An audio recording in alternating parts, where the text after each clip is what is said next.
good laptop that hasn't sat in your lap in months, and even more stuff, but still no jobs? Well, you really have both. See, stuff is defined as household articles considered as a group.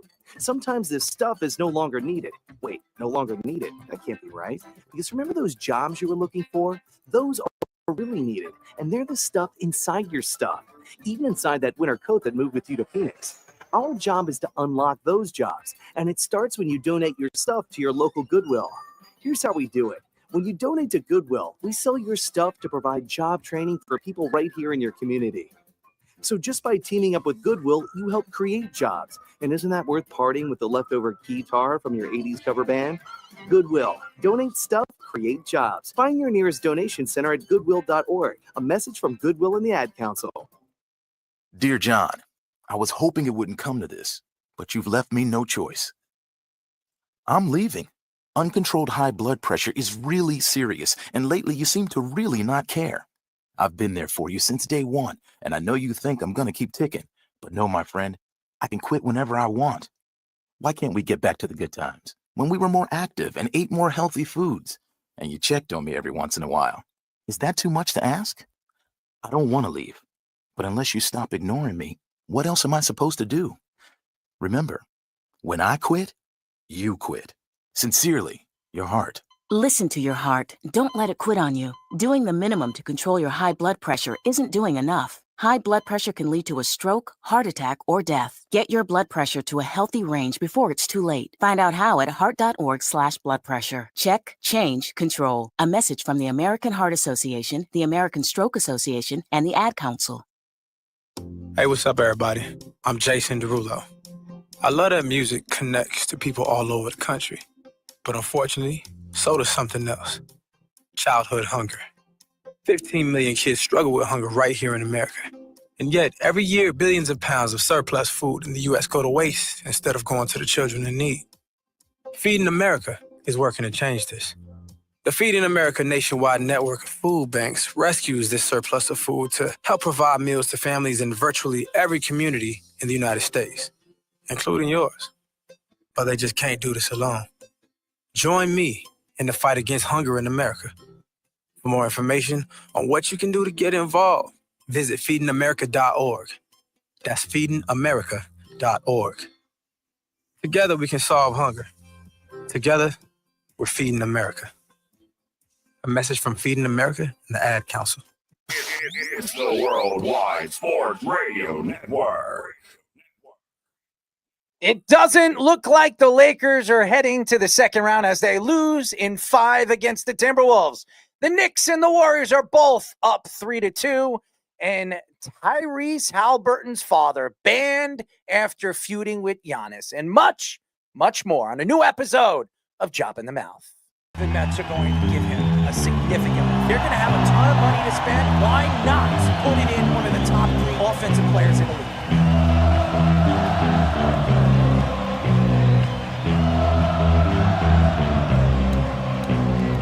We're going to be looking at Aaron Judge and saying that he can't win the big game.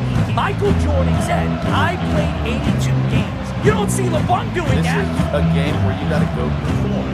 I told you, Giant fans, and Saquon Barkley, at this point, I'm gonna fight them all. A 7-nation army couldn't hold me back. They're gonna rip it off. Taking time. Say whatever you want about Patrick Mahomes. He's the best quarterback in the NFL. Really? And I'm talking to myself at night because I can't forget. Back and forth through my mind behind a cigarette. And the name is coming from my eyes. Can't let it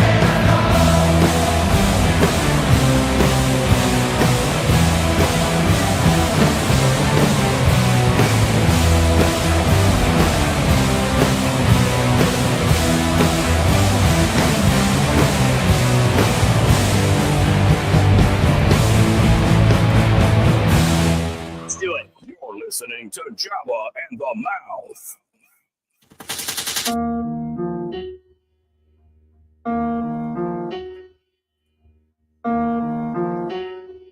Yes. A new show, ladies and gentlemen. I'm not surprised. It always is twice a week. You're listening to Jabba and the Mouth. I'm your host. Errol Marks, my co-host. Jabba Chamberlain and Speedy Petey. Go to our website at www.worldwidesportsradio.com.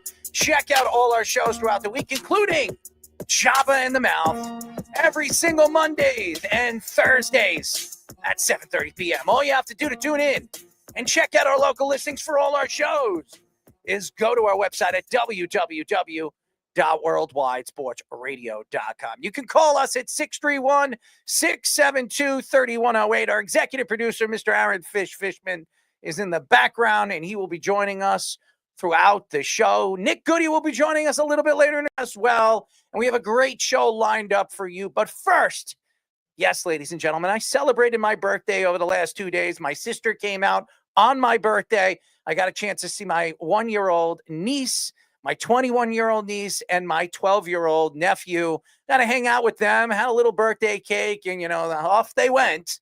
And then last night, I actually went to dinner. It was a great dinner. I thought it was, but we went to Teller's, a steakhouse. It was delicious, and I got myself a nice, beautiful bottle of I forget what it's called, but it's a $150 bottle of cologne. I love cologne. I collect cologne. I collect everything. I collect watches. Never wear them. If you ever watch this show, you never see me with a nice watch. I have a ton of them. Did you order chicken fingers or did you actually get steak? Well, I actually had steak. You're going to a steakhouse, you're going to eat. Well, I mean, you never know. No, I love steak. I actually enjoy steak. I had myself a ribeye. I love those ribeyes. They're thick, they're juicy, and I had a chance to, have the nice mashed potatoes. Fish goes you get it well done. I did. I do. I get it well done. Shut up. I do. I get my steak well done. Why wouldn't I? You want boot leather? No, I get it well done. Medium well. Oh. Okay, it's medium well, but I don't like it like red or any of that stuff. That's not my thing. It's not blood though, right? No, I know that, but I just don't like it red. I get sick. I've been sick. I've gone to steakhouses and I've tried it red. My father was a carnivore. He would never. He'd barely even cook the steak, and he would eat it like that. I was like, that's called black and blue. No, that's called sick. That's called a vampire or something. That's like carpaccio is basically just raw meat. Oh, even the raw meat. I just made ribeyes the other day and fillets, and it's got to be medium rare. I have it medium rare. I eat that sometimes. I eat them that sometimes. I usually say that if you go to a steakhouse, and most of the time it comes out medium, but that's why you always say medium rare, because they usually have to cook it a little bit. I'll eat it. I'm usually a medium well type of guy, but I'll eat it medium rare. It depends, but I don't really like the red. Every time I have it red, or I've gone to a nice steakhouse. I went to Virginia one time, and we went to a steakhouse, and it was actually pretty good. I forget what it was called, but it was in the city of Virginia, and I got it medium well. I mean, medium rare, and it got me sick. I actually was throwing up all night. So I don't usually eat it medium rare. I try to stay away from that, but nevertheless, maybe it was a bad piece of meat. I don't know, but this New York Knicks game is going to make me sick. And I have a bad feeling that they're going to go to a game 7 in New York. And we will get into that a little bit later in the show because, a lot to get into with the NBA, craziness going on in the NBA. But a little bit later in the show at 9:00, we'll be talking to former Jets and Dolphins and Rams defensive end Quentin Copel. Speedy, why do you put that there? Jets and Dolphins and Rams. How about just say former Jets defensive lineman Quentin Copels? That's what I would put, because that's where everybody remembers Quentin Copels. He was a first-round talent for the New York Jets. That's what he was. He wasn't successful in New York, but nevertheless, he was a decent college player. He really was. If he was a first-round pick, he was a decent college player, and he went to New York, and that's where you get lost when you go to the Jets. So I don't blame Quentin Copels. I think he's fantastic. We've had him on the show before. So we're going to have a little bit of fun with him a little bit later in the show. But like I said, I finished my birthday. No, everybody says they spend a week on their birthday. I will celebrate my birthday once again, May 17th, as we head to Mohegan Sun, and all my friends will come out. Well, some of my friends will come out because a lot of my friends live all over the country, so they're not going to really Well, experienced. did you see what James said? He said, Errol, I love tellers, and you didn't give him an invite. Oh, well, Sorry, James. I would apologize to James, but actually, there was somebody that didn't like the steak. So I'm just speaking the truth. As she said, she will never go to Tellers again. So Really? yeah, she will never go to Tellers again. She's a picky person when it comes to steak and how it gets cut to the trim and how it tastes and doesn't taste burnt, as she was saying. So Yeah, it's gonna taste burnt if it's well done. yeah, well, she didn't want it well done, but Oh, they messed up on it. But nevertheless, I told her to eat it. It's a piece of steak, and then she didn't like the. I forget what they have. This special sauce. It had like a horseradish taste to it. I liked it. It made it even more juicy. The one thing she liked was the bread and the garlic butter. That was delicious. But besides that, she didn't really like the mashed potatoes. She was questioning. We actually had something taken back, but I don't want to put Tellers down where people are going to be like, I'm never going to Tellers. So I don't want to say anything. I liked my food. She did not. That's just are you a bit like when you have your birthday dinner? Like we took Carter out for his birthday with some of his teammates. Sometimes I like it because you get to talk, but sometimes my butt goes numb because you sit too long. I did.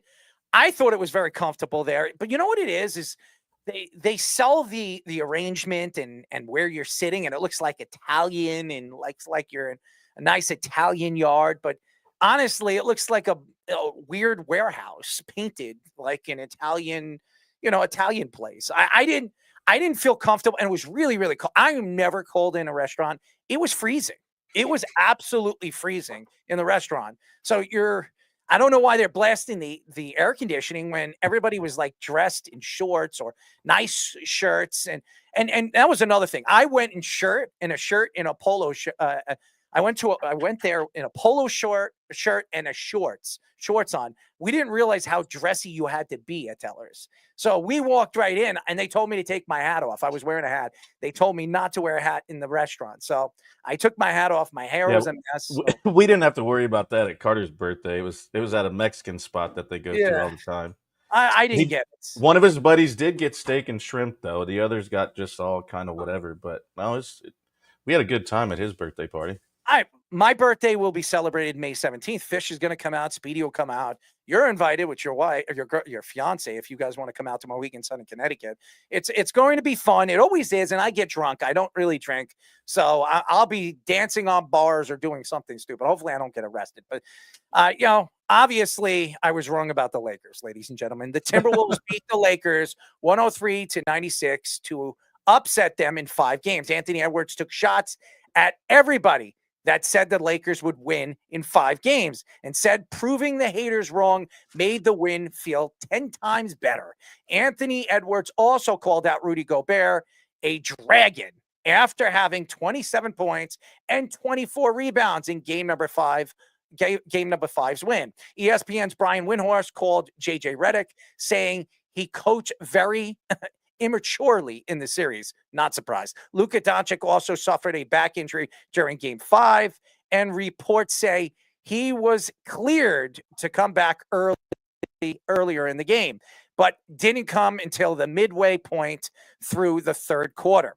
LeBron James told ESPN that he is uncertain about his future, despite his son Bronny still being a Laker. LeBron has 2 years remaining on his contract worth about $60 million per year with an option in 2027 and 2028. Let me tell you guys something. LeBron's going nowhere. He is going nowhere. I know this is what he likes to do. He's done this before. He was at the ESPY Awards with his family. As his family said, he was the greatest basketball player to ever play the game.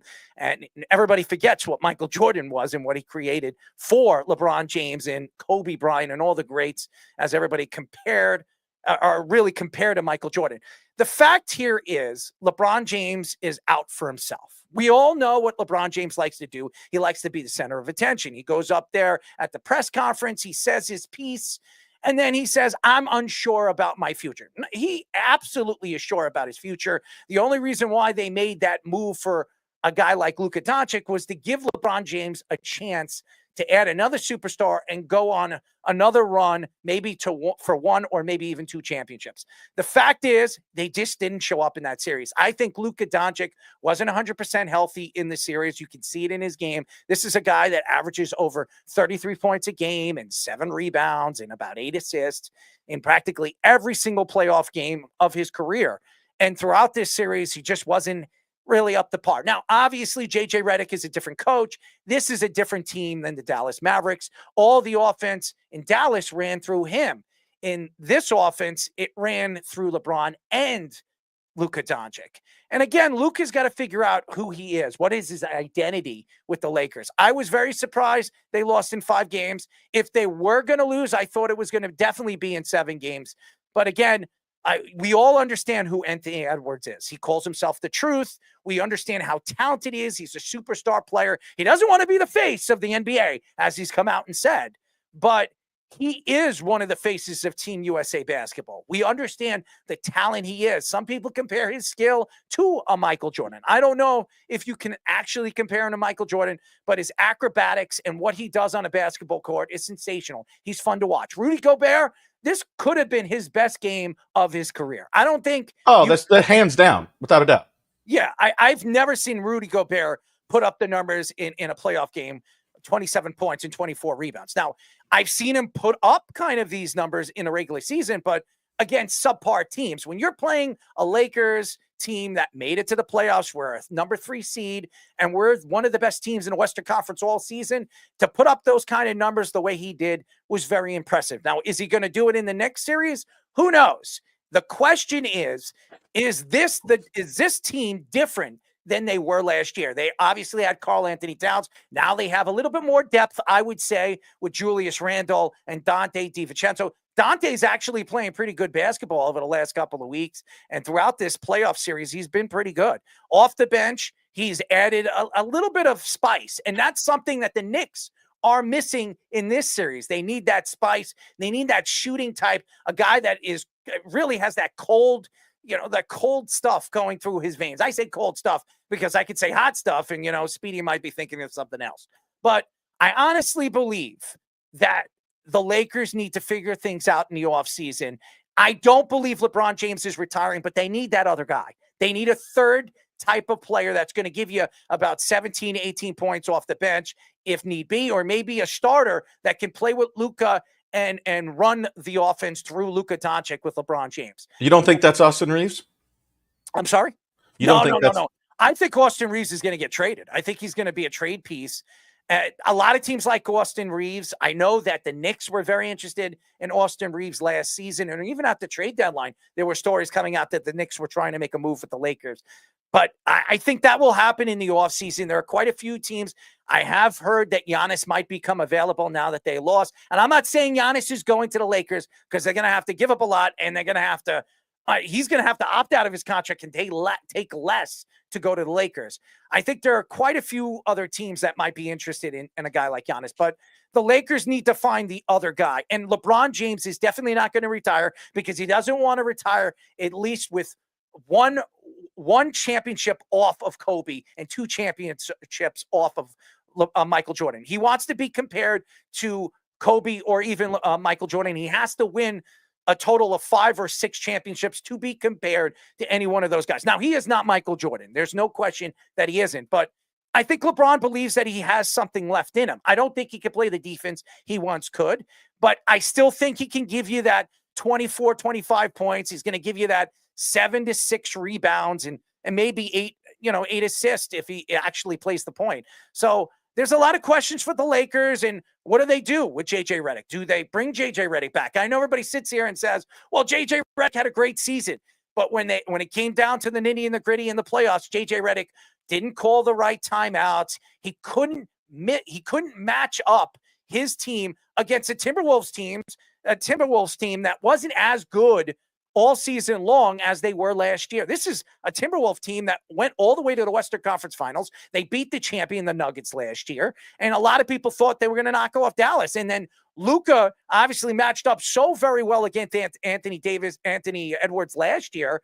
You would have thought that this would have been a back and forth series against Anthony Edwards, and it wasn't even close. The best player on the court throughout the series was no other than Anthony Edwards. The question is this Timberwolves team good enough to go all the way through the Western Conference? As we've seen, the Nuggets, the Clippers are still fighting to get through the next round, and then the Golden State Warriors and OKC. And right now, whoever wins, and if I'm not mistaken, whoever wins this Golden State Rockets series would be playing the Timberwolves.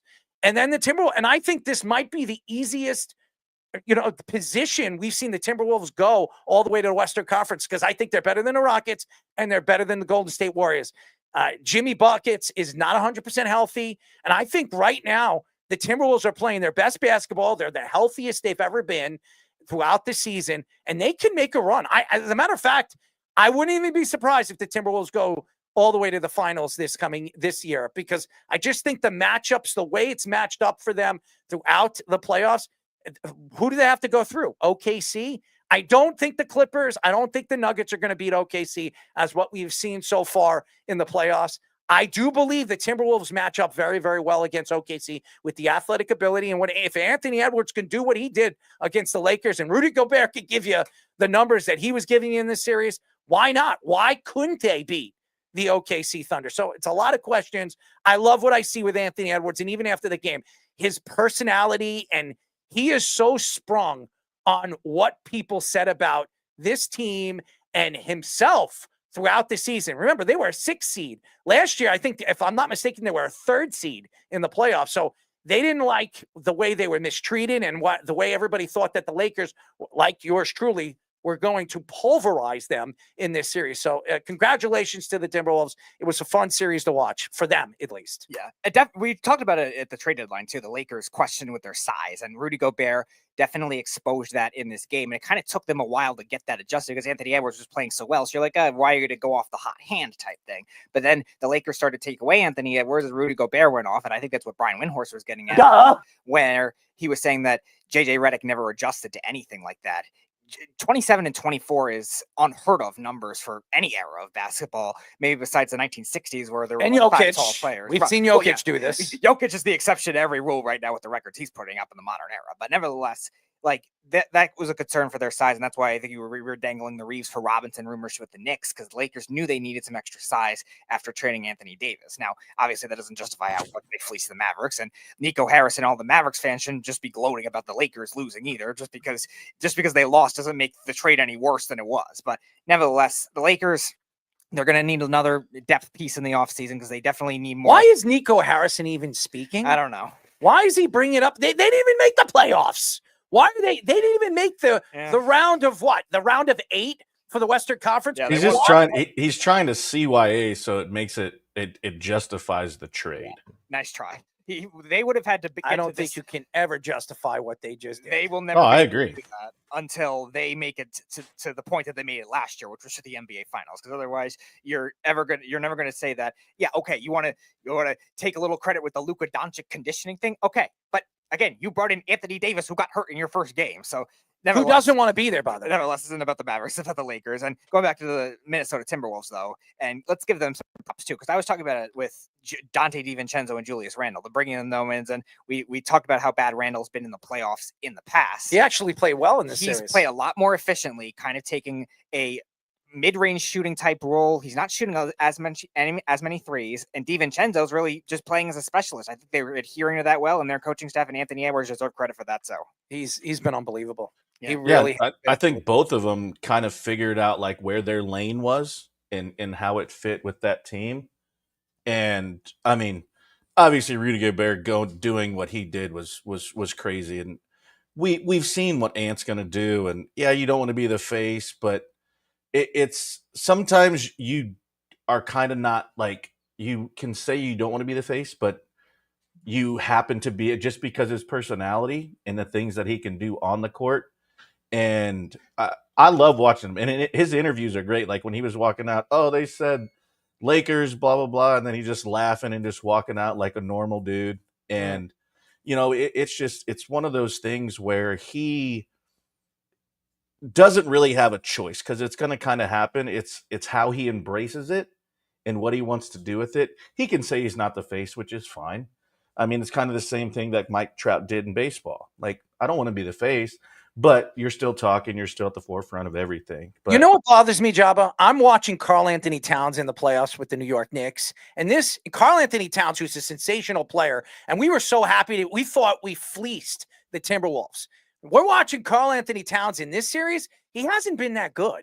I mean, he's been up and down in the series. He had one good game, one bad game, one good game, and all bad games. I mean, he hasn't played up to par, what we expect a Karl Anthony Towns to play. He wanted to go to New York. And then you look at Julius Randle. Julius Randle's playing well for the Timberwolves as they almost swept the Lakers. And then you have Dante DiVincenzo. We've seen what Dante DiVincenzo and the Knicks and the fight in the preseason. And then obviously what it took Dante DiVincenzo to figure things out in the second half of the season. And now that he's figured it out, he's been an important piece right now for the Timberwolves. Wouldn't it be fitting to watch the Timberwolves go all the way to the finals and win a championship with Randle and Dante DiVincenzo, and the Knicks get knocked out by the Detroit Pistons? It makes me sick to my stomach. And it has a lot to do with Karl Anthony Towns. And if Karl Anthony Towns can't help this team get through this series, well, the Knicks are going to have to decide what they're going to do. And we're going to get into the Knicks in just a few moments, because it really, really bothers me when I watch Karl Anthony Towns play and he lays up a lousy goose egg in a game that he should have taken over. When your best player is not playing well in Jalen Brunson, and you have a chance to take over a game. And the same thing happened with the Timberwolves last year. When Anthony Edwards wasn't playing well, you would expect that Karl Anthony Towns would take over for the team and shoot more of those threes and really dominate the boards. Well, Karl Anthony Towns did not do that. And that's why they lost against the Dallas Mavericks. And I could see why, where you look at Karl Anthony Towns, the talent that he is, the athletic ability as a big man, you could see how he disappears in the big game. And it bothers me because that's what we saw in Julius Randle. And that's why we were so happy. And I know Fitch would agree with me. That's why we were so happy when the Knicks landed a Karl Anthony Towns. It's just so fitting that you watch the New York Knicks play and you watch Karl Anthony Towns play in big games and not produce, and then you watch Julius Randle put up the numbers he's putting up, and Dante DiVincenzo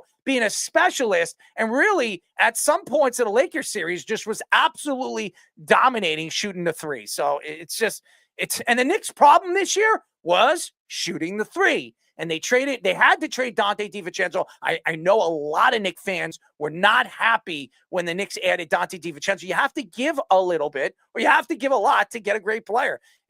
But it's very fitting why you watch a team like the Timberwolves play the way they did in that series and knock off Luka Doncic and LeBron James and not have Karl Anthony Towns, and watch Karl Anthony Towns get their butts whipped against a young Detroit Pistons team, which, by the way, has been out rebounding Karl Anthony Towns all series long. It makes me sick. And let's get into the Pistons and Knicks series. The Pistons beat the Knicks 106-103. Absolutely horrible to stay alive in the series, which is now 3-2, which is on live right now on MSG, or actually TNT. The Knicks were without Jalen Brunson and Josh Hart in the final minutes of the game after both suffered injuries. Through 5 games, the Pistons have 153 points off the bench, while the Knicks have 63, second least among playoff teams. Tom Thibodeau said the Knicks do not need any significant lineup or rotation changes, but just to play with more intensity. What a crocky you-know-what. I got to say something. Tom Thibodeau loses this series. If Tom Thibodeau doesn't win 1 or 2 games against the Celtics and don't give the Celtics a challenge if they get through this Pistons series, he should be absolutely gone. I don't know why any Knicks fans think that this is okay. Tom Thibodeau not calling a timeout. I don't care if he had 1 timeout. You had 2 minutes left, and you want to get your 2 best players in the game, and you didn't get a chance to bring them in until 30 seconds left of the game? That's not good enough. And this New York Knicks team had a chance to win that game. It wasn't the Cade Cunningham show. It was everybody else that was dominating the Knicks. And I didn't see. Did they have did they have no timeouts left? They had a timeout. They had 1 timeout. They could have called the timeout.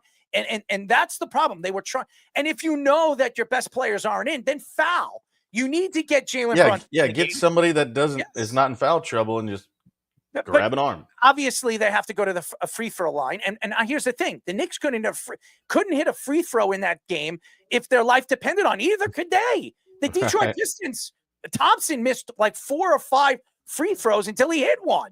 It was embarrassing. That game was an embarrassment, and the New York Knicks had a chance to end them in Madison Square Garden.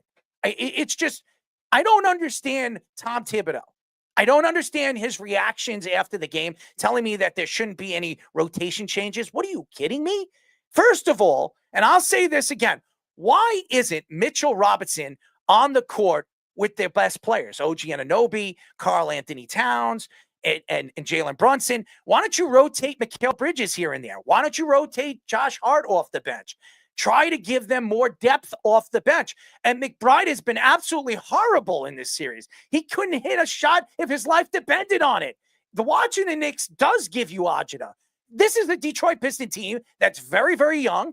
And again, they're still trying to figure things out with a coach that's been there for how long? 1 year? I mean, they're still trying to find their own identity. Cade Cunningham is a great player. He's sensational. But if the Knicks know that he is dominating them when he goes to the hole, why isn't OG Anunoby on the court defending against him? You know he's your best outside perimeter defender. Why isn't he defending Cade Cunningham the whole game? It doesn't make sense.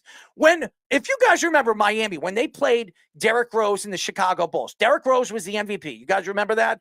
LeBron James was one of the best defensive players in the league. And Derrick Rose was killing the Miami Heat the first 2 games. He was dominating going to the hole. You know what LeBron James decided to do? He decided to take everything into his own hands, and he defended Derrick Rose for the rest of the series. Do you know how many games Chicago won after that? 0. Zilch. And that's what your best defensive players, that's what your best players are supposed to do. Step up to the plate and knock out the best player on the other team. I don't understand Tom Thibodeau's theories and thoughts after the game. You see that he's a deer in the headlights. I don't even think he knows how important this series is for the New York Knicks. And it's not even drawn up that they're going to play the Celtics in the next round, because Detroit has absolutely daggered them in certain parts of these games. They have kept the games close. They've been putting pressure on their best players. And Jalen Brunson, he was averaging over 30 points a game going into that game, and then lays up a lousy goose egg. I don't want to hear that he's hurt. He don't play defense. We expect Jalen Brunson to put up a 30 spot against a team that don't play defense on the perimeter either. Cade Cunningham is not one of the best defenders at his position in the league. He's a decent one. He's not a great one. And how is Schroeder knifing through the defenses the way he has in this series? Schroeder, he is not a great offensive player. He's a decent one. I remember when he was drafted. He's good, but he's not great. It doesn't make any sense. And there's no excuse to the team defense that we've seen all season long. I think Tom Thibodeau has lost his team. And this is a defense. This is a team that was one of the best defensive teams in the league back-to-back years since Tom Thibodeau has taken over. What happened to this defense? What is going on with this team? It doesn't make any sense. I don't care if they were the 3rd seed. They should have never finished as the number 3 seed, because now you're going, even if you get out of this series, you got to match up against the green and white. And I don't want to see the Knicks play the green and white the way the Celtics played against Orlando, who, by the way, is a much better team than the Detroit Pistons. Yeah, I also saw a stat that the 3 wing players for the Knicks were shooting, I think, 9 for 57 from a corner 3 standpoint, which is also inexcusable. Like, Jalen Brunson and Karl Anthony Towns have hit their share of 3s, but like, if nobody else can shoot 3s, that's something that you have to adjust to as a coach. Next with Jalen Brunson too, if you know he's like playing banged up, like, why are you having him still like attack so much as he is? Yes, he's your point guard. Yes, he's the clutch player of the year in the NBA. Fine. I'm not saying never do it, but don't wear him out so much where he's already returning from injury pretty early as it was at the end of the regular season. And then there was the other part of that too. If McBride is struggling as bad as he is, he still should not be remaining the backup point guard. I know he's loyal to his ways, because when Jalen Brunson got hurt, he said, "Oh, Miles McBride is going to get more minutes." Well, if you're not scoring, take him out of the game. Leave him for defensive possessions only in that case. You don't need him for offense. It's the same thing that happened in the Pacers series too. Miles McBride got really cold, and then they never recovered, and when they had all those other injuries. And I think Thibodeau does have to learn to just evolve. It's not hard to get out of your ways. Why is McBride playing? If he's not hitting a shot, how many point guards are right now on the bench playing for the Knicks? We haven't seen any of them, because you know why? Thibs don't like to play younger players. Right. Kolick should be playing. This is a guy that can dribble the ball, take the ball up, defend multiple positions, and do a lot of things right. Why isn't he playing? You know why? Because Thibodeau doesn't like to play young players. It's disgraceful. When your team is not playing great all-around basketball, you got to take chances. That's what you do. If you're a good coach, you take chances. Win or lose, you could say, hey, I tried everything. I did what I can. I set up, rotations that I thought would work against a young, more talented, athletic team. And it's true. Detroit is much more athletic than the New York Knicks. The Knicks are playing like an old team. Even though they're not old, they're playing old basketball. That doesn't work against the Celtics. That will not work against the Cavaliers, as we've seen what Kenny Atkinson has drawn up in that series. It's despicable. And Thibodeau has no excuses. He's the reason why they lost that game. And if they lose this series, he'll be the reason why the Knicks don't advance. Yep. And before you go, Fish, I just want to mention the other guys you were mentioning too, because I think the game plan for the first two games was to try to bracket Cade Cunningham and then let everyone else score, which is something that hurt them when they played Miami 2 years ago, and all these random guys were going off because Thibodeau was trying to game plan for Butler. And now all of a sudden you have, like you said, Dennis Schroeder going off on them at random points, Tobias Harris going off on them at random points, Tim Hardaway Jr. going off on them at random points. And Thompson absolutely out-rebounding Karl Anthony Towns and Mitchell Robinson. Played very well. And like you said, Mitchell Robinson should get more minutes or just play the matchups accordingly, because the Pistons' size is being too much. Even their wings, even their small forward, power forward type players are taller in general than the Knicks outside of Anunoby, because the Knicks are trying to play too many like Hart at the 3 and stuff like that. It just doesn't work that way. And I don't even care about the position labels as much as the individual matchups. He's just getting outmatched by a coach that with the Cavaliers, they beat 4-1 2 years ago. It's the same coach, and now you're getting outcoached by him. You're muted, Fish. My fault, boys. I kind of disagree. I was kind of mesmerized by kind of the lack of defense as you guys were talking about it going on the court right now. The Knicks are up right now by over 10 points after the beginning of the second. They're doing well. The problem with the Knicks in that game is they shot the ball horribly. They were, I don't know, it was like 65% from the line, Speedy, in that game. I just kept missing. Brunson uncharacteristically had a terrible shooting night. And I think Tibbs just said to himself, we play this game 8 times, 9 times out of 10, we win this game if we just shoot normal, as opposed to how we shot that night. So I think that's why Errol, he said he didn't want to make adjustments. He just thinks it was a bad shooting night. My problem watching the game was, what are you doing not getting Brunson and Hart back on the floor when you had a couple of minutes left in the game and a timeout? I know you want to save it. Do something else. I mean, you don't really want to intentionally foul when you're down and a couple of minutes left, but I probably would have. The result was terrible. Cade Cunningham is a problem, guys. That guy can play basketball at a real... You know who he reminds me of a little bit, Errol? This is a throwback 90s reference for you. Before he had the ankle problems, he looks like Grant Hill. This is what he looks like. He curls around, drives to the hoop. He has that same kind of finish ability. Obviously, very different hair, but it's a special talent that we're watching blossom before our eyes on this team. They're just not ready yet. He reminds me of Clyde Drexler. That's interesting. That's interesting. Mm-hmm. I don't know if he gets up like that, but he's really talented, man. He's going to be special. His game is just like Clyde Drexler. He likes to get into the paint. He can shoot. Drexler could shoot. And when he was on Portland, and even when he went to the Rockets, he takes over games because he defines the perimeter. He completely dominates. He has a spot, his sweet spot. If you notice, Haliburton, when he goes to his left side, he sets up to get that shot. He loves to do that fadeaway jumper. He goes to the whole left. He can go to the whole right. And he goes up strong too, like Clyde Drexler did. So that's who he reminds me of. Yeah. That's the type of game. I can see that. I could see that. He just toasted us without the two of those guys in there. The problem for the Pistons is they also have no answer for Jalen Brunson. And Schroeder is not going to do it. They've thrown every defender at him. He makes shot after shot. He's going to win the Knicks this series like he does all the time because he's one of the best players in all of basketball. And they're going to win because of him. But it's a lot uglier than we would like. It's a very physical Pistons team. They're really letting Karl Anthony Towns know he needs to step up his physicality if he's going to be a playoff contributor at the level that we need him to be. OG Anunoby has played very well in this series. He's a great defensively player, and offensively. ever since he's come back from his injury, he's looked really, really good on the basketball court. And honestly, the best player all around in this series is OG Anunoby.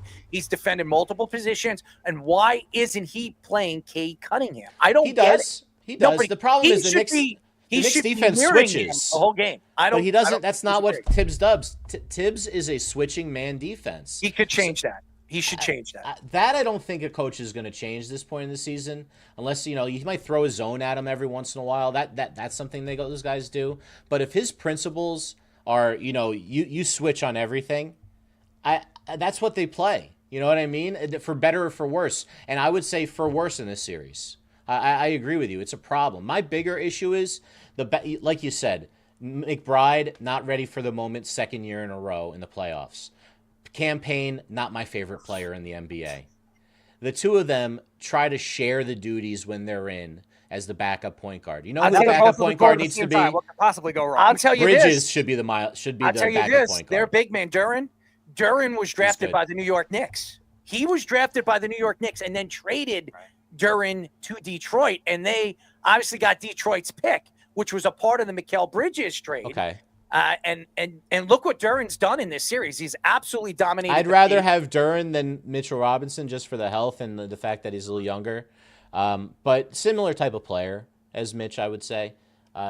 Mitch has looked good in his minutes he's played, but he's just a backup center right now. He comes in for Towns when Towns needs his blows. They're not playing them together, really. And I think they're going to need a whole offseason to figure that out with the two of them. That's the problem. They didn't have time to play with it. It's very simple. Kolek, too, for that matter. What they're going to do, and I'm going to tell you what the Knicks are going to do.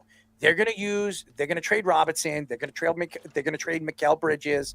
They're going to try to go after Dante DiVincenzo in the offseason and bring him back here because they need perimeter shooting. And I do believe Dante wants to come back to New York. He is a free agent after this year, so that could happen. Not Julius Randle, but I could see Dante DiVincenzo. And I could believe that the Knicks will do whatever they can to go after Giannis Antentokoumpo if he becomes available. What would you have to give up for him, though? It's very simple. You would have to trade McBride. I would probably say Robinson, Karl Anthony Towns, and somebody else. You're not trading Towns in that deal. No way. I absolutely 0% will. chance. I absolutely will. You're doing it to have them play together. You're doing it so that no Towns, way. who's terrible defending the paint, that's the problem this year. He can't defend the paint at the level You're they need going to to have defend to it. trade Karl Anthony No, Towns. you're not. Giannis. No way. Absolutely. 0% chance. Zero. Really? How are they going to pay Karl Anthony Towns, Giannis, and Jalen? First off, Brunson they're not and making Mikal any Bridges? trades like that because this is the team. But they need a better here's backup another point guard thing. situation. But that's it. They could sign and trade Mikal Bridges. Mikal Bridges is He's the guy that would move in that deal. Mikal Bridges is a guy that the Knicks could sign and then trade him in a trade. But I absolutely believe you're going to have to trade Karl Anthony Towns in a trade. I disagree with you. McBride, Bridges, Mitch, and a bunch of seconds, and maybe a first down the road, probably enough. I don't think so. He's also on his way out if that's the case, but he might not be trying to go anywhere. He's hasn't floated that. Everyone just figures that he would because it's the logical thing to do at this point in your career when you're in like this small market for so long. But again, he was from the streets of Greece, man. Like, he loves this game at a level that only a few do, and that's why he's so great on top of the fact he's a free agent. I think that the Knicks, and I'll go back to what you were saying, if the Knicks bring in Giannis, I trade Karl Anthony Towns, I trade Mikal Bridges, and try to go after Devin Booker. Devin Booker will become available in the offseason. There are stories coming out that the Phoenix Suns will be interested in trading him because I do believe Kevin Durant is opting out of the contract. And what are you going to have? You're going to have Bradley Beal and Devin Booker there? That's not going to happen. Devin Booker will become available, and we all know Leon Rose was his agent before he decided to take over the New York Knicks job. So Devin Booker could be an addition to the New York Knicks, and so could a Giannis Antetokoumpo. I think that would make more sense than keeping Karl Anthony Towns there and playing with Giannis. It doesn't make any sense. I think that makes a lot of sense because they complement each other very well. One's an inside guy, one's an outside guy. But stretch five versus an inside guy. Karl Anthony Towns does not play well with another big man on the court. Go ask Rudy Gobert. But okay, like, first off, very different big man. Doesn't matter. Rudy Gobert and Giannis. Giannis is a point center if he wants to be. Well, hold on 1 second. Giannis is a good defender, right? That's what he is. He's a good defender. He's mobile, a good defender. Which he's so mobile and he covers up for so much around the rim. If they had him in So that does Rudy role, Gobert. He was Defensive Player I of the Year know, twice. I understand. So is he. But it's on the offensive I side. disagree with you. Gobert is a 0. Karl Anthony Towns has not played well with a big man playing beside him. And I do not believe him. It's too many big men on the court taking up too much room. It doesn't make any sense. I just think that they complement each other. If you're going to do it, those are the two guys to do it with. It is a really hard thing to do, 2 centers. Very few teams have ever been successful with it in the modern era. I mean, I can't even think of one unless you go back to like the 80s with like Olajuwon and Perkins. Tim Duncan and David Robinson. Duncan and Robinson's the last one. That was 99, 2000. But that's when they were true centers. That's right. Like now when there wasn't 5-out sets every time down the court. Duncan was a 4 and David Robinson was a 5. And Robinson was a 5. Duncan did play 5, but he was more known as 6'11", a 4. So. Yeah, he was more of a 4. But if I go back and I really think about it, Bynum and Shaquille O'Neal, I think they played together. They were pretty good together at one point. No, I don't think they ever crossed paths. I don't think they were on the same team. I think Bynum and Shaquille did play. Speedy, look that up. I'm pretty sure. Shaq went to the Heat at that point, and then they drafted Bynum. And then they drafted Bynum. I'm pretty sure Bynum. Maybe it was what's his name again? Who came from Memphis? Who's the big man who came from Memphis, Speedy? You should know this, Mister. I know everything. Who's Kobe's good friend? He was the I forget his name. Yes, Gasol. Yeah, he was Bynum was drafted in 2005, the year that Shaq went. It was Gasol and Bynum. They played together, and they played very, very well. Yeah. That's probably it. That's probably the last one. I could go back. If I think about it, I could probably think of something else. Or last notable one, right? Yes, but if you really, really think about it, there are teams that it has worked with. I just think you don't do so many moves like this if you're the Knicks. You don't keep doing all this unsettling of the locker room. You don't trade friends. You already traded 1. You're not going to get away with trading 2. It's just not a good culture builder. Unlike my fantasy teams, you know that if you play like Madden and like NBA 2K, they actually have like a chemistry thing that doesn't let you make trades like this frequently every year or something. You always turn it off because like you want to make your team stacked and everything. And I don't think you can do that in real life. And I don't think the Knicks should do that. I think they need to look around the edges. I would improve McBride. This is 2 years in a row where I'm not impressed with him in the playoffs. He's still young. Maybe you give him another shot, but I would try to improve there. That's my big spot. He's got a very good contract. I think he's making $12 million a year, so the Knicks could absolutely move that. Actually, he's not making. He's making $3 million a year. He just signed. I think it was 3 years, $12 million or something like that, or $4 million. But he's not making a lot of money. I would trade. Booker is the guy I want. Booker would be the guy. That's why I think that if this team does not beat if they get through Detroit and they play the Celtics and they can't beat or even challenge the Celtics in that series, you're going to have to move Karl Anthony Towns. You're going to have to move Mikal Bridges. I think you have to rebuild this team from the inside out. Now, that doesn't mean that you have to get rid of Josh Hart or you don't have to get rid of Jalen Brunson, but you need more defense. OG Anunoby stays there. I think you need more defense. You had a Giannis, you had a guy, a shooter like Devin Booker. I would go that route and bring in Dante DiVincenzo back. I think that makes more sense. I don't know if the Knicks are going to do that, but the Knicks need more depth. They don't have depth. And it's been a big problem throughout the season, and they depend too much on Jalen Brunson and Karl Anthony Towns. And when they're both not playing, they can't score. It's been a big problem. And Mikal Bridges, who I love. I actually love Mikal Bridges. He just hasn't had a good season with the Knicks this year. Maybe he needs to figure things out, maybe a full year and an off season with the Knicks. Because remember, he was traded to the Knicks before preseason, just about when preseason was about to start. So he really didn't get any time to practice with some of these guys. He did go on a couple of podcasts, including, what do they call their show? I don't remember what Jalen Brunson calls his show. The Roommates. Roommates. That's what I was about to say. The guys next door, but whatever. Hey now. Yeah, who knows? I would actually predict that Josh Hart is the guy next door. But nevertheless, I do believe that Karl Anthony Towns does not play well with another big man. And I think that the Knicks are going to have to decide very carefully in the offseason if Karl Anthony Towns is a long-term guy. Remember, he's 30 years old. He's going to be 31 next year. If you're going to bring a Giannis who's going to be 32, I think Giannis is only 30. He'll be 31 in December. Right. So he'll be 32 next year. He'll be 31, 30. 31 next year. He'll be 31 this year. Next Isn't season. he going to be 31? Next season, December. How old is he right? When's his birthday? December 6th. Speedy, you should be looking this up. You are the producer. Errol, we just told you. I got December. it. But he's the producer. When people are saying things, he should be, instead of watching the game, which he's sticking his head out in the game, he should be concentrating on the show. But I have no idea why he has his head up his ass. ESPN reports that the Pacers organization has told Tyrese Haliburton's father, John, that he is no longer allowed to attend any Pacer playoff games for the rest of this season. This came after a confrontation with Giannis after the Pacers eliminated the Bucks in Game 5, saying how he treated Giannis was disrespectful. That was Haliburton saying about his father, because Speedy didn't, really explain that. Giannis said he was waving a towel and swearing at him after the game, and Giannis said it was a green light for him to be disrespected or disrespectful towards Haliburton's father. Stephen A. Smith said that the NBA has to discipline Haliburton's father and says this isn't the first time this incident has happened during a game. Charles Barkley said if he was Giannis, if he was in Giannis's position when he was playing, it would have been a lot more violent. Tyrese Haliburton even said to his father that there is no place for this among basketball fans. And he acted irrationally because he was very excited.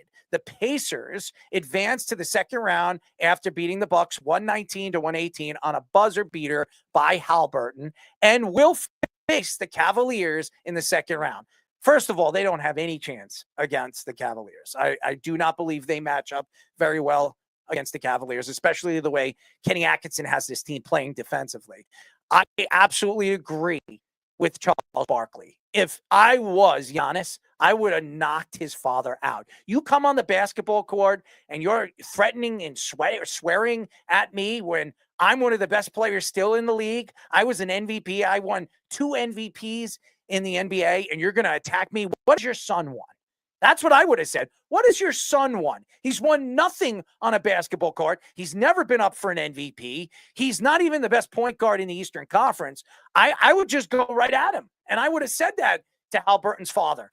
But nevertheless, I think what Giannis is, he's a real pro. He's not going to go out there. He's not going to swear or threaten anybody. Remember, this is a kid that really has had an amazing story. This is a guy that came from Nigeria, went to Greece, and then somehow got into the NBA, and it took him a couple years and became a superstar right in front of our eyes. This is a guy that a lot of people thought was never even going to be a first-round talent. And if he wasn't drafted in the top 16, might have never played in the NBA. It's a crazy story. And if you haven't checked that out, go on Disney. But Stephen A. Smith is absolutely right as well. This shouldn't be going on in an NBA game. The NBA should have security guards and police officers protecting their players. I know it's Haliburton's father. I know he was excited, but we have seen this many, many times. We talk about Danny Hurley and what Danny Hurley was doing to Zach Edey in a college championship game and what he was saying to the players. I could say the same about Haliburton's father, but guess what? Haliburton's father's not a coach. He's not an assistant coach. He is a fan. He should not be allowed to step on a basketball court, no matter if his son wins or if his son loses. There should be some kind of control. And this is, again, the LJA, the LeBron James Association, as LeBron James for years has had his family, after winning championship after championship, run on the basketball court and cheer and celebrate with LeBron James. The NBA needs to find a way to protect their players, because who knows what could happen in the future. Maybe a guy with a gun or a knife or something of that magnitude. Could you imagine that happen after a basketball game? I mean, John Morant's dancing and prancing around, shooting he doesn't have a gun in his hands, but he's shooting his fingers up in the air. And we all know what John Morant's done off the basketball court. And I'm not taking shots at John Morant. I'm not trying to bring John Morant into this conversation, but it's starting to make me worried that professional athletes are not protected by the league. The league needs to figure out why this is happening. How about in Ranger games? After the Rangers win a series or knock out a team, The Ranger fans are knocking out other fans, or we've seen that at Madison Square Garden. Why isn't there security? Why isn't there enough security in these playoff games where they can protect the fans and protect the players? I just don't get it. And Haliburton's father, he should be ashamed of himself.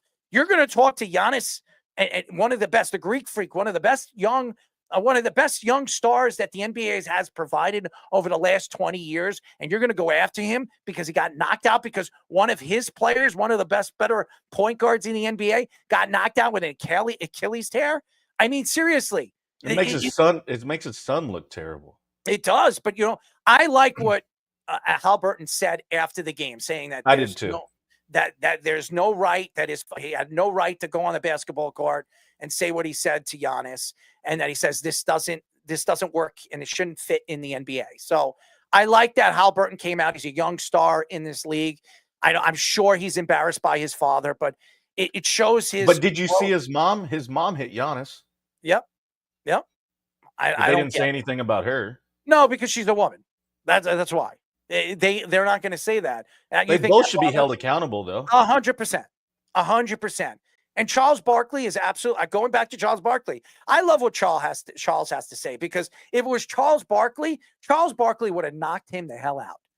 Charles Barkley would have knocked him flat. Could you imagine him running, Haliburton's father running to Ron Artest and calling him in? Could you imagine what Ron Artest would have done to him if he was mouthing off to Meta World Peace? I mean, that was before Meta World Peace. I'm just saying. He'd have been peaceful now. Yeah, well, that's what he says. It was a two-piece back then. Yeah. But you don't go on the basketball court and attack somebody of this magnitude and think that you're not going to have repercussions. It's embarrassing, and the NBA needs to clean this up. Adam Silver should be controlling the fans after the games. I see so many times after the games that the fans are allowed to step. Spike Lee, he is obviously a famous director. He's always on the sidelines at the Madison Square Garden, and all these superstars are going to the game. After the game, why are they allowed to step on the basketball court and have conversations with the athletes?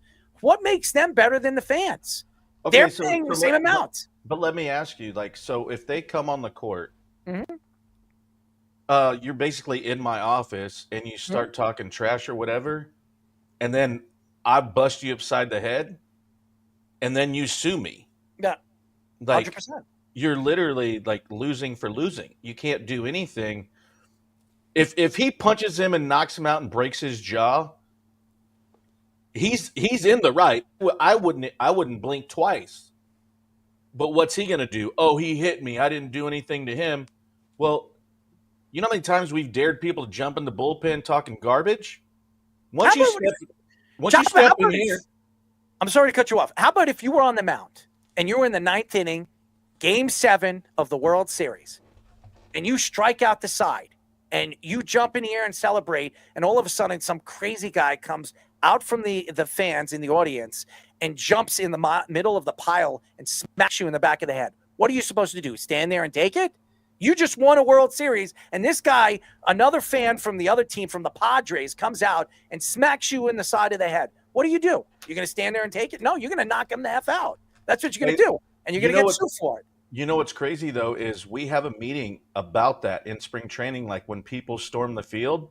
Because if you remember, it was probably 10 years ago, Matt Diaz, outfielder for the Braves, tripped the dude that was running, and he tried to sue him. I remember that, by the way. I do remember that. And so they're like, don't touch him. And I'm like, you're literally on our field. What are we supposed to do? I'm trying to – if you're running at me the dude that ran on the field in the football game, and I don't remember who it was, but they tackled the guy. Come on. What are we doing here? We can't protect ourselves? And it makes it even worse that it's a father that comes on. And I get heat of the moment, and we've all done dumb stuff in the heat of the moment, but you got to have a little feel to one of the best players in the world. And the way he just looked at him, I give him all the credit in the world for not, as you're head-to-head, to just not grab him by the throat and throw him down. All the credit in the world to Giannis for not doing anything, because I agree. I would have snapped, especially in that situation when I obviously let him beat me off the dribble. And, I'm pissed at myself. And losing the series. Like I commend him because I would have two-piece chicken and a fry with him. I would have made that thing go hard. Yeah, and you always wonder this fan versus player relationship type thing. We've seen it, especially in the NBA, because it's just hard because they're courtside. They're right there compared to other sports where it's a little more distant with the way the field is. And we've seen this with Russell Westbrook. We've seen this with James Harden in the past. We've seen that it's a lot of instances like that. Obviously, the Knicks fans with Trae Young was a big deal when they played in the playoffs, but it really crosses the line when you're doing it like that close to a player like that. Fans are going to fight with fans all the time. It's going to happen with any fan base, like Errol was saying. Raiders fans are fighting with each other. How many times do we see Oakland Raiders fans get into parking lot brawls with each other? But when you're doing it to a player, like you're watching the game to go see them and see them shine the way they are, and now you're going after. But it's Speedy. It's one thing to do it from the stands, but it's another to do it when you're on the damn court. Yeah, and again, there's a limit to, obviously you can heckle, you can boo them all you want, you could do all like trash talking during the game is fine, but whatever he's saying must have crossed the line using all. You're a multi-billion-dollar organization. The New York Knicks, they're one of the richest. If the Knicks were to sell their team right now, James Dolan sell their team, they'll make like $12 million off the New York Knicks and the organization. You're talking about a basketball game. Giannis is one of the biggest superstars in the NBA, and there's no protection after the game. There's no security that can protect this guy when somebody's running on a basketball court and wife smacking him in the back of the head, and this guy's yelling and cursing and saying these disgusting things to him after getting knocked out of the playoffs because one of your best players was knocked out in Game 4 or Game 5 because of an Achilles tear. I mean, it's disrespectful. The Pacers are becoming the bad boys of the NBA right in front of our eyes. Everyone keeps talking about Detroit, but the Pacers last year, remember what they did to the Knicks? How many times? The new school Pistons. Yeah, they were hitting the Knicks. And Rick Carlisle, he's a great coach, an aggressive defensive coach. When Dallas won the championship with Dirk Nowitzki and that team, they played very aggressively against Miami. That's why they won that series. Yeah, the same thing goes to the Pistons. They don't have superstars on a team. What's the biggest name on that team right now? Who's the biggest name? Haliburton. That is the biggest name. Yeah. I'm sorry, I'm talking about the Pacers. The biggest name on the Pacers is Haliburton. After Haliburton, who's the other star? Who's the other star that they have? Siakam.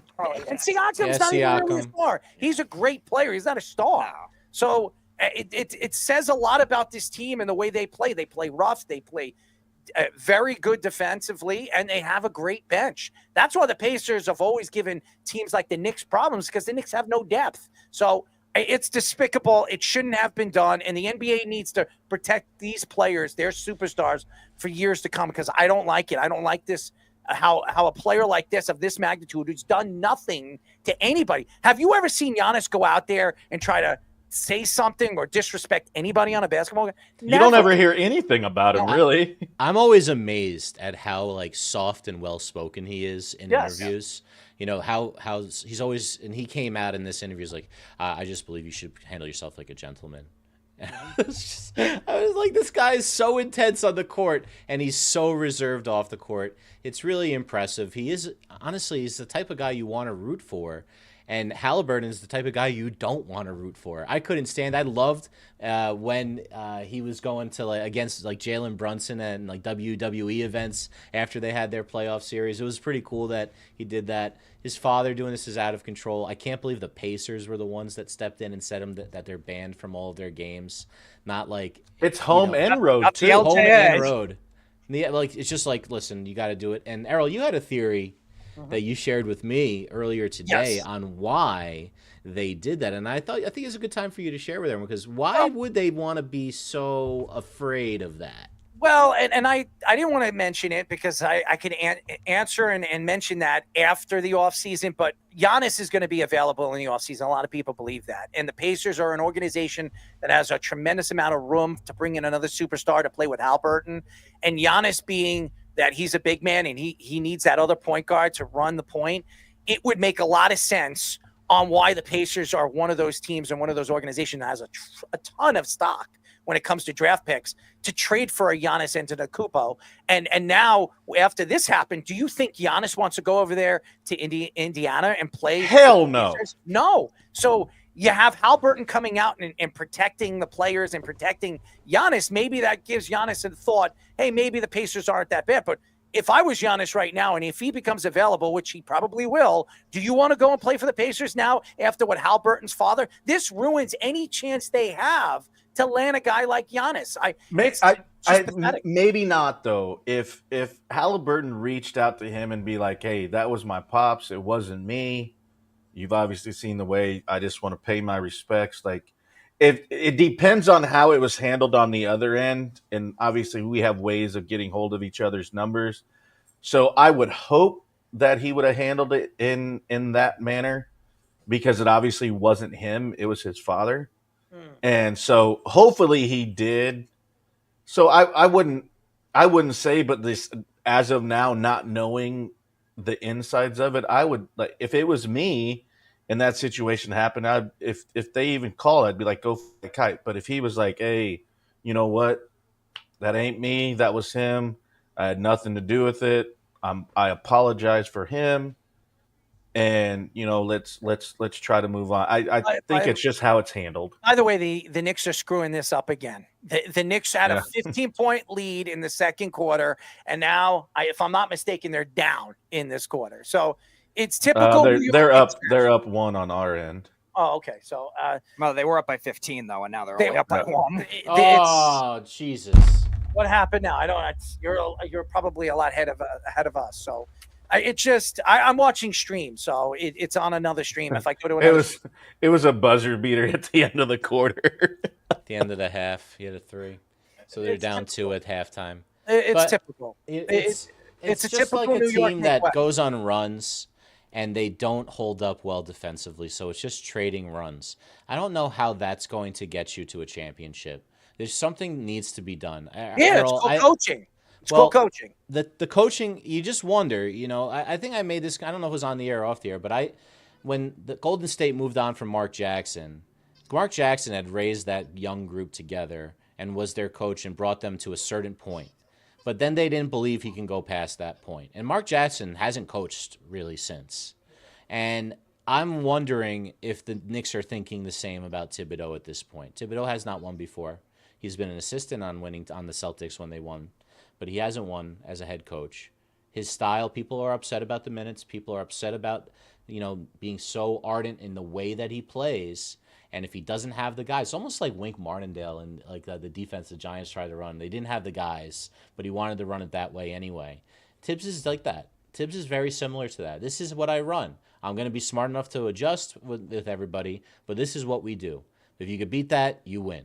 And teams can beat that, unfortunately, in the playoffs right now is what we're You don't finding. play team defense, you're not going to win. It becomes a half-court game, and the Knicks have not really produced any team defense in this series. And if Detroit wins this game, it's going to be very, very hard to go back to Madison Square Garden with the momentum on Detroit's side and go to Madison Square Garden in Game 7 and knock off Detroit.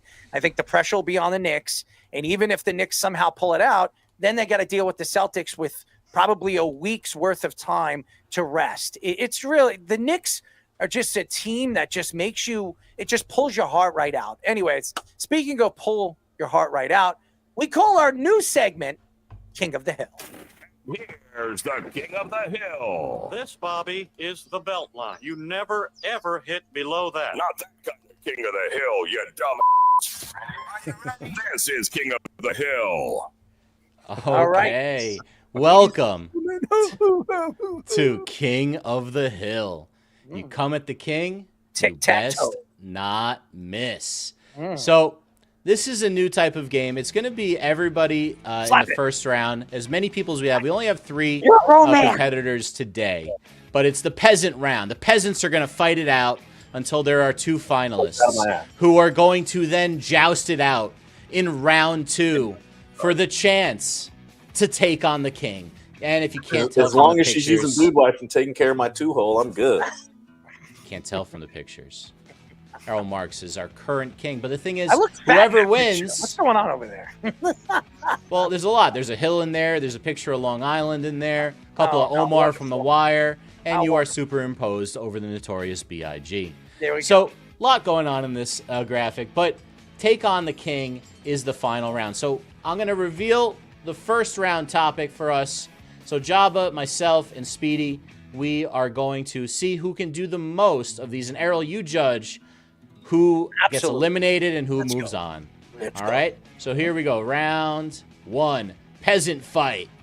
Reasons Shador fell to the 5th round. You got to rapid fire, give a reason. Next person gives a reason. Just keep going down the line. Start it with Speedy. Yep, I think the main one is the way he handled himself, just being unprepared for everything. He was saying, "Oh, I'm going to skip the combine to be more prepared for these interviews, these film sessions," and he was unprepared for everything. We talked about the Dable thing last week, but there were other coaches that he probably pissed off. Jabba. I'm going to go that he's not that good. He didn't play in the SEC. His talent in the Big 12 wasn't as good as it was, and they saw his deficiency in his footwork and, his passing ability, and I think they finally realized he's not as good as he was just because he won all the accolades and he had his number retired. When you have a bigger entourage than you have an arm, that's a problem as a quarterback heading into the NFL. And we saw it on Radio Row, walking around with the biggest entourage of anybody, as if he ever did anything at any level other than the FCS at Jackson State. Back to Speedy. Yeah, I was going to mention that Jabba was mentioning with the stats as well, like he used stat padding even certain games in the Big 12 and even out of conference as well, where they didn't have the big on-conference schedule until this year. And there's a reason that they only had the one ranked win. And sometimes stat padding and stats in college football compared to actual NFL talent will show a big difference there. And then all of a sudden you're just not only starting the 2 years and the 1 year at Jackson State doesn't help your cause either. Jabba. Yeah, and when you talk about attitude and you talk about not being prepared, but like we talked about before, going to a job interview with the sideways hat and then saying, "You know who my dad is?" Like, no, you're your own person. Shut up, douche. Just get over yourself. When you're a coach and you are trying to test some of these guys, like Brian Dable famously does with his quarterbacks, there's a system that him and Joe Shane have perfected ever since Josh Allen. Say what you will about that. But he does test them, and then Shador flunked that test and talked back to the coach and said that, I did install it right. You just didn't teach it to me right. They don't have to be very smart to see why the Giants had no interest in Shador. And the reports are they were on Jackson Dart as early as January. Speedy, last one. Yeah, I was going to mention the film study. We talked about it with like Kyler Murray bashing him 3 years ago with the film study. Oh, he's playing video games. He's not watching film. Shador's not only just distracting himself with that, he's also distracting himself with his brands, distracting himself with his father, all the stuff that he's saying with that. And I think so many teams are going to get deterred by somebody like Deion Sanders just having an inflation light shown on the team. When you have a 53-man roster, it's not just in basketball you can get away with it, like we talk about all the time, like stars run the NBA. In football, it's still more of a team game and more of a scheme game. Yeah, I think too with the way that he's handled stuff and the viral video that came out with Cam Ward, that says a lot about who he is as a character. And I think it's when we had the panel on, and when it comes down to it, it's like, okay, athletic ability, but character. Do I want to deal with that? You took the number 1 overall pick they worked out together, and you get in his face, and he said all he wants to do is focus on football. And he was talking about, you want to come on my YouTube channel and all this other stuff. And Kim Ward's like, no, I want to play football. He's so focused on doing other shit than doing his job. You are barely a 500 quarterback in a non-FCS. So grow up and do what you're supposed to do, and that's why you fell to the 5th round. And I'll finish it off. Jabba took my 13-12 record, barely 500 in his career at Colorado. Was a FCS quarterback, but if you have to go to the FCS first, the odds are you're not a very talented athlete, and we know that his measurables aren't there. But there was one thing I wanted to mention. 30% of his snaps in college were in a huddle. In the NFL, that's closer to 85%. And in the huddle, you have to have a very long and elaborate call, and you have to lead men and communicate. What man is going to follow this guy who comes in with his headphones around his neck into an interview, tells the coach he doesn't know what he's talking about, even though he was 13-12 in college, never won nothing? That's it, guys. That's round 1. Errol, you get to decide, for whatever reason you want, who the 2 members will move on to round 2. I was impressed with Jabba. I really was. I actually thought that he made some good points on the first 2 rounds, and he kind of finished it up in the 3rd round on his arguments with, obviously bringing up the Cam Ward situation. So I've got Jabba moving forward. And Speedy, I do like Fish. I love everything that you said, and obviously your thoughts with the percentages at the end of the game. And, obviously in the huddle, 30% outside of the huddle, he runs, obviously he doesn't run in the huddle as much. So I like what you were saying, but Speedy, obviously with his thoughts from each and every round, I thought he made a little bit more, of an argument. So I'll go with Speedy and Jabba moving on. All right. I will have to stay in the peasant's barn as we move on to round 2, the joust. Yes, our finalists will now joust it out over the best value picks in the NFL draft. Same setup, guys. Same thing. Take a second to gather your thoughts. We'll start with Speedy once again. Back and forth.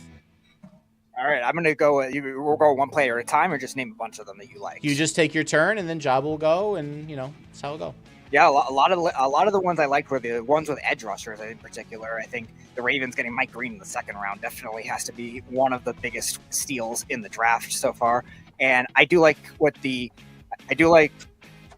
Texans did in the second round, the 2 receivers, pairing them together as well. Jaden Higgins-Fish, we were talking about as a first-round grade possibly, and he goes to them in the late second. Then he get his teammate to go along with it, Jalen Noel. I think the combination of that was just very good overall. And then the Eagles with Jihad Campbell, I think you can't go wrong with that. Off-ball linebacker that's super versatile. It's a perfect thing for what they need to go along with Zach Bond and Nakobe Dean, and they can be more versatile, even putting Dean at safety at certain points as well. So I like the Eagles pick as well, much as it pains me as a Giants fan. All right, so Speedy basically gave us 3. Jabba, same deal. Give us 3 of your value picks. I'm going to go first from Nebraska. I got some insider information from Eagles camp, and everybody's excited about Ty in the 4th round. Just with his mobility, with the style that he plays, and what he comes from. I think you took the receivers from me, Speedy, you dick. But I think there's more than one. I think, honestly, too, we talked about another Nebraska kid late in the 7th round where he's going to block. He doesn't need to do a lot of things. I know Speedy's going to beat me on this one because he's way more analytical on this stuff. But I think there was a lot of things in it that fit a bunch of people's needs, that did what they did. But yeah, Speedy will go against Errol in this one. So now, continuing on, tell me which teams you liked that got the most value in the draft. Speedy. All right, yeah, I'm going to say on the Texans train. I think that was for not having a first-round pick, trading back with the Giants because they were the team that did it with Dart. I think they did very well. I like the one that Travis May was mentioning with the Panthers, really addressing the edge rusher in the 2nd and 3rd round, just beefing up that defense after getting Ted McMillan, who I'm a big fan of in the 1st round. I think that was really good value that I think that should not be taken lightly. I like what the Bears did too, getting Luther Bird in the 2nd round to go along. I know Loveland, the pick of them, was kind of questionable, but even some of the offensive linemen they drafted later in the drafts were ones where I was seeing as day 2 picks and turned out to be day 3 picks as well. And I like what they did to really address what Ben Johnson is going to implement to this team. Even though the Loveland over Warren pick is questionable, I think he's probably more of the route running type end they needed, where Kmet could be the blocker. All right, Jabba. Yeah, I mean, as bad as it is to say, I actually like the Browns draft. And they kind of, as bad as they have been, I think they did a really good job of attacking the needs that they needed. Eagles, obviously not an Eagles fan, but they continue to do what they do and get the right guys and fall into position and how it goes. And the other one I actually really like too, and I hate to say it because we have so many Chief homers around here, but I think the Chiefs did an absolute great job of just filling pieces of what they needed with the picks that they had. All right, and finally for this round, guys, give me your favorite late round sleeper pick that went in this draft and why. Ooh. Speedy. Ooh, yeah, favorite of anybody. That is a good question. I like Cleveland. Another running back that was taken. I think one of our draft panelists was mentioning him. I'm a big fan of Dylan Sampson. I think that's a kid that I think he had a little bit of fumbling issues, but I think he has a good move set.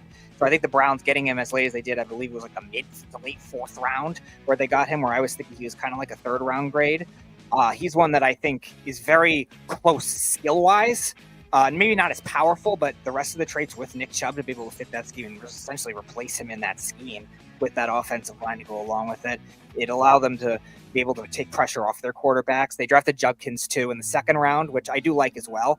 But I think that was probably a little bit more of a reach for where they were going at. But Samson in the fourth round, get those two combo players made up for it very nicely. I'm going to go on the defensive side. The Falcons getting Xavier Watts from Notre Dame in the third round. They, they've only had 20 interceptions over the last, and God, who was it? He had like 10 of them. I think he had half of them. And you just get a, probably, yeah. And you get a kid that's from Omaha, Nebraska. But attacks the ball.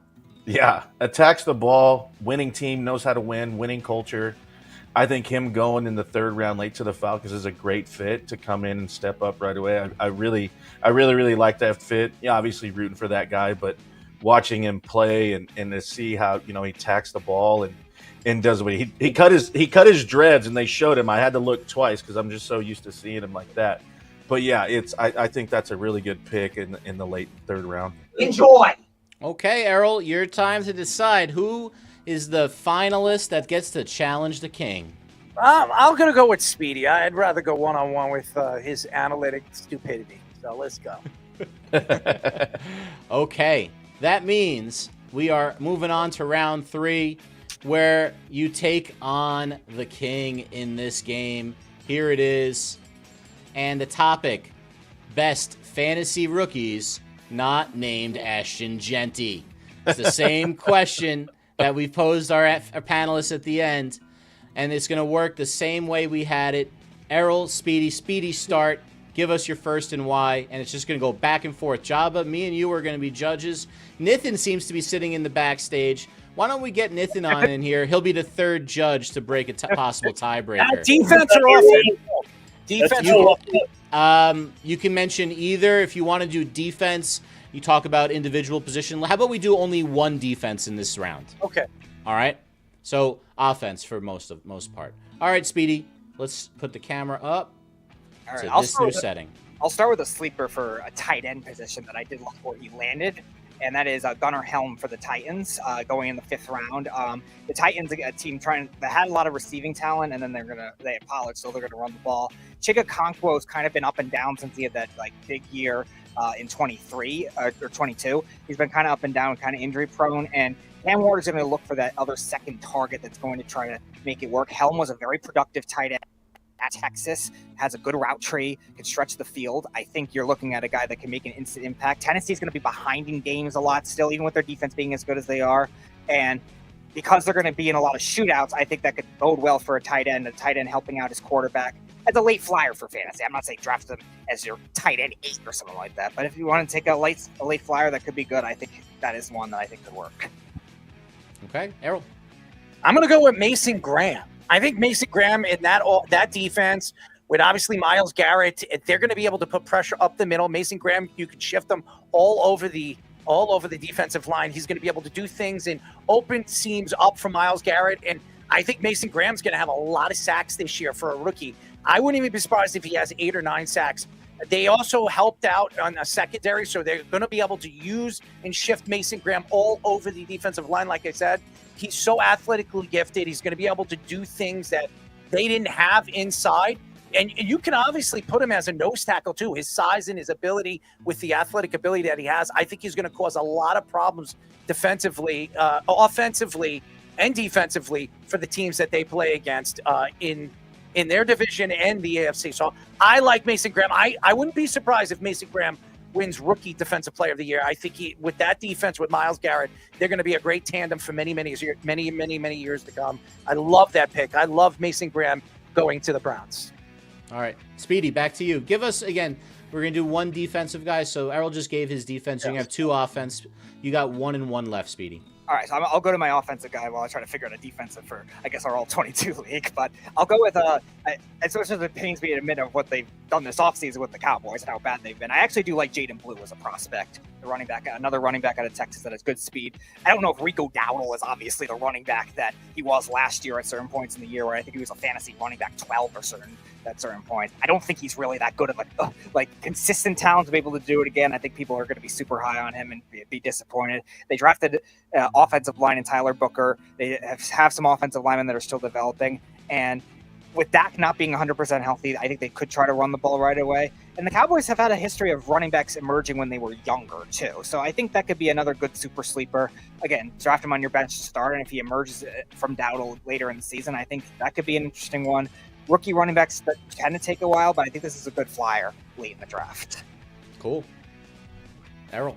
I love McMillan. I think he's going to fit over there with Carolina so very well. He's going to open up the seams. He's going to open up the offensive side of the ball for Carolina, something that they haven't had. Well, who was the last star wide receiver they had over there? They haven't had one. And now, obviously, with a young quarterback that is trying to find his way, now he has a number one target that can open up the field offensively. He's great in the red zone. They're going to have a red zone target to actually throw to. Over the last couple of years, they were one of the worst red zone teams in all of the NFL. Now you have a big, long body over there in McMillan that can absolutely cause so much havoc in the seams and the slot. He can play so many opportunistic positions for Carolina, and the way obviously their coach and Cohen likes to run. We all know what Mike Evans has done over there with the Buccaneers. I think McMillan, the size and the ability that Mike Evans had over there with the Buccaneers, you can do the same thing with McMillan. I think he's going to open up seams and opportunities for Carolina to dominate in the red zone. So I love McMillan as maybe a offensive rookie of the year. All right, one left for each. Speedy, your defensive player.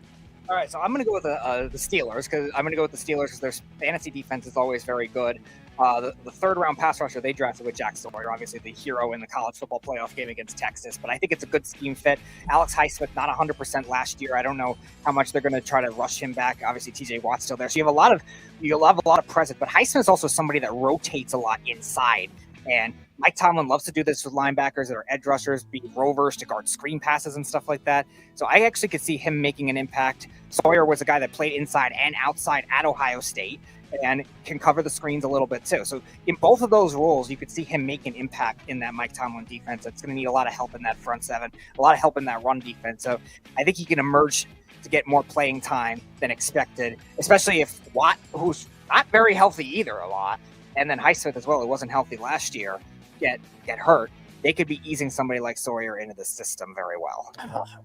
And I waited the best for last because I think he's going to be so explosive and fun to watch this year. Cam Ward is going to win. And we always look at the quarterback, and usually the quarterback wins Offensive Rookie of the Year. I expect Cam Ward to have a sensational year. If you look at what Tennessee has this year offensively, Calvin Ridley actually has a quarterback that can throw the ball and move outside of the pocket. Then you have Tyler Lockett, the addition of Tyler Lockett with the weapons they have. Treylon Burks, who is a first-round talent, who really hasn't had a chance to explode because he hasn't had a quarterback to throw him. Who are you going to trust? Will Levis? Now you have a guy that can throw the ball, move outside the pocket, and do what he does well. Van Jefferson. We all know who Van Jefferson is. He's been a pretty decent wide receiver over the years when he played for the Rams. Now he's over there. You got weapons all over the field, and you have a good running game and an offensive line that has obviously gotten better in the offseason. I think Cam Ward is going to be so electrifying. I don't know if he's going to be what we've seen over there in Washington. I don't think he's Jaden Daniels yet, but the ability that this kid has inside and out of the pocket, and he wants to prove himself. What Shedeur Sanders it was all offseason and throughout this draft class, and nobody was talking about Cam Ward and what he being the number one pick. It was all about Shedeur. Shedeur goes in the 5th round, and everybody forgets that Cam Ward was the number one predominant pick. I think Cam Ward is going to prove himself this year and is going to show everybody, just like Jaden Daniels did with the Washington Commanders, that he could be explosive with the weapons that he has over there with the Tennessee Titans. I love Tennessee this year. They're not going to win a lot of games, but with Calvin Ridley and Tyler Lockett and Treylon Burks and all the weapons that they have on the field, they're going to be able to use their offensive prowess to actually open up the field, something they haven't had in a very, very long time. All right, it's time to judge, and I'll go first. I thought this was a runaway victory for Errol. Speedy, you can't give me a backup tight end and a running back who won't see the field till the second half of the season and win a best fantasy rookies competition when he takes the number one receiver taken and the number one quarterback taken. How are you supposed to compete with that? I think Errol won because of the choice. You know, we weren't trying to get the sleeper guys. We were trying to get the best. He kept saying rookies. sleeper picks. I was like, wasn't it the best? You were still thinking of the previous rounds or something, Speedy. So for me, I thought it was a pretty clear victory for Errol for those reasons. But I thought this was a lot of fun. You know, I don't know, Job, if you agree with me. We don't need Nithin's vote. We can get Nithin the heck out of here, our tiebreaker. Yeah. Nithin the tiebreaker. Hold on, let's ask Nithin. What did he think? Nith, what do you think, Nith? This was fun. I like the competition between Errol and Errol and Speedy. So I'm going to go with Errol because I love Mason Graham. I love McMillan. I love all three, by the way, Cam Ward, McMillan, and Graham. I feel like those three were going to put up big numbers this year for their respective teams, and especially McMillan. I think Bryce Young finally has a number one receiver. He's going to be a number one receiver, in my opinion, in Carolina eventually. But Bryce Young finally has a receiver that he can rely on. And Cohen actually worked with Mike Evans. Yeah. So he's big, he's long, just like Mike Evans, and he has that kind of ability in the red zone. And Carolina, the last couple of years, have been one of the worst red zone teams in the NFL. Now you add McMillan. I think you give a defining offensive target that you need for a guy like Bryce Young, who, by the way, hasn't had a number one wide receiver since he's come into the league. So I think I like it. Before I go, can I give you guys my best value pick real quick? What is it? All right, the guy from Boston College that Dallas got, Donovan Ezeraku. He's really good. He's really good. That was the best. That's the best value pick right there. I think he could be a steal in the draft potentially. So that's also it's some good input. Jeff's favorite corner went to the Cowboys, the team he hates the most. So let's hope he can't stay healthy. Errol, the king stays the king. I don't know. I didn't understand where Speedy was going with that. I have no idea. He's kept going sleeper picks. I don't know where he was going with that. I thought I do believe Cam Ward is going to win Offensive Rookie of the Year. I absolutely believe it. I think he's going to be so explosive. I did not understand the whole conversation with Shedeur Sanders. People forget that this guy was the number one pick. And then I love Mason Graham. With Myles Garrett, could you imagine what that defensive line? Everybody was saying, well, why did they trade out of that pick and let Hunter go over there? Well, I don't know. They got Mason Graham at number 5, and they got a ton of picks for it. And look at their draft. Their draft was sensational. The two second-round picks that they had in the top of the second round were great. I think the Browns had one of the best drafts they've ever had. And I think they have one of the more underrated coaches in all of the NFL. So I like what the Browns did. I thought it was a really, really good draft for them. I thought like Speedy, I would have probably said something about Derek Harmon if I was talking about the Steelers defense, just about how they're trying to address those needs, but they are an aging defense. I don't know if they're going to be that great next season because of that. So I wasn't super convinced by their argument. I think Graham, you put him next to Garrett, that's a problem. Like, I don't know what you do. If he's as good as we think he is, that's a problem for the entire NFL. So, guys, that's been our first ever King of the Hill. All right, ladies and gentlemen, our deuce of the day. The deuce of the day. You, not a lock. I don't have a lock, but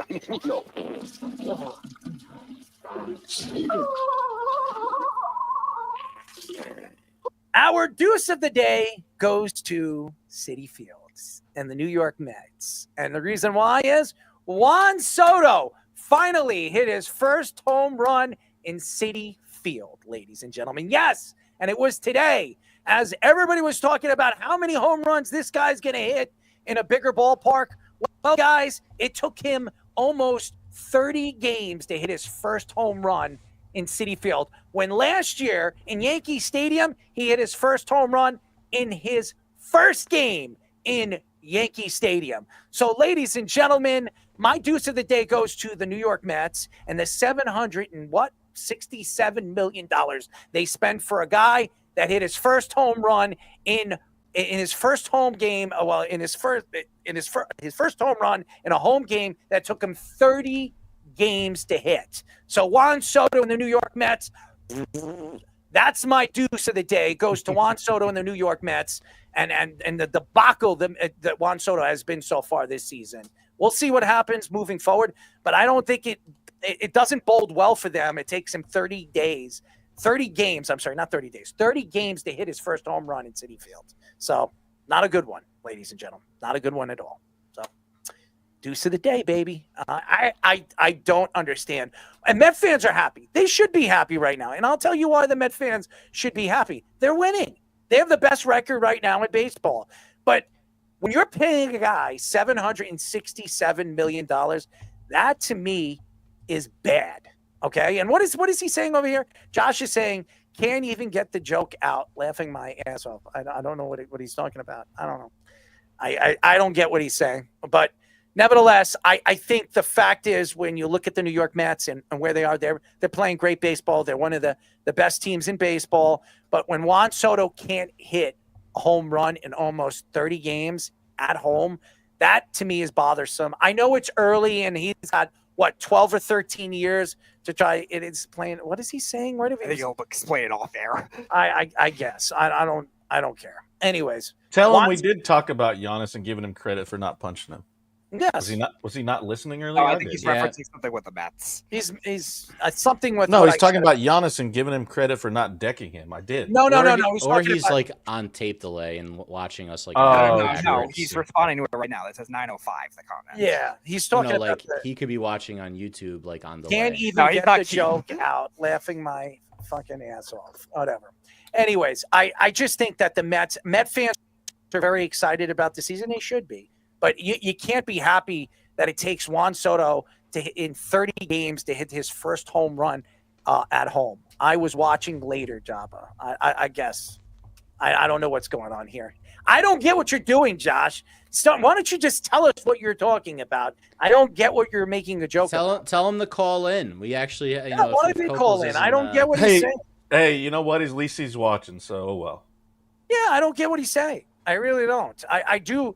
The joke is on the Mets right now because they're paying him $767 million, and it took him 30 games to hit his first home run at home. I don't think that bodes well if you're a Met fan. And again, I would worry if I was watching Juan Soto right now. Now, again, it's early, and there's 162 games, but how many home runs does he hit at home? That's my question. How many home runs is he going to hit in Citi Field? And we said this when he decided to go, he said that it was his favorite ballpark to play in. It was his favorite ballpark to play in, and he hits one home run in 30 games over there. How many home games has the Mets played so far? Speedy, do you know? You're a Met fan. You should know this. How many home games has the Mets played? They're 21-11. It ain't my money, so I don't give a crap. So that's what he's saying. I'm not worried, but I would be worried. I don't know it's not your money, but it will be your money when you're paying all that money to go and watch the Met games live, especially when they're a good team. So you are going to be paying. When the Mets are good, you got to pay for those tickets. And you got to pay for parking. You got to pay for everything. The food's going to go up and everything. Speedy, what is the Mets' home record? 13-3. They're 13-3. So the Mets have played 16 games, and Juan Soto has hit one home run in those 16 games. He hit two today. Oh, so he had 2 home runs. So it took him 16 games to hit 2 home runs, and it was back to it in the same game. So that would worry me if I was a Met fan. Now, again, he can get hot, but why would you leave Yankee Stadium when you were hitting all those home runs and move over there to Citi Field when it's a bigger ballpark and obviously harder to hit home runs? It doesn't make any sense. And the Mets, it's going to come back and haunt the New York Mets. I absolutely believe it. Maybe not now, maybe not tomorrow, but one way or another in the next 5 years, the Mets are going to regret paying him $767 million. And if the Mets don't win a World Series in the next 5 years, boy, oh boy, it's going to be one of the worst contracts in baseball history. And the Mets need to win one because this guy is a bona fide DH. That's what he's going to be. Well, looks like we got Josh on the phone. All right, Josh, have at it. Or not. And then we lost. He's gone. Maybe he was afraid to jump on because he was afraid the attack will come. And I will bite his head off, and so will Jabba. Doesn't want to anger Juan Soto's fate. No, he's going to call up, and he's going to argue his points because that's what Josh does.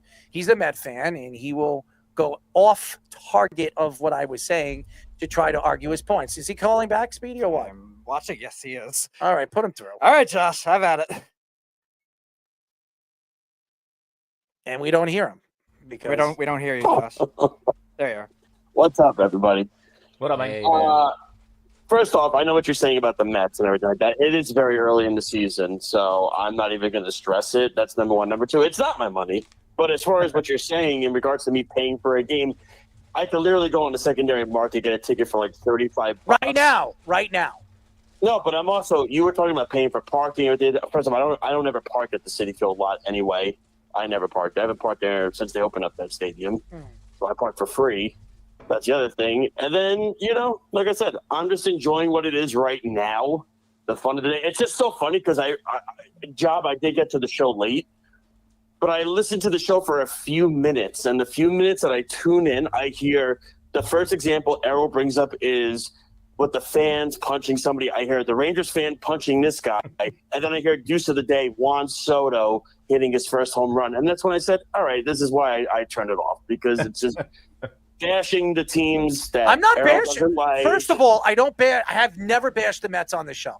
Ever bashed the Mets on the show. You do it on the side combos.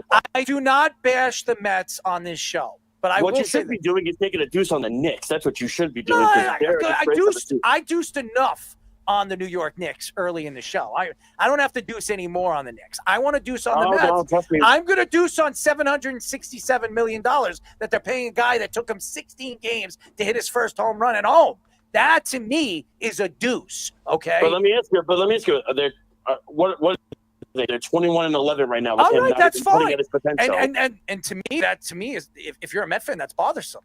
Because when he starts hitting, bothersome? I'll tell you why. Because I'm going to tell you why. When he starts to hit, then other people are going to get cold. We've seen this before with Juan Soto. He gets hot, and then he's got to put the team on his back. Is he going to be able to do that when that time comes? Because it hasn't been done yet for him on the New York Mets. And again, the New York Mets and Citi Field is a bigger stadium. It's going to be harder for him to take over games offensively in the big parts of the field. And by the way, did you watch him play defense this past weekend against the Washington Nationals? He was putrid. He was horrible. He couldn't catch the ball. He's never been good defensively. Yeah, he was pretty decent. He was decent. He was decent with the Yankees. A lot better than what we've seen so far with the Mets. I'm just saying. Oh, boy, what? No, I'm just going to leave it at this because I want to let you guys continue the show. And you and I could ramble about this for hours. You and I have done this for years. And by the way, actually, you're going to be on the show with me tomorrow. Yes. On my show, that's the first time that you and I have worked the show together. Speedy's probably like, what? But it's going to be the first time you and I work a show together, I think, in 2.5, 3 years? It's been a long time. Yeah, this is why we keep it that way. But anyway. You're right. Because the first thing I'm going to do is attack the New York Mets in Juan Soto's $767 million contract. That's it. That's one of the topics tomorrow. Oh, you don't know wonderful. what the topics are yet. I can't You wait. don't know what the topics are yet. I It's going to can't be wait. great. I'll be wiping my ass wonderful. when I'm done with you that know show. what? Maybe the first topic we should talk about is Hacker Mitch at the way he's shooting free throws. Oh, let's. Mitchell Robinson. Listen, I blame the Knicks for that.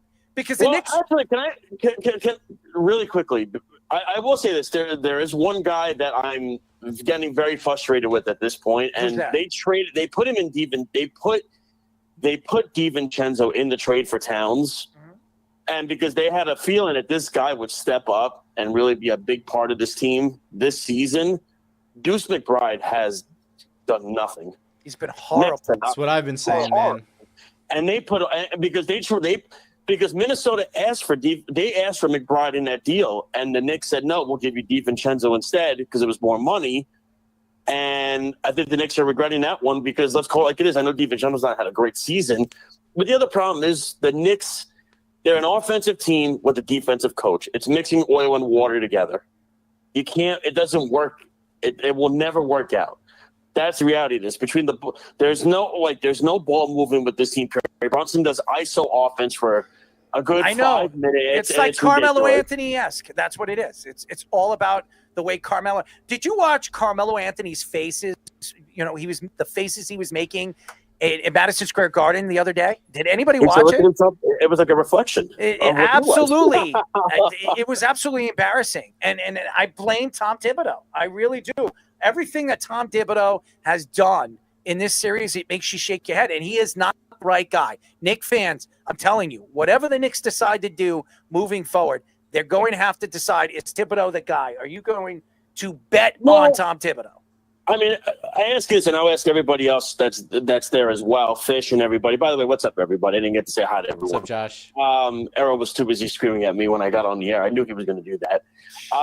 You're the one who's been talking more than anyone. Knicks up 13, by the way. But my question is, now, Errol, you think that even if they get out of this first round, right? If they get out of this round, which let's look, the talent deficiency, it's not even close.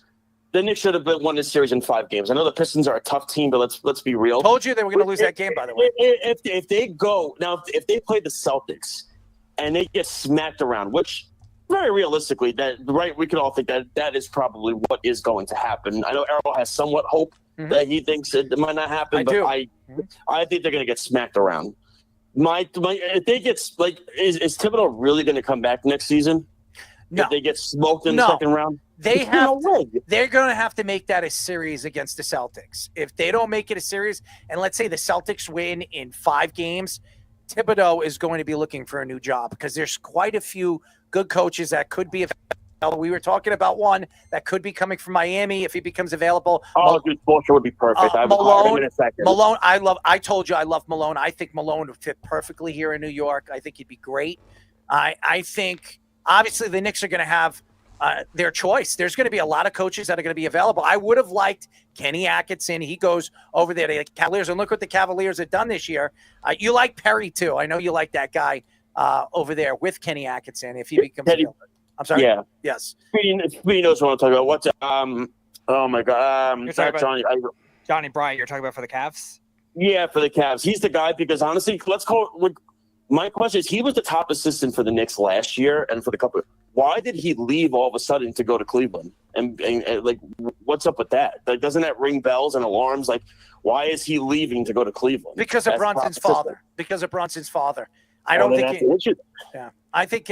think he wanted to deal with that anymore. And it looks like Brunson's father has all the say as the bench coach. You see Brunson. I know, but again, his son is the best player or the second best player on the team, and he's the superstar and the captain of the team. So that's why he has a job. And that was his way, or that was the Knicks' way of drawing Brunson to come and play in New York. So I don't think it was a stupid idea. I don't think Thibodeau made the stupid wrong decision. I just think where the Knicks are and where the Knicks are sitting right now, it doesn't bode well for Tom Thibodeau moving forward if they can't knock off this Detroit Piston team, which they're much better than, and then go into the Boston Garden, wherever you call that place, and not win one of those games and make this a series. The Knicks have to make that Celtics series a series. I think the Knicks match up very well against them. There's a lot of questions on how this team is going to play against a Celtic team that plays great team defense. The Knicks don't play any team defense, and the Celtics do. Here's the problem with the Celtics.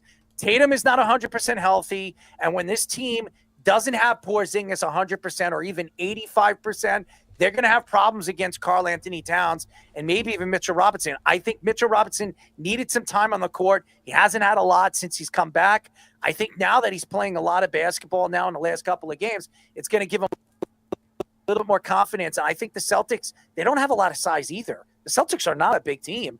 I think the Knicks match up better against the Celtics do in this series than even the Orlando Magic, who I think is much better than Detroit. So I think the Knicks are going to make it a challenge if they can knock off the Detroit Pistons. I don't think they beat them, but I think it's going to be a lot closer than people think. And is that enough for Tom Thibodeau to keep his job? The answer, no. I think Tom Thibodeau loses his job, especially if they can't beat the Celtics. You got to get out of the second round. And since Tom Thibodeau's been there, he's taken his team as far as the second round. I want to see them go to the Eastern Conference Finals. And I don't think, even with the talent that they have, a lot of people believe the Knicks are good enough with the talent that they have, especially their front five. You added Mikal Bridges for 5 first-round draft picks, and he really hasn't done enough this year. Karl Anthony Towns, and then you have a front five with OJ Anunoby. You paid him $240 million in the offseason. Jalen Brunson. I mean, this team should be much, much better in this Detroit series. They have not played team defense, so It's going to be a lot of questions on what the Knicks do in the offseason, especially if Tom Thibodeau can't get out of that second round. All right, ladies and gentlemen, we're still waiting for Quentin Culpo. So, I'm sorry? Yeah, he said he was running late, but I thought he was going to like 5 Errol, minutes. go to the sports minute. We got sounded out right after. All right. So let's go sound it out, ladies and gentlemen. Big roll here. Jay Quellen. Where's Jay Quellen at? No Jay Quellen here? Do you mean Jacqueline? Let's sound it out. What you call me? Sound it out. All right, guys. It looks like our guest is in backstage. Just got in. So this is our quickest one anyway. Errol, playoff hockey names. Guys that are still active in the playoffs right now, or at least we're in the first round. First one up. Sound it out. Oh, God. Jesperi Ketanami.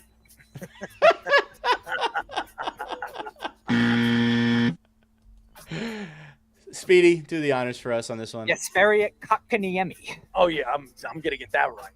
Get the hell out of here. Kotkaniemi. Come on, man. Good that luck was on easy. that. Yeah, all right, yeah. 0 for 1. Yeah. Let's go on to the second one. And here we go, Errol. In the playoffs right now. Former high pick. Sound it out. Oh, my God. Jared Slavkovsky. Slavkovsky. You got it the last name the second time. Speedy, how do you pronounce that first name? Raj Slavkovsky. Yeah, right. I'm not. How the hell Wait. am I supposed to sound that out when you can't sound out his first name? Wait, I like the way Speedy Jay says is- it. Pronounce it one more time so we can get a drop. Raj Slavkovsky. That was great. All right, last one. 0 for 2, Errol. You got to get one to make it to 300 batting average. Sound it out. E2. Okay. I think he had 4 points yesterday. Luo Sterinen. No, it's not right. It's Eetu Luosterainen, a great player. Oh, God, please. I'll tell you this right now. If you guys didn't know these names, like if you didn't know that, Speedy, I know he actually studies the names and how you pronounce them. I guarantee you, if you weren't setting it up, you wouldn't be able to pronounce their names either.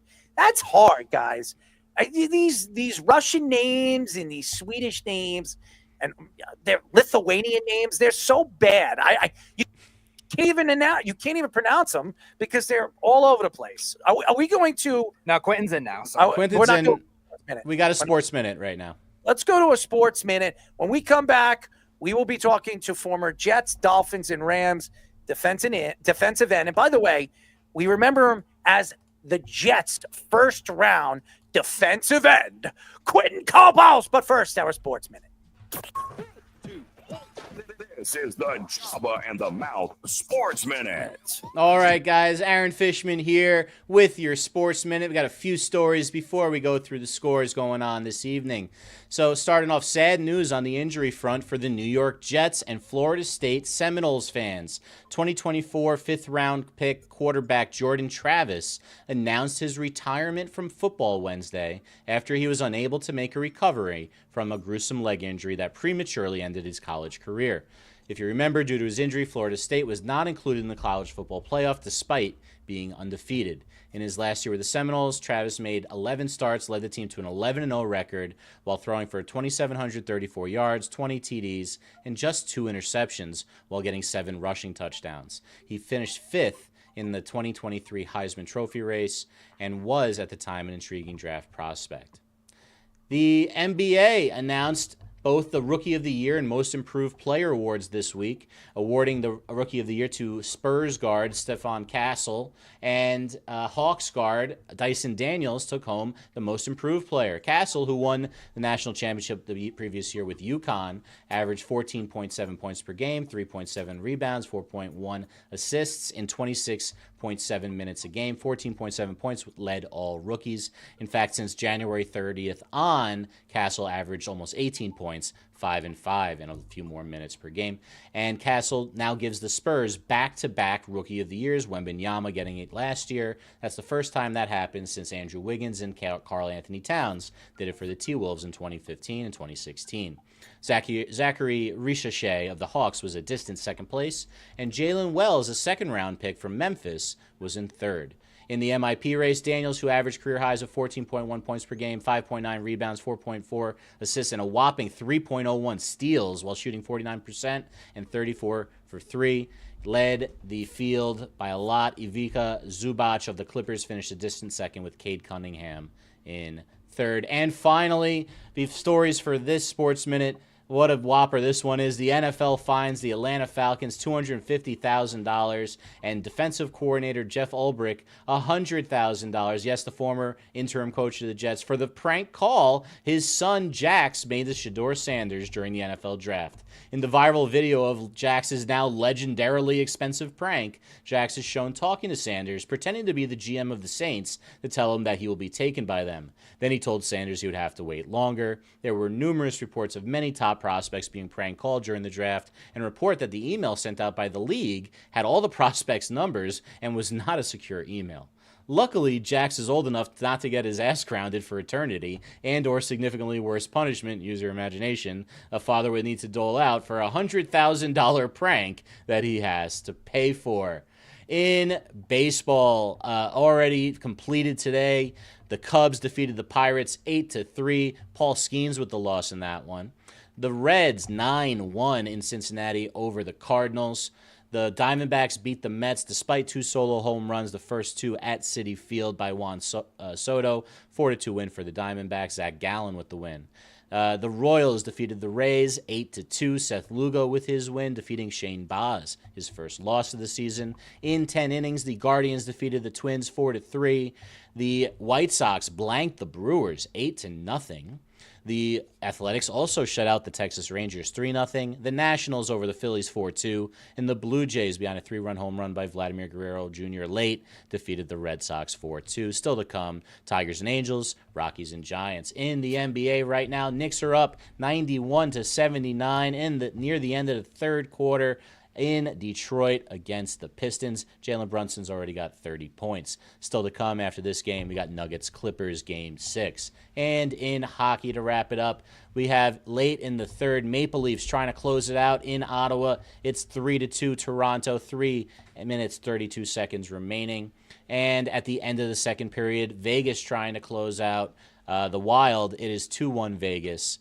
At that point, Jack Eichel with a goal in that game. Still to come, Stars Avalanche and Kings Oilers. We are streaming live, everybody, on TikTok, Twitter, and YouTube on our Jabba in the Mouth handle and on Facebook and Instagram under the Worldwide Sports Radio Network handle. You can now find us in video on Spotify and keep downloading us on Apple Podcasts. Like, subscribe to see all the shorts and videos you see throughout the week. Now back to Errol, Jabba, and Speedy for our guest on Jabba and the Mouth. Any questions? What is this? This is the Jabba and the Mouth Show. 99% of the world would. Hey, boy. 631-672-3108. You're listening. I love this track. You hate me. As long as you don't sing it, we're fine. Oh, he's into it. Oh. No, he's already Listening. He's selling out right now. On the mouth. Listen to Quentin Coples. If you want to listen to Quentin Coples, you should be listening to the show. I'm your host, Errol Marks, my co-host, Jabba Chamberlain, and the speaker, Speedy Petey. Go to our website at www.worldwidesportsradio.com. Check out all our shows throughout the week, including the one and only Jabba in the Mouth, every single Mondays and Thursdays at 7:30 p.m. All you have to do to tune in and check out our local listings for all our shows is go to our website at www.worldwidesportsradio.com.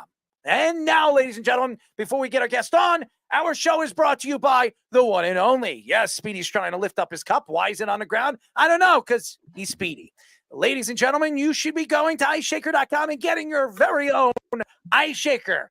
Go to www.iceshaker.com and shop all their official licensed collections from Star Wars to Marvel and so much more. Enjoy free shipping when you spend $50 or more. Go to iShaker.com to check out all their great products and deals. If you like your New York Jets ice shaker, and boy, oh boy, if you do, get rid of it because, the Jets are never good. I am a Jet fan, so I know all about that. You can go and get your very own ice shaker of the New York Jets by going to www.iceshaker.com. If you're a Giant fan and you like, Abdul Carter, you can go and get your very own Giants ice shaker at www.iceshaker.com. And if you're a goddamn New York Knicks fan that watched this team go up and down and absolutely choke as they always do, you can get your New York Knicks ice shaker by going to www.iceshaker.com. And now, ladies and gentlemen, he's been waiting carefully and calmly as we do, as we always do. 9 o'clock, we were supposed to have him, but we have him on at 9:30. We're talking to former Jets, Dolphins, and Rams defensive end, the one and only Quentin Colpos. Quentin, what's up, buddy? Hey, what's going on, fellas? We're Sorry good, for being man. late a little bit. I was in the midst of traveling, but I'm here now. So let's do it. All right, listen, I like the hat. It definitely matches with the Jets colors, even though I'm shamed every single time I say I'm a Jet fan. But nevertheless, you say that every time. It's true. I mean, the future is bright. The future. Well, we can only hope. I mean, I do like Aaron Glenn. I like Aaron Glenn. So when we go into the offseason so far, and the New York Jets obviously fired Joe Douglas, and Robert Saleh's gone. No more Jeff Ulbrich, as his son did some unique and weird things during the draft. But the Jets added, obviously, a new GM and a very good coach.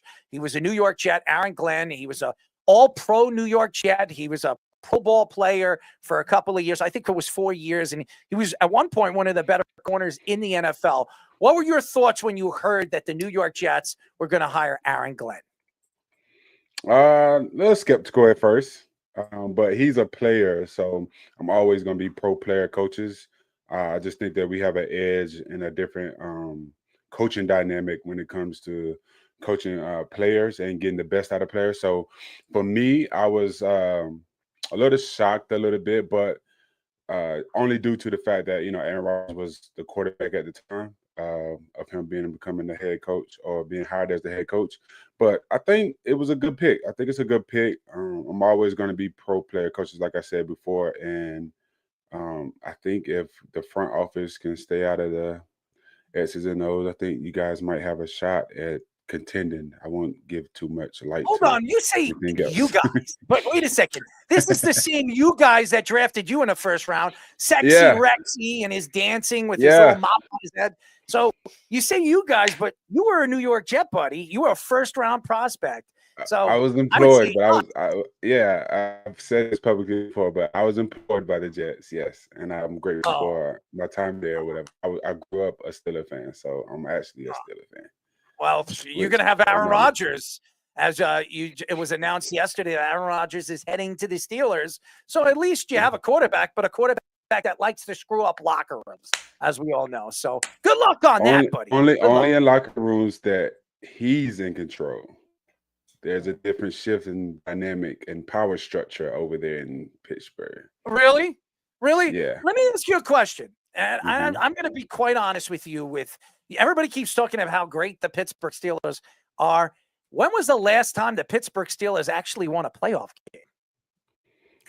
Last time we won a playoff game, it's been like it's decade. It's over 10 years, I think. 10 years. And you're going to say that they're built and but we made it to the playoffs, so you can't necessarily say anything about.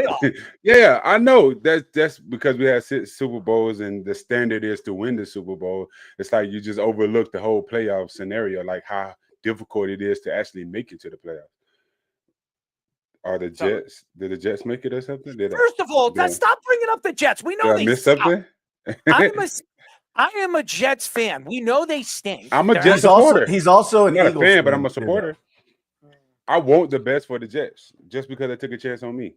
So I want the best for them. And there were some things that I would have asked them to do a little differently before I left. But, I didn't have that type of power or control. But I think they The future looks bright. We'll just leave it at that. Yeah, we said that 4 years ago, Quentin. We said that 5 years ago. We said that 10 years ago. We said that 20, 30 years ago. And where's the brightness? Let's go. Let's go through it before I let Speedy ask your question. Let's go through it. Browning Nagel, wonderful. He was wonderful. You bring in Neil O'Donnell, absolutely wonderful. As he went to a Super Bowl from your Steelers, and then he goes to the Jets and absolutely is a bombshell. Then you decide, hey, you know what? Well, let's go with Mangenius, as he calls him. He decides, hey, let's bring in Brett Favre. That really worked, and he gets fired within a couple of years. Then they decide, hey, you know what we're going to do? We're going to bring in a young quarterback in Mark Sanchez. He goes to 2 AFC title games and couldn't get over the hump because he's eating hot dogs on the sidelines. Then let's go after that. Christian Hackenberg. Oh, yeah, that guy. 2nd-round draft pick from Penn State. Wonderful pick by the New York Jets, as he couldn't hit a broadside of, what do they call him? But back they couldn't the broadside of a barn.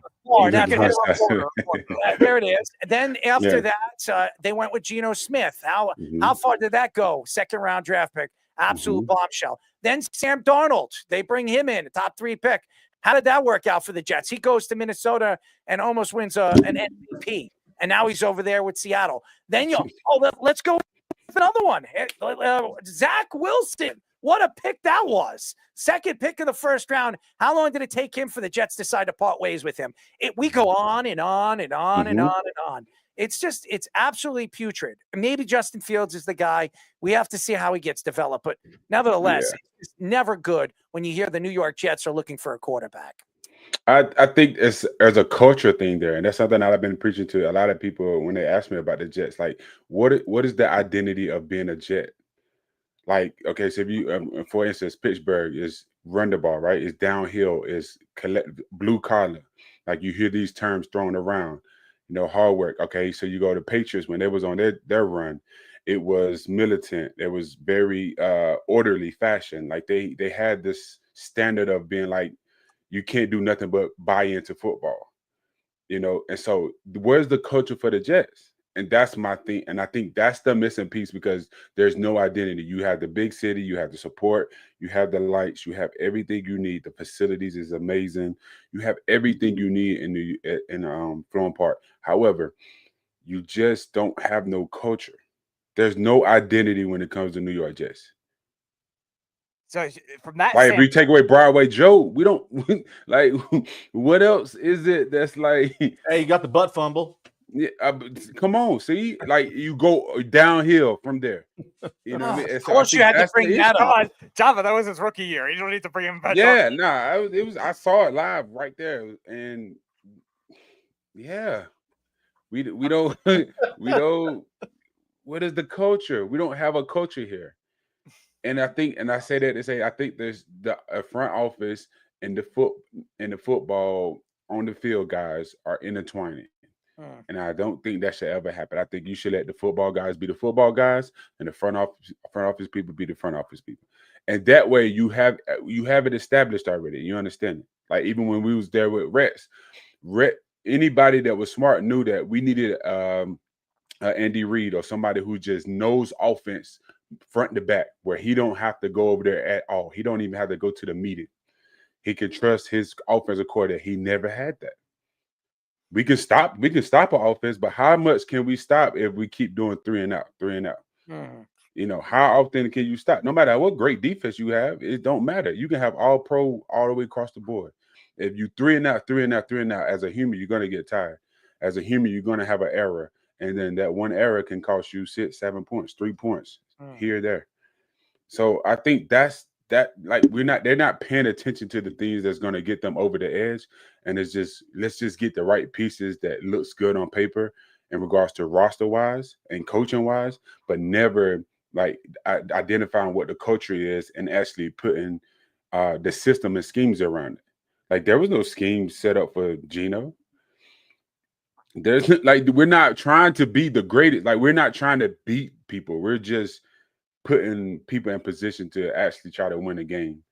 And then there needs to be a scheme that you can implement that can actually work, that this quarterback is actually comfortable with, that he can actually function with. And then that can go from whether it's, check downs and bubble screens to all the way, the run and gun West Coast offense. It's whatever you want to do.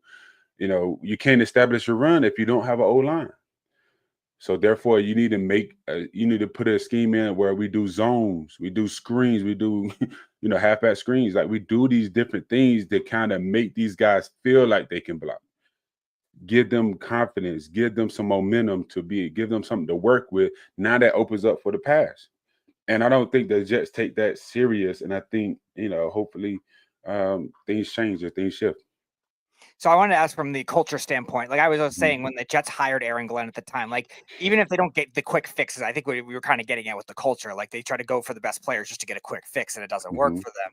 Like, do you think this analogy makes sense? Like comparing it to maybe the 2022 line, they just missed the playoffs, but they have the big second half, or the Eagles in 21 when Sirianni first got hired, they squeaked into the playoffs when they were supposed to be one of the worst teams in the NFC. Is that the type of year you want to see from the Jets, even if they don't like make the playoffs right away, so the players buy in?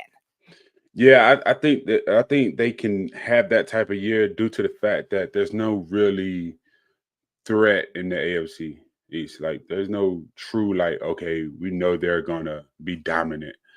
You got the Dolphins who have the skills and the talent, but with Tua and his concussions and the instability at the QB position and inconsistency they've demonstrated throughout the last year. So you don't know. They're not guaranteed that, they're going to come in and be, Kansas City or whoever, right? Like it's one of those things. New England, still a mess, in my opinion. So Buffalo is dominant. Yeah. But I think you can sneak right up under there into like a wild card situation. I don't know if you guys can win the conference, but, I think Buffalo pretty much has that control in regards to being consistent enough to be able to actually win the conference and actually put the product out there on the field. So, but I think you guys could sneak in and be a wild card. I can see it happening if you win games. But the first 4 games, it tells me how the season is going to go. Q, you think too, like when it comes down to that, do you think the draft class and I don't know how much you paid attention to it, but do you think they filled spots that they needed to? And do you think with the guys coming in, do you think Aaron Glenn, and I agree 100% when it comes to, having a player be the coach, because it's just, I understand there's different eyes that see different things, but as players, you can kind of relate when they come at you because they're coming at you for a reason because they've been through it. So I 100% agree. So do you think that they, with the guys they brought in, do you think Aaron Glenn will be able to relate that to Woody and be like, hey, let me handle the X's and O's, you handle the other BS, and stay out of my business and let me do my work? It's tough. One, because we're not in the rooms, but then 2, it's not understanding the relationship. But from what I know, I don't know if Glenn has that cachet to be able to make demands right now. To me, I think they're going to want to see him win to some level and degree before he comes in with any type of demands, sadly. And I also think that's going to play a part where is he still tied to like that old school mentality and schemes, or is he able to relate to these kids and adapt and implement something that speaks their language and not so much our language or the language that was before me. These kids now are a little different. I'm seeing this at the high school level. I'm seeing this at the college level, where they're not necessarily. It's like going from dial up to AI. Like totally different world, like just unbelievable difference. And they're not necessarily, they don't want to, and back in our day, we had to type papers, you know what I mean? And now you got AI who can type a paper in 2 minutes, you know what I mean? And just say, don't plagiarize. And then it makes something up for you in 2 minutes. So with that being said, can he adapt to that level and get this new generation to buy in? Half of it is going to come with winning, but also if he could create a fun scheme that everybody buys into, I think that gets him over the edge. But do you think athletes are softer now today than they were back then? Softer, I wouldn't use that term, but I think they're more skilled, but they lack the discipline and the fundamentals. So where you have a super athlete, they don't understand the fundamentals of understanding. Okay, for me, lining up against a left tackle, looking at his kneecap. Okay, I shouldn't say softer, but are Yeah. less to take constructive criticism and feel like they're being attacked more instead of taking the Well, criticism that's and where, using it. well, I think that's where the player coach comes in at, because it's easier to receive more from a player side. I don't know, but these days, these kids want something that's more relevant. Like, what have you done in the last 5 years? Like, are you one of those guys who retired early and then got the job, and now you can relate to the struggles that I go through and things of that nature? So it's one of those things where my generation and before, we was always told to respect your peers, even if you know something better. There's always that genuine respect. These kids today, it's like, if I don't buy into it, I'm checking out. I mean, you look at it from the Pittsburgh side, like George Pickens. Like, even though Arthur Smith is a horrible offensive coordinator, he did a horrible job. I ain't gonna say he's horrible, but he did a horrible job with like scheming him and putting him in different route concepts that can actually allow him to flourish. He threw temper tantrums, and he had like some times where you like question it. Now receivers are always divas, but there's control that needs to happen, and I just don't think that this generation know how to control their emotions, because they growing up in a society that tells them whatever they're feeling is right. We are talking to former Jets, Dolphins, and Rams defensive end Quentin Coples. He was a first-round draft pick for the New York Jets. I think that year the Jets had 3 first-round draft picks, and he was one of them. And you want me to tell you something, and I agree with you. I think a lot of players are prima donnas. You watch the NBA, it's enough said. I mean, the LJA, the LeBron James Association, has always been a prima donna sport ever since LeBron James has come into the league. I think the NFL has transitioned into that. I think it hasn't benefited any of the players. But there is a player that was drafted by the New York Giants this past year, fell to the Giants, and everybody thought that this guy was the predominant number 1 pick in any other draft class. But obviously, Tennessee needed a quarterback.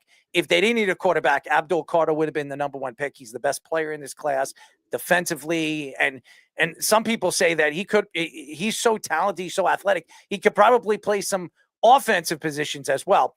Your thoughts to Abdul Carter going to the New York Giants? What type of player should the Giants fans look forward to watching as a Giant fan? He's special. And I comment later on this whole playing both sides. Yeah, he's a special kid, man. I think they could be excited about him. But one thing about I think they had a great draft overall. I think they probably the first round, especially, they won the first round by far. So to me, and then so I think they got a great pass rusher, great talent. It's hard to say what he's going to do in the NFL, even with the athleticism, because like I go back to you, like a lot of times people don't realize that no matter how skilled you are, if you're in the wrong scheme, it can go downhill fast. And the thing about him, he's similar to Michael Parsons and things of that nature. Like, I don't want them to get too crazy, which New York Giants ain't really like that in regards to how they play their defensive linemen. They pretty much play them straight up. But that whole hybrid, now they call it an edge, where you drop it into coverage or you're doing everything but rushing the passer. As long as he's rushing the passer, I think he's going to be great. I think he's going to be all right. I would love to see how he responds if they having like losing seasons, because that's when you really understand the identity of the player. When they having a losing season, when they slide protection to him, things of that nature. Not too much familiar with who New York got on their front, but he pretty much the star, Dexter right? Lawrence, obviously, special. Yeah, Dustin Lawrence. He came from the Cowboys, right? Yep. And Yeah. Thibodeau. Dexter Lawrence was drafted. He was a draft Oh, pick. he's drafted there. Okay. Yeah, Brian Burns was the one that was traded from Carolina. Yeah, Burns, who's Mm-hmm. really sensational. His second half, Brian Burns actually had a good second half. The first couple of games, Brian Burns did not look really, really good. But now you have Burns. He's a pro ball player. You have Dexter Lawrence, who's probably the best defensive tackle in all of football. And then you have a guy like Abdul Carter. You have Thibodeau there still. Yeah. So they stacked. Yeah. Yes. So they're trying to kind of get that jet line where they had Yes. JPP and all the boys there. Yeah, okay. Yeah, they're trying to kind of recreate that. Yeah, they were Tuck the Giants. and yeah. OC Umanura. So yep. they have a tremendous amount of talent. The Giants have always built their team around their defensive line and linebacker play. And now you have a guy that is a linebacker, an outside linebacker that you could put as a defensive end. You can scheme him many different ways. He's not just good. He's not just good at rushing the quarterback. He can actually stop the run. He's so athletic. The question is, how healthy is he going to be? Remember, he just got screwed, put in his ankle. I mean, that puts a lot of pressure on his legs, and he likes to. What they say is he gets very, very, very low to the ground and around the bend. So that puts a lot of stress on your legs and your ankles. Obviously, you're a pass rusher. Obviously, you're a defensive lineman. What kind of pressure is that going to be for a guy that's a rookie who could do anything athletically as a defensive lineman? And now, obviously, with the injuries, could he do what he did in Penn State? Yeah, I believe so. I mean, Penn State's still a Power 5 school. If he went to Dr. Anderson, hopefully he did. He'll be real good because it's a difference in the surgery when you got the screws in it and they got like this rubber plate that they put in versus the rod, which is the rod it sucks and it has killed a lot of careers. But the rubber plate kind of is flexible and it allows your foot to bend and still do the normal operate at the mechanic level that it did and the natural with the tendon. So I don't think it's going to be too much. And when did he have the surgery? Right after the season, actually. Yeah, so he had time to recover. In the championship game, Speedy, he did. He played in the semifinal game against Notre Dame. Yes, and they lost. And they lost against Notre Dame. And then right after the season, he had the ankle surgery, and they said they put screws in it. So I don't know anything about it. So no, I got screws in mine too. when I had fractured my tibia, right? Yeah, fractured my tibia at in one of the preseason games versus the Giants. I think it was. Anyway, so I don't think it'll be an issue at all. Like I said, we'll kind of see the first 4 games or whatever. He has time to heal, and with advanced science and technology now, surgeries ain't the same thing that they used to be. So you can heal a lot faster. So I believe he pretty much will be all right. It'd be interesting to see how he respond. But from a pass rusher stance, it's all about rhythm and being that he got the name, he kind of got the ball in his court, and he could dance and do what he need to do. He get some sacks, and he'd be all right. He didn't have the surgery, by the way. Oh, he didn't? No, he opted not to. Naturally heal? Wow. I'm pretty sure he had the surgery. No, he foregoed it and then went to participate in his pro day. Fish just posted it, and then I just looked it up too. So he didn't get the surgery. Right? So what did he actually fracture anything, or it was just more like a high ankle? It was a stress fracture. Stress fracture in his right foot, and then he should have had the surgery. they were thinking they had to stay. Yeah, they might come back. That's it. The only issue that I would have on that was that MetLife is turf, so that and it's been known to take some injury, some guys out. So what's your thoughts on the turf versus natural grass? Oh, it's no competition at all. Natural grass all day. I really don't understand why we went heavily on turf. Best grass I ever played on is in Green Bay in August, September. It's unbelievable. And then second Rogers that game too. But so it's natural, it's unmatched. Turf is good for maintenance and you don't got to do a lot. And then, from a business stance, I understand because, you can just throw some tar over it or whatever, host a a concert, then pull the tarp up or whatever, spray the field. Now you got a football game the next day. So the convenience, you know, ticket sales and all that other stuff from a business stance, numbers wise, it makes sense. But that natural grass from a football player is unmatched. You know, it gives in a little bit, still sturdy enough when you plant. There's less maintenance on your joints. So I would definitely do grass hands down. I've never heard anybody really support turf. So what are your thoughts of the Jets draft? Mbu in the first round, thought of maybe as the best offensive lineman, the biggest offensive lineman. Mason Taylor in the second round, who's Jason Taylor's son. Who I don't know if you crossed paths with. I know he was with the Jets for a little while, but what are your thoughts? He came back like once or twice, but I really kind of seen him in Miami when I was down there for finishing up my contract. I think like we talked about earlier, I think they did good with regards to finding the pieces that they needed. But it's, you know, you got a long, uphill battle in regards to, with the run defense. What, at 29, 20, that was at the bottom of the pack. It's yards per carry. Run offense. Yeah. So it is going to be interesting to see how they do that, how they improve from being at the bottom of the pack to going further. And I know they got to kind of see where Justin at. So it's going to be a lot of passing to kind of get some data on him. So that should be good. The kid they drafted was good though. He's a stud. I like the pick, and like I said, I like it from a roster move. But I don't know his scheme or whether or not that'll actually play out the way it's supposed to. It's tough to tell with the scheme right now. They want to make it like a Lions type thing, but the Lions never had a mobile quarterback there. Even the backups for Jared Goff were not correct. Types. And those are like true quarterbacks versus Justin, who's an athletic QB. So you're expecting a little modified from that, Yeah, so you can't compare Lamar to like, Sam Darnold or somebody. Like, it's just totally different. So it's going to be interesting to see.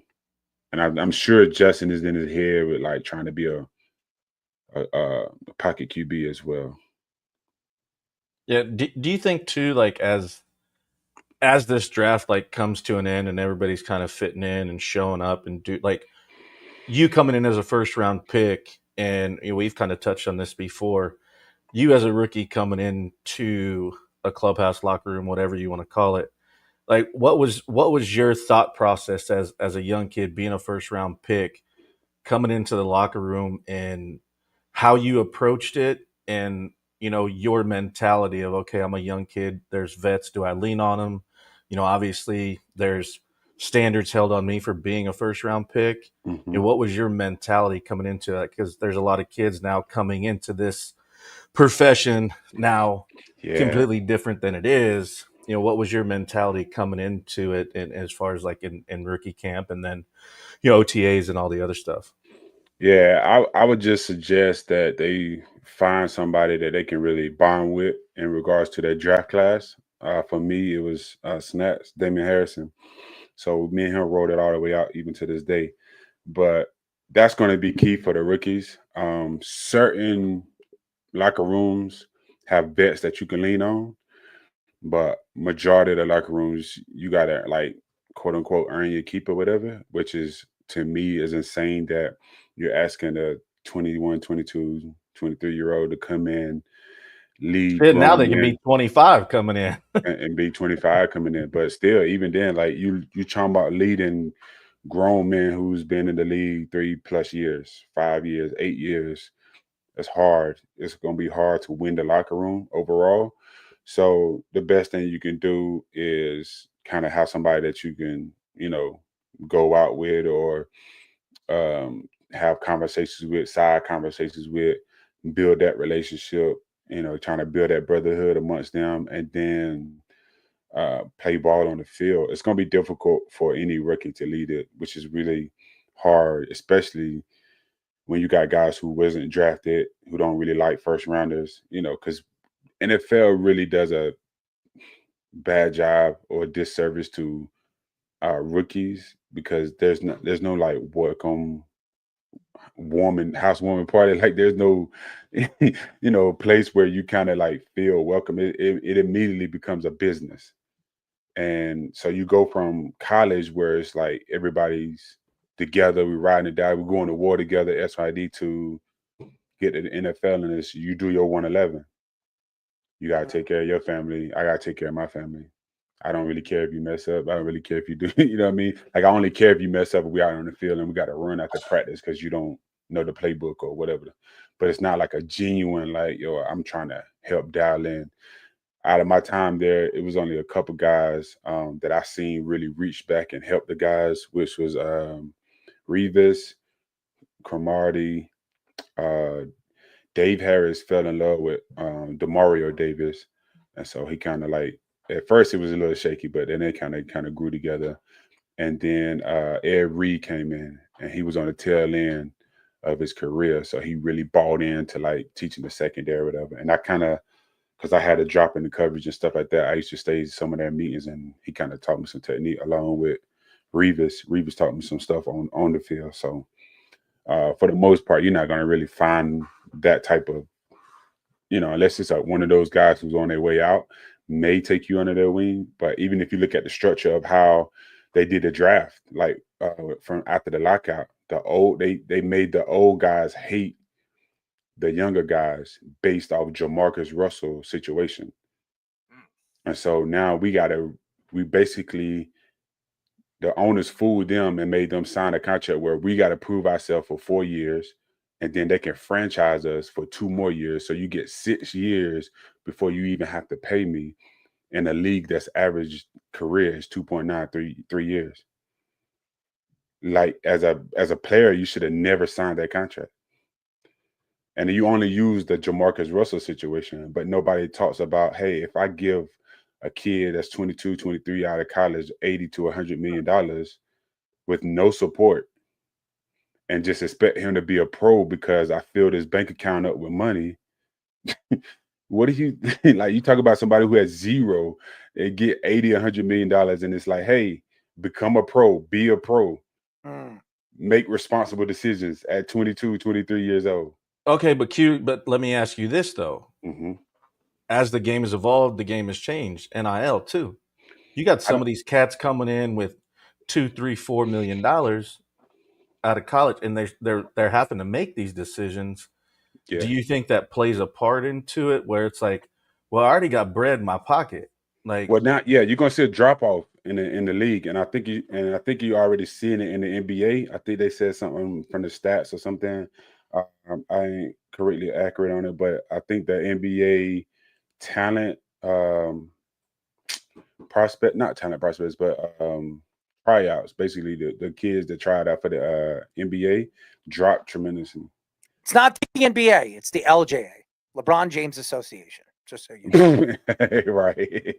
So I think it's gonna happen at the NFL too, because the NFL gave us money and marketing.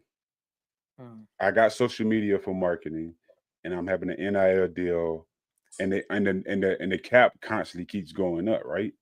So you could do 4 to 5 years. Say you could play as a COVID year or whatever. You could do 4 to 5 years and make anywhere between $10 to $20 million. There's no need to go to the NFL. Because think about it. Even if you go to the NFL, what you got to do? You got to prove yourself for 4 years before they have to pay you. Like you have to if you get drafted, right?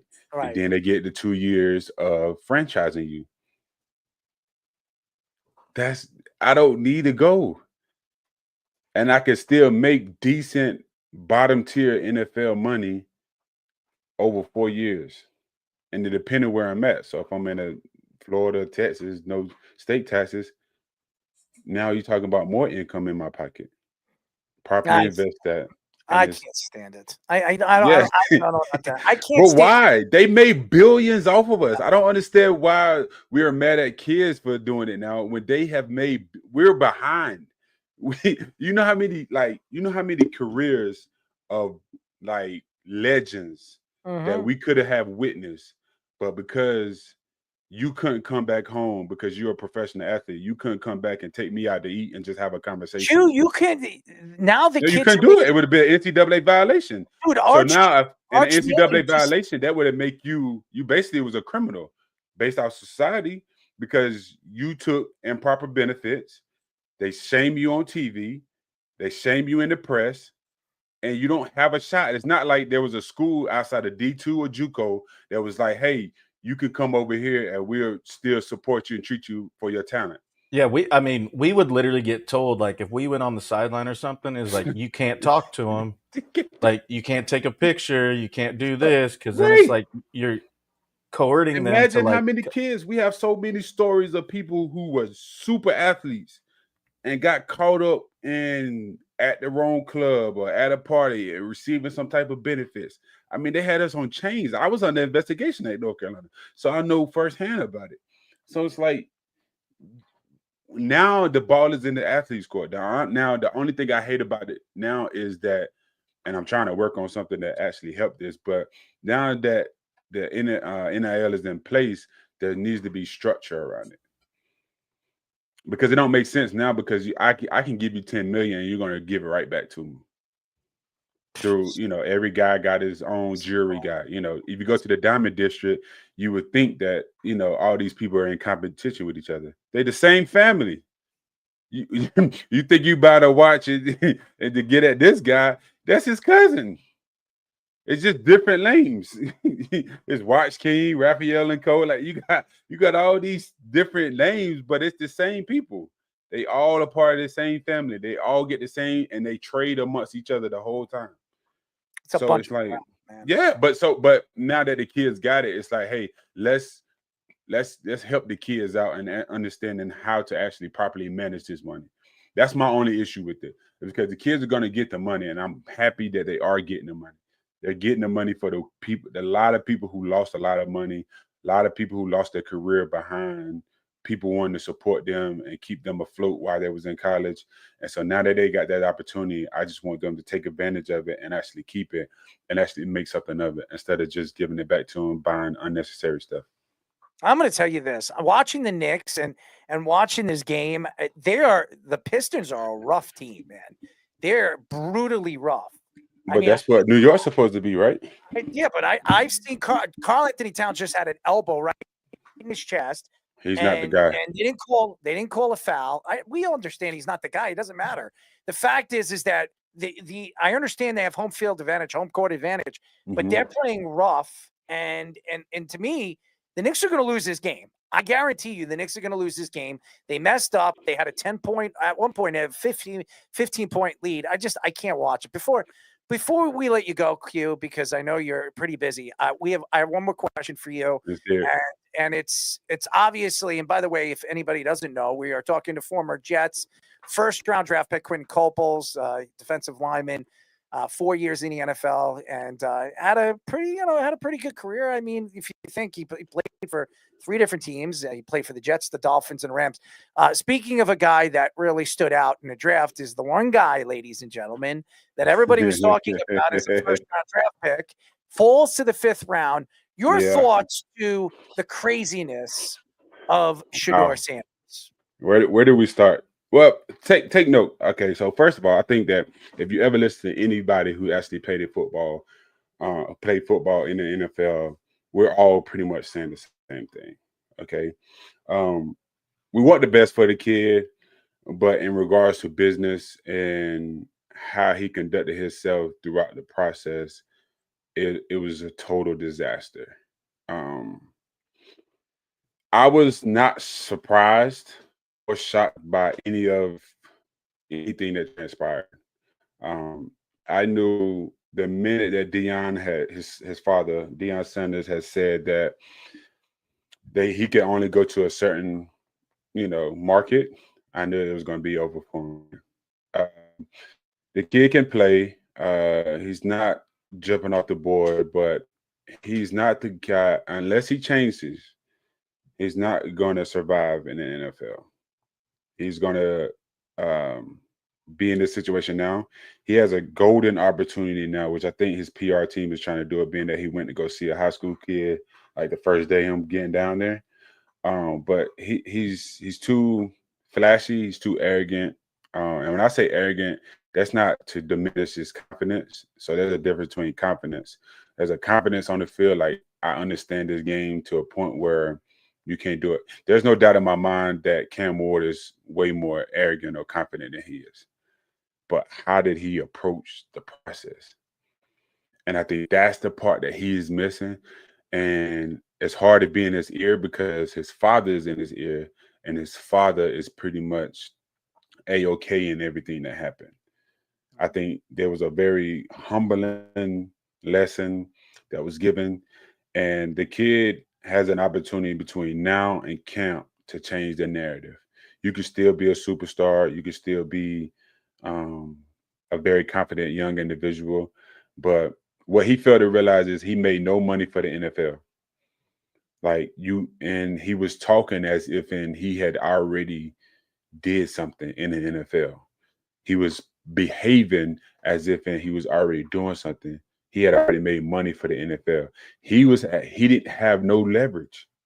He had zero leverage on the board. Like, we could find 10 Shadur Sanders. Like, you're not giving us something that's eye-dropping. We can't find 10 Abdul Carters. It's impossible. You can't find 10 Travis Hunters. It's impossible. So when you're not that guy, but you had the opportunity to be a first runner. You had the opportunity to be a second runner. But he's a gremlin, by the way. Travis Hunter is a gremlin. All right, just so you know. He's going to be in the new movie, Gremlins 3, just so you know. He's going to have a starring role in that movie. He's definitely one of the ugliest. I just pray that he stay on the defensive side. So do I, because offensively, he loves to brag, by the way. I was at the Heisman Trophy dinner. The guy loves to brag about he's a dual threat and everything like that. Why don't you just play one position? We all know that Deion came out and said that you are a corner, you are an all-pro corner. So play the corner position, and maybe if they use you in spots as an offensive wide receiver, maybe they stick you here and stick you there. There's no way him playing a double dose. And I understand everybody says, well, that's why he was the second pick in the first round. There's no way he should be playing two-way football. I just don't think he's that type of player. It'd be a detriment to them. Has it happened before? Like somebody actually being able to successfully turn around and play on the other side of the ball? Like it's not a thing. It's not an ability thing.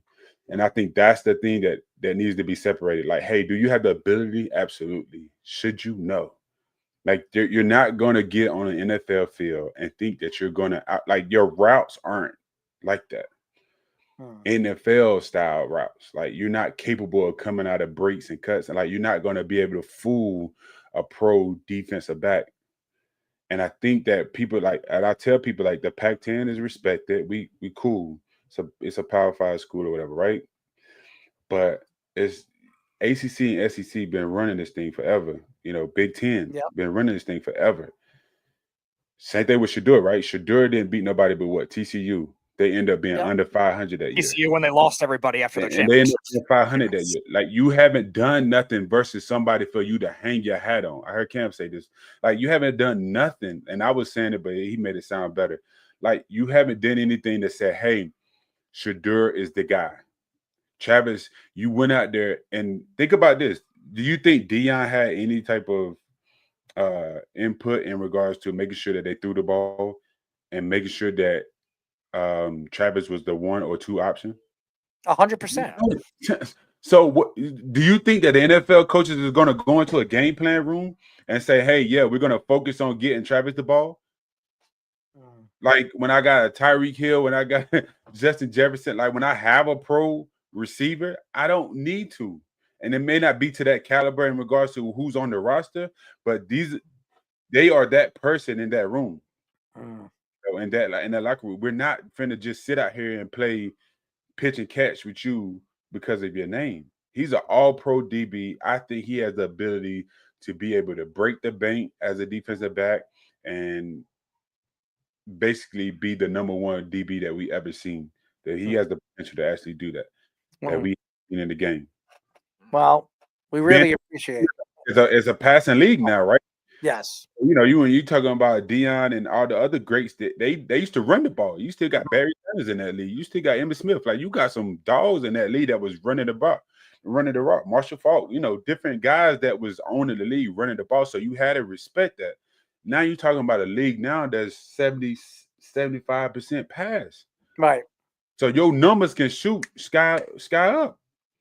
You know, that's why Ashanti came out and was challenging Dion. But that's another story. But just so you know, Travis Hunter is not going to be an all-world corner. I think everybody's out of their minds. I don't really think you don't think he a corner? No, I don't think. I think he's highly overrated. I really do. Oh wow! Tell me he's more. I would tell you more, but we definitely got to go. We can Okay. talk off. I will tell you this. Travis Hunter is one of the most overrated prospects I've ever seen come out of the NFL. Wow, Errol, and you I hurt think my the heart. Jaguars, they're the one organization that I know is going to make – they've always made mistakes, and they're making a big mistake on this gremlin. This guy is going to absolutely hurt this team. I'm telling you, he's not a team player, and he doesn't work very good with players. He's had a problem.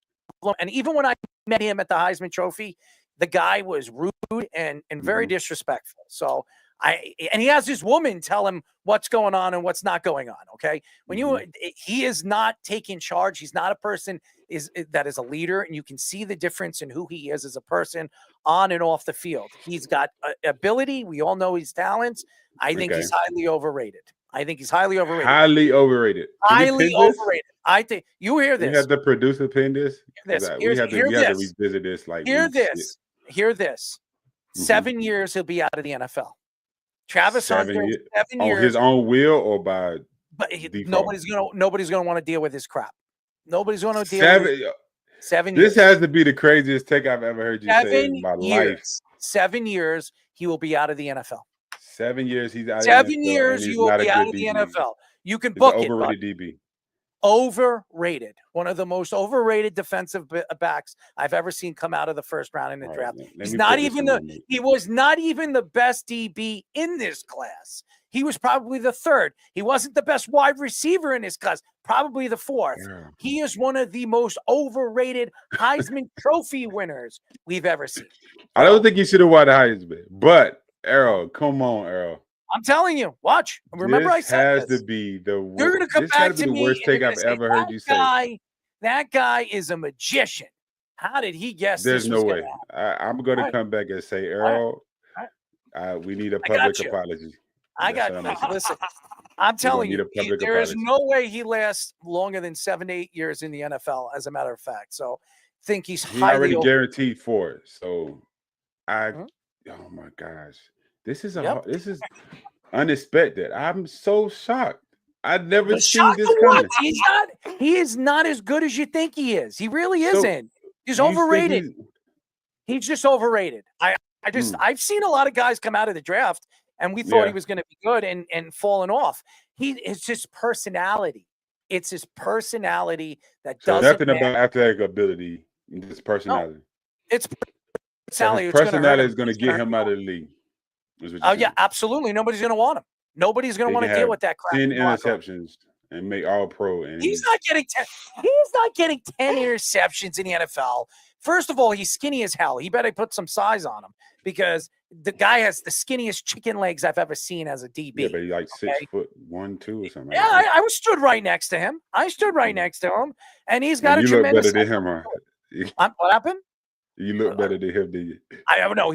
I'm not very tall. I'm 5'10". The guy's 6'1", 6'2". Okay. But the guy has no size whatsoever. You can squeeze him like a bug. I mean, seriously, he looks like a gremlin. I mean, where's the picture? Did you find that picture? You don't think they gonna put no weight on? What happened? You don't think he's gonna put no weight on? I just think his built is. I don't know. He's naturally skinny, but he can still put like 5 pounds on. You know, you got a buffet. 5 pounds every day. He's going to need a lot more than 5 pounds. He looks like 170 He don't need to be too crazy. He's a DB. He don't need to be too crazy. I'm telling you, man. I'm telling you, he's so overrated. You're going to see. So overrated. Insane. One of the most. And you only saying this based off personality. You haven't given me anything. No. I watched him play. I think he's overrated as a DB. Who? First of all, how many top end wide receivers did he play in the last 2 years in college football? Yeah. Not many. Not many, Who's he played against? Let him play against an NFL wide receiver that can run, and a good one, like even a Devontae Adams would beat him in the open field. I don't think he's going to be able to stop any of the fast and more talented guys. Tyreek Hill in the open field, is he going to be able to stop Tyreek Hill? I don't think so. How about Jalen Waddle? Is he going to be able to stop Waddle in the open field? I don't think so. I think he doesn't understand how much faster the NFL is from college football, and he's going to see Nobody does it till you get out there. Exactly, and that's why I think everybody's overrating him. He is Ashton Jeanty. That means everybody's overrated in it. That's the case. No. He Why not? is overrated. Because I've Nobody watched else has played. But here's the thing. He's the prototypical running back. Ashton Jeanty is. Yes. He can catch the ball in the backfield. He can beat you north and south. He can beat you east and west. From Alabama came out with me. What's the difference between Richardson? Yes, Trent Richardson.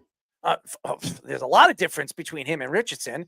Not numbers wise. I'm talking about build. I'm talking about catching the ball in the backfield and can do things and beat you on the outside. The problem with Trent Richardson is he was more of a north-south guy. He had one good year in the NFL. Then he got traded for 3 first-round draft picks. It was one of the biggest mistakes in NFL history. And again, Indianapolis. Why was that a mistake, though? I'm sorry?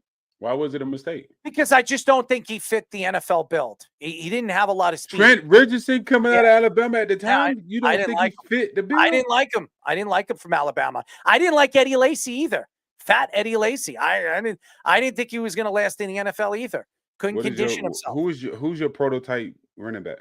Who's my prototypical running back in the NFL right now? Probably Kamara. What's his name again? Kamara. Alvin Kamara. Yeah, Alvin Kamara is my prototypical running back who can catch the ball in the backfield and beat you in the inside. You like those type of guys? I like guys that are athletically gifted, guys that can beat you in so many different ways. I just don't. Again, I look at somebody like a guy like Hunter. I don't think he's a bona fide number one corner, and he's definitely not a bona fide number one or number two as a wide receiver. I think he's highly overrated. I just think because he's a dual threat, everybody says, "Oh my God," like Shohei Ohtani. Oh, he's a good pitcher, and he's a good.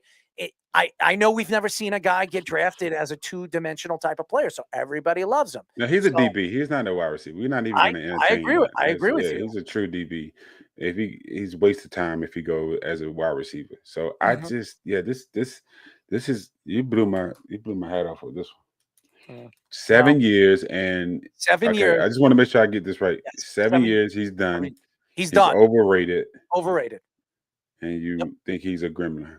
I think he looks like a gremlin. Yeah. Come on. Look at that face, man. Look at the gremlin right next to him. It's perfect. It's perfect. Look at that. No, it's not me close. He looks like a gremlin, man. I'm telling you right now, you can take this take to the bank. We document this. You can document it, stamp it on your board that Errol said the guy's not going to last past 7 years in the NFL. He's such an overrated player. I get killed on social media, but you want to know something? I've said a lot of crazy things that came true. And I'm going to tell you this right now. I'm telling you, he's a bona fide loser in the NFL. That's what he is. Bona fide loser. He's a dud. Bona fide. And Jacksonville. Who and that's NFC South, right?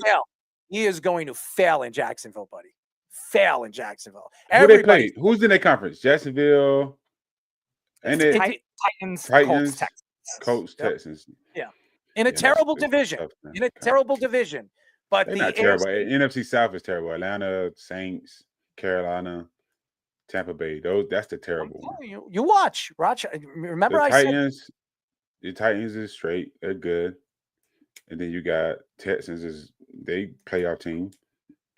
I don't like his attitude, and I think players. Yeah, you don't like the guy personally, but that's what I'm saying. You can't compare that to. I've watched his talent. I just think he's highly overrated. I just don't think he fits. All right, we got to go, buddy. Quentin, keep that in mind. Keep that in mind. I'm in mind, and make sure you send the invitation after like the first 4 games, and they got 2 interceptions. I want to be. I need to come back on the show. After the first year, first of all, he gets no interceptions this year. First year, 0 interceptions. First one, First one, producer. Make sure you put this down. First one. Put it down. Put it Quentin down. Cope was the guest immediately. Yep. Whatever live is Zero. next, immediately. That's right. Make sure. And don't tell Errol. Just let me pop up. I got you. 0 interceptions. You marked that one. First year. No interceptions in his first year. Wow. Remember I said that. Yep. I'm documented. This is documented. Documented. You can take that to the bank, buddy. Anyways, we love you, Quint. No, I love you guys too, man. Appreciate you guys. Absolutely. And we really appreciate the time as always. And keep up the good work, my friend. You're doing no some doubt, good. Man. Listen, man, you guys are killing it, man. So Thank you. I keep talking ball, man. It's good talking to people who actually understand the game.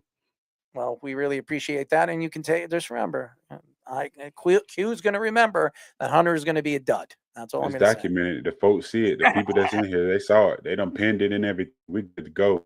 Listen, when you go to Dunkin' Donuts, when you go to Dunkin' Donuts and you're ordering those munchkins with jelly donuts, the munchkins that have jelly in it, and you never get enough jelly in it, that is Hunter right there. Travis Hunter is the jelly that never fills the donut. That's what he is. All right. All right. I remember that. He's the Krispy Kreme, the Boston cream, and he likes to play with himself too. I got this put on my calendar, man. First, I might watch more. I'm gonna watch more Jacksonville games than I ever have. Travis Hunter interception against the Jets confirmed. Oh boy, please don't let it be versus the Jets. Oh my gosh, I'm gonna be so. Oh man, please don't. It's not happening. It's not happening. Don't worry. Quentin, thank you for joining us, bud. No God, thank you guys, man. Thank you. All right. Quentin Copels, ladies and gentlemen. I love Quentin, and we have a lot of fun with him. But I'm going to tell you this right now: Travis Hunter is a dud. He's a piece of you know what. But anyways, let's go for it. Let's parlay. It's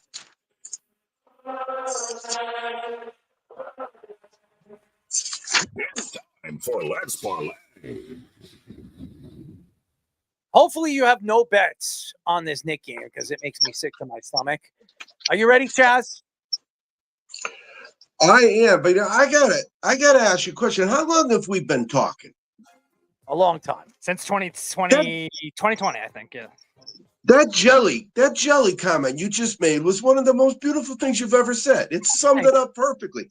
I'm not sure if that's going to be true with him, but I understood the concept and it was perfectly said. Thank you. Thank you. He is like one of those munchkins that never have enough jelly. That's what he is. Yeah. He's not going to have enough tread on his feet to be able to play in the NFL longer than 7 years, guys. All right. You ready, Chaz? Yeah, well, you know what? It's Derby Day. Does it say it on the other? I wrote it in. I typed it in. Derby Day. Go ahead. Give us your number one. Yeah, I'm not sure how we're going to handle it for the ponies, though. So here's what I was thinking. I got stuck at Discount Tire for 4 hours today. My tire went out on the way to pick up the racing form. So I had the racing form in a lobby of a tire shop. So I went through all for Friday. So why don't I talk about some Friday horses? So I'll give out 4 different races. All righty. Does that work for you guys? Yeah, give it to us. Give us your 4. Right. Give us your 4. So we are now.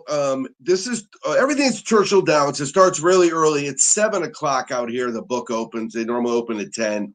And this is the 6th race, so it's 1:42 Eastern time. This is a Churchill Down at Alashiba Stakes. Alashiba was a great horse. And it's a grade 2. It's $750,000. So this is a lot of money if you win this. And we got 2 horses in here that are so even that we're just going to assume that they're the best 2, and they're going to go all the way. And we're going to do a 2-4 exacta box. So it doesn't matter how much you want. Normally I'll do $10, so it's a $20 bet. But a 2-4 exacta box in the 6th race. Again, it's 1:42 at Churchill Downs. And this is Kentucky Oaks Day tomorrow. That's number 1. We got the West. Give us your whole thing. Give us your whole thing. Okay. So then where did I go? I go next. I went to the next race I went to is the 9th race. The 9th race at Churchill Downs, it's at 107. It's at 107.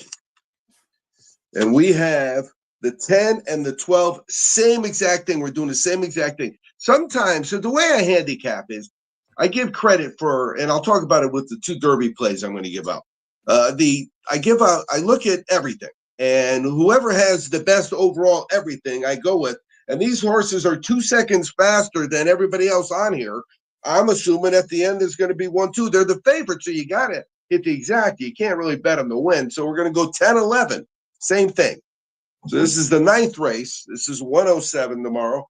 There would be for you guys 307. 307 tomorrow. 10 and 11.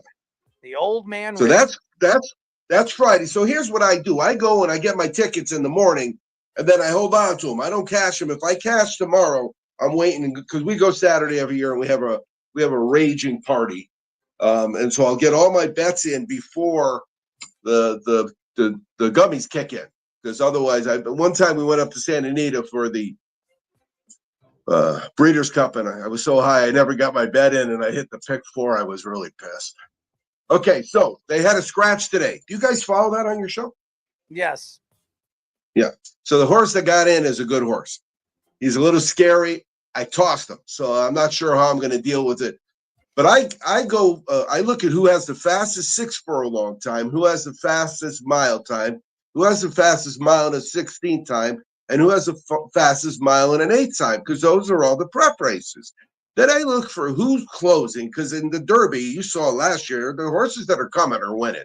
And then I go quality 1, quality 2. So quality is, are you racing against good horses? Quality 2 is, are you racing against the best horses? And finally, I don't know if you know Andy Beyer, but he came up with this number a while ago, and it works, so I use it. And that's how I come up with the winner. But I give everything points for that whole system. And so we are betting 2 horses. We are betting the 8, who is the favorite, and we are betting the 18. The 18 is not the favorite. I don't even know the odds on the 18, but we got Journalism and Sovereignty. Now, Journalism will be the favorite. The way we bet on Derby Day, guys, is we go for superfectas and trifectas. So we don't really care if the favorite's in there. We just need the favorite to come in second. So I'm betting them both in an exacta, but I will have 18 to win because 18 won't be a favorite. If 18 wins and 8 comes in second, it will be, for me, a very good Derby Day. All right. Is that all you're for? Is that 4 of them? Oh no, I got one more in the race after. This is the race after I forgot about this one. This is also Friday. My bad.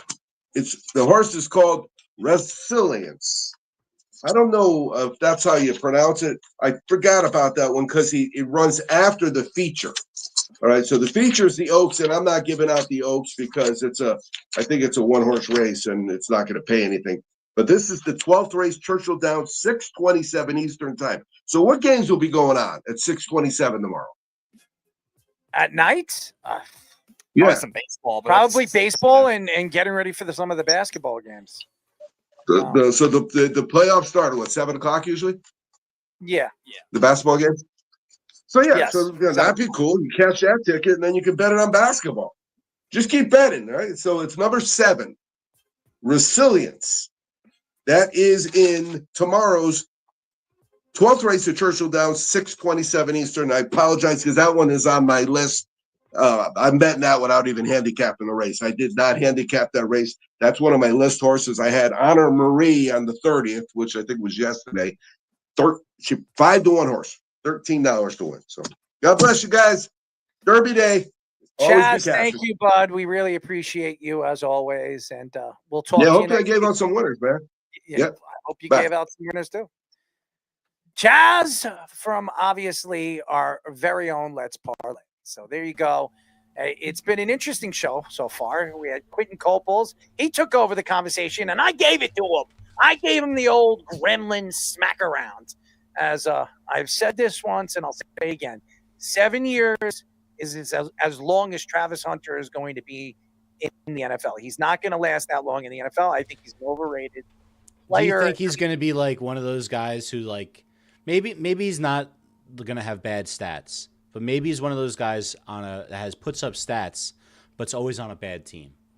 There's a lot of guys like that. I think that a lot of teams are not going to be able to deal with his personality. And I think a lot of people are going to look at him. This isn't the Bill Belichick time where Bill Belichick's going to be running a team in the NFL. There are other teams and other players that obviously know how to control their personalities.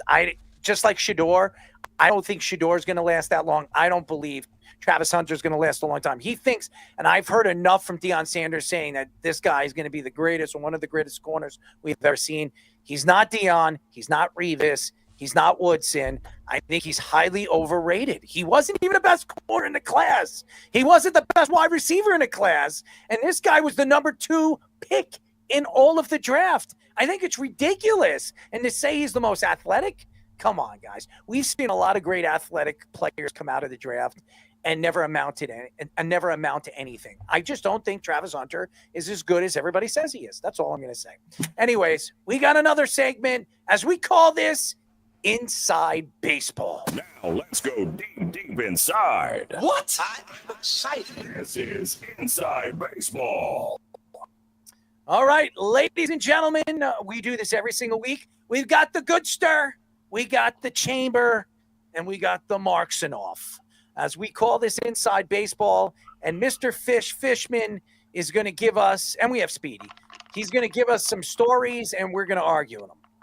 All right, so we got a handful of stories and one highlight. We'll end with the highlight. That's going to be a new thing. So we're going to start off with the Yanks going with this 3 home run barrage in a row. 4 and 5 batters, actually. But 3 home runs in a row to start a game against the Orioles for the second time in a season. That's the first time that's ever been done twice in a season in Major League Baseball history. Also, they did it 31 days apart, exactly 1 month apart this year, which makes it even more incredible. Part of that mix, both times, Aaron Judge. Boys, 427 batting average, 10 home runs, 32 RBIs, WRC plus 262. The full season record is 244 by Barry Bonds when he was on the juice. What do you think about this type of power from Judge and that crazy record? This is what you expect. This is what you expect from somebody like him. He's one of the best players on the planet. He's a captain for Team USA for a reason. He's a captain of the Yankees. I mean, we expect nothing less from the most storied franchise in sports history. So, I mean, not surprising. 3 home runs in a row to lead off a game twice, 1 month apart is pretty awesome. They are the Bronx Bombers. Did they do it both times in New York? No, this was in Baltimore. Okay, Baltimore is a bandbox as well. So New York's bandbox, Baltimore's bandbox, pretty much everywhere in the AL East bandbox. So not surprising. They're built for power. Let's just see if they can sustain that throughout the whole season.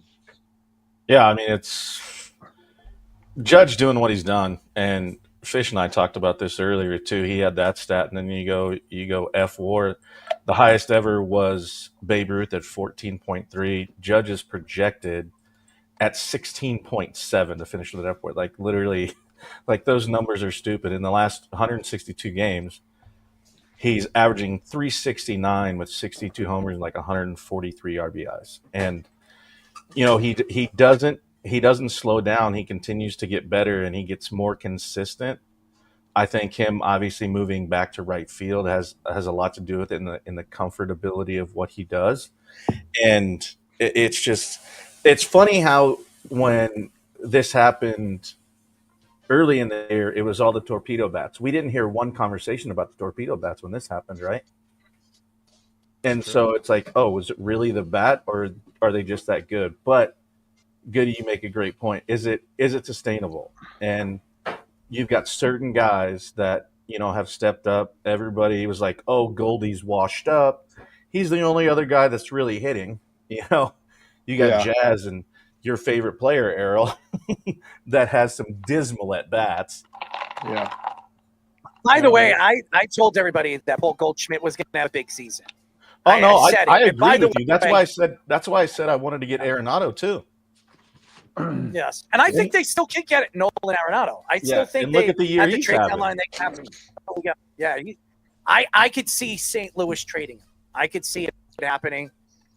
They're not keeping him, and I also, what is the face? Are you okay over there, Fish? You almost lost over there. Good. No, you're just like there's a What were you gonna say? there's a glitch. Like your audio is not matching up to your video on my end, but That's fine. It doesn't matter. I think it's been pretty impressive what Aaron Judge is doing right now.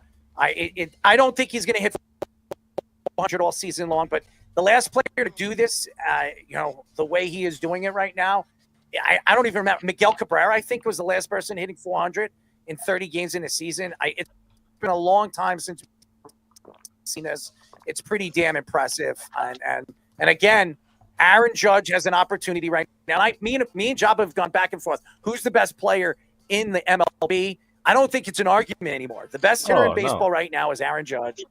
And I think he's the best player in baseball right now. I don't think you can argue. And by the way, where's that reporter that wrote that story a couple of weeks ago and said that Aaron Judge is the fourth best player in the league? I don't hear him anymore. Where is he at? Because right now, Aaron Judge is doing things we've never seen a player do. So and even Barry Bonds hasn't done it as good. Well, you can say too as from the reporter, but MLB.com did a poll of the players, and he was number 3. that's interesting. That's a players poll. Well, that's a lot of jealousy from a lot of players. Because Oh. that dude's hitting 427, which by itself, before you talk about anything else, for over a month to hit 427 is pretty wild. Then to do it with the power he's doing it, the defense he's playing, and just the leader, not to mention the leadership of the team. That's not part of these stats that are legendary. His leadership, which is what is even more special about him. This is the heart and soul of the franchise, not because he's so good, because of all of the things he does while being so good. Not every great player does those things. It's really special. It goes from the little things to like having the jukebox, like you're in charge of the music in the clubhouse to set the tone. Errol is a DJ. You know how important that can be. Delicious, as we called him. He loved to control the jukebox over there. And I'm sure Jabba knows all about that. Nick Swisher loved to play his crazy music, but that's what I heard. But I agree with you. I think it's incredible what he's doing. I think he's special. And anybody that's going to doubt Aaron Judge and what he's done over the last 3 years, go look at his numbers. Slugging percentage, number 1. Home runs, number 1. RBIs, number 1. WAR, number 1. Every single practically offensive statistic, he's blowing everybody out of the water. And right now, he's not human. This is like alien. He's an alien life form that doesn't belong in the major leagues. It's unbelievable what this man is doing right now. It's incredible. And by the way, he is doing it in other stadiums too. It's not just Yankee Stadium. His numbers in other stadiums right now is better than Yankee Stadium. His batting average, and he's hitting more outside of Yankee Stadium than he's doing in Yankee Stadium. It's pretty incredible. Yeah. So let's move on to the next story. The opposite of offense is what Jacob deGrom has had his entire career. As a Mets fan, Speedy, you know that he won a Cy Young in a year that it seemed like they never scored a run for him. Well, he won his first game of the season the other day, pitching for Texas. It was his first win since 2023.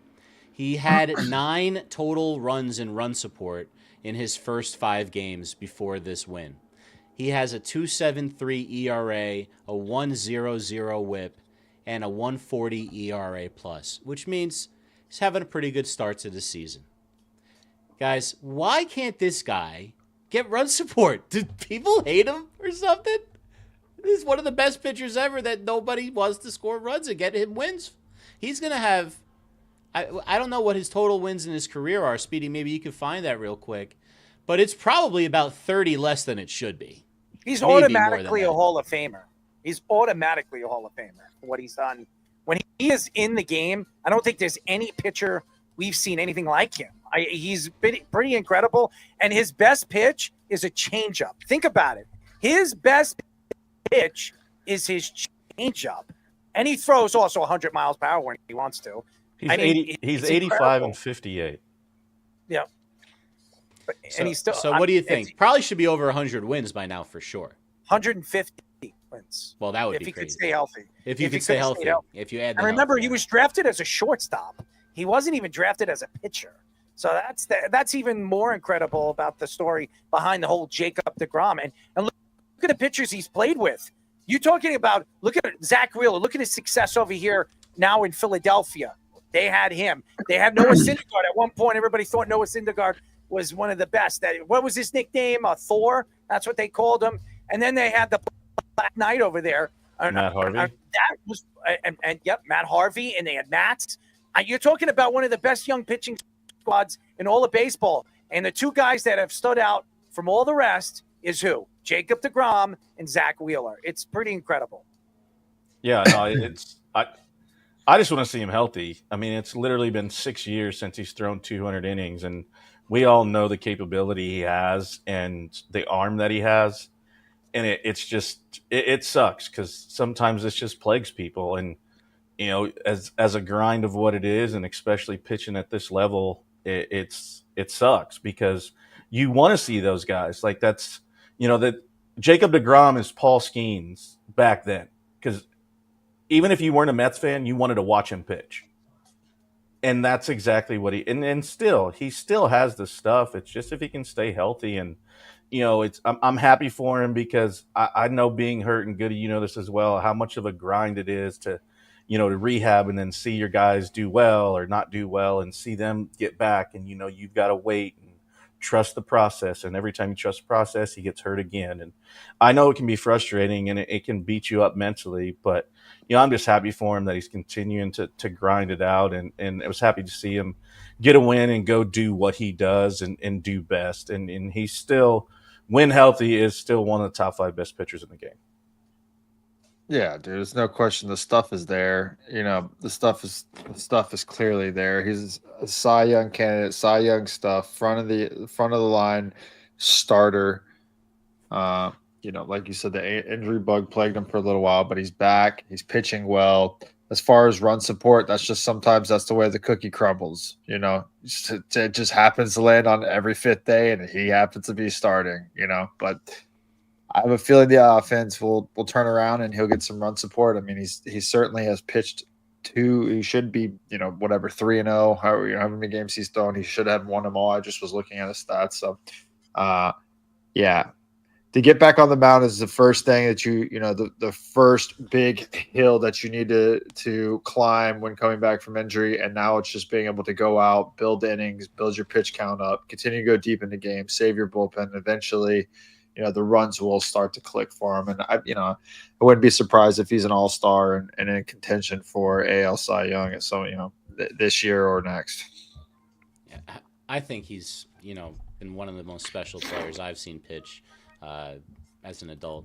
He's up there. So the next one we got is the injury report, guys. Let me pull down this so we can take a look at it. I wanted to start off with Logan Gilbert, who has the flexor strain. We all know what that means. Yep. The flexor strain.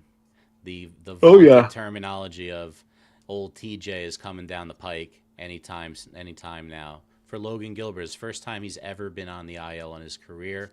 Ace of the Seattle Mariners. Boys, what does he mean to that team?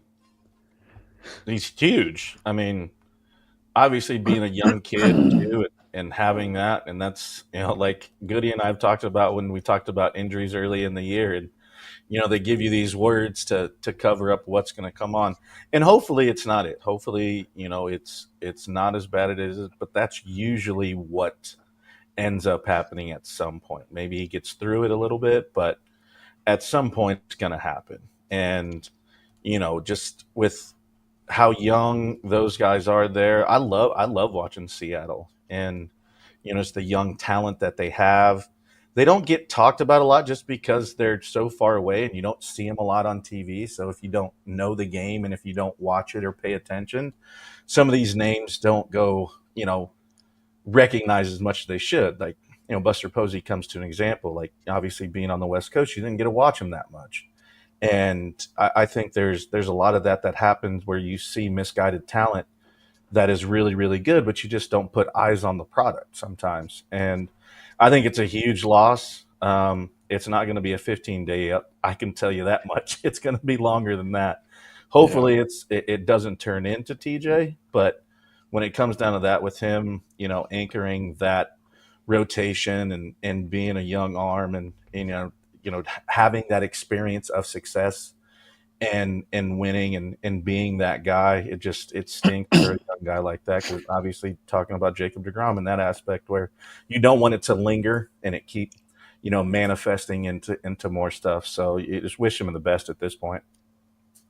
Yeah, I mean, you're getting a guy who last year threw 208 innings, the year before 190 innings, the year before that 185 innings. So you're losing a bulk of your innings, and you're gonna have to rely on the next man up mentality. And whether we don't know who, I don't know exactly who that's going to be, but you're losing a front end top of the rotation guy, and I'm sure you're going to lose him for a while here because flexor strain is the precursor for Tommy John. And it doesn't matter how many times you rehab it or how long you stay on that. You only have so many throws in your arm before it goes. And once it goes, it's a minimum of a year. Some guys would like to push it and come back in 11 months, but you're looking at a minimum of a year. So at this point, George Kirby's on the IL. You have Logan Gilbert on the IL. You have Emerson Hancock, who's up. Haven't really watched too much of him. I know Brian Woo's nasty. I always like Bryce Miller and Luis Castillo. So you're really going to have to anchor down, and we'll see what happens with those guys. I'll be seeing them in August. So looking forward to hopefully seeing Logan Gilbert pitch. So just going through some of the other injuries, wanted to get Speedy in on this one a little bit on the Mets bullpen woes. So Minter has, I believe it's a lat or something like that, like very similar to what Luis Heel has. So he's going to be done for, looks like 2 to 3 months type of a situation. And I heard it might be longer. And then another reliever, Young, going down. You have a lot of stress on this bullpen early in the season. Speedy, how you think you're going to be able to hold up with this kind of a mash unit going on here? Yeah, pitching versatility is going to be the big key for the Mets, because the Mets bullpen did this last year as well. And they came on strong in the second half, but they started off hot and then they went cold and they went hot again. And especially in this kind of year where you're having this starting staff that's pitched very well so far, you don't want to have to get it worn down by having to have them pitch in unconventional roles. Now, Young is not like one of their prize relievers, but he's still a lefty that's relevant to this team. And Minter has been fantastic. He's been probably the best one, and even more consistent than Diaz has been so far to start the year. So it'll be interesting to see how the hybrids turn out to be, because Peterson's one of those guys. McGill is one of those guys. We'll see when Brooks Raley comes back. They just re-signed him back. He had Tommy John surgery. They probably need another month, though. So I'm curious to see, though, because they don't want to obviously go off of what's hot right now, which is their starting pitching, but they still have to manage it accordingly and not get overconfident one way, especially when they start facing some better teams, like they have with driving the last two to the Diamondbacks, who are a pretty good team. Just feels like fool's gold to me, the Mets' hot start, because of this pitching staff. They don't have guys that have gone a lot of innings. You were just talking about Logan Gilbert, 200 inning guy. Everyone you just mentioned, I don't know if they've ever been over 150. So it's if that pen is going down, it might turn very quickly unless the offense can pick up, which, it didn't today, except for Soto. Glasnow in the most not surprising injury, Errol, of the year. He has the exact same injury as Blake Snell, is what they're saying, which is another, shoulder type injury that Snell suffered a setback trying to rehab from. The Dodgers have been a little bit underwhelming in their beginning of their repeat campaign here. There's nothing underwhelming. They're still the second best team right now in the major leagues. If you look at their record, they're one game behind the Mets. I think the Dodgers will eventually pull away in the National League. They're still very talented. Losing Glasnow and even Snell, it's not going to make a difference. They got a tremendous amount of pitching, and they haven't even had Ohtani on the mound yet. So I'm sure they're going to be fine, and especially what their bullpen provides. They've added so much depth in so many different ways. They got an unbelievable lineup. Eventually, everything's going to click for this team, and they're going to pull away in the National League. I don't think losing Glass now or even Snell is going to make a difference because they have a tremendous amount of depth on their roster right now, and even in their farm system, one of the best farm systems in all of baseball. So I think I would like to. I agree with you. I was just trying to make a point about that team not being as hot as most people thought, but still obviously very good. There's another. They have the second best record in baseball. No, I'm just saying, like with their much they're spending, and what everyone thought. We thought this was going to be like 1927 Yankees going. Dude, they're going to win. They're going to win over 105 games this year. They're going to win like 14, 15 games in a row. They got to get healthy, but when they do, you mentioned Ohtani, but for me, I don't think he's anywhere near what he used to be. But Clayton Kershaw is going to be back in a month, and that's my favorite pitcher that I have ever watched pitch. Like that guy, that's not a Yankee. Like I just love watching that guy throw a baseball. It's shell of himself. I'm sure he is, but maybe they can bring him. Maybe he ends up having some cool like late relief role. Why isn't anybody calling Trevor Bauer up? How about that? I think you know why. I understand that, but Trevor Bauer right now is as good as any pitcher right now in baseball. And the fact is, there are teams that are desperately looking for starting pitching. Reach out to his agent and see if they can get a PR guy that or PR girl that can help him. I'm sorry. What's up? I can start. Goody's arms live. I'll start tomorrow. There you go. Hey, we have Shane Green, who's also rehabbing. I just watched him. I was throwing with him the other day. We had him on the show, a month or so ago. He looks great, man. That's great. Really looks good. So, is he a starter or is he a bullpen guy? He's a pen guy, but he's done both in his career. So, I'm just saying he's there as well. All right. A lot of pitchers. We're going to start doing this play of the week, and without a doubt, the play happened with the Blue Jays. This is Dalton Varsho falling down and still finding a way to catch that ball. Look at this play.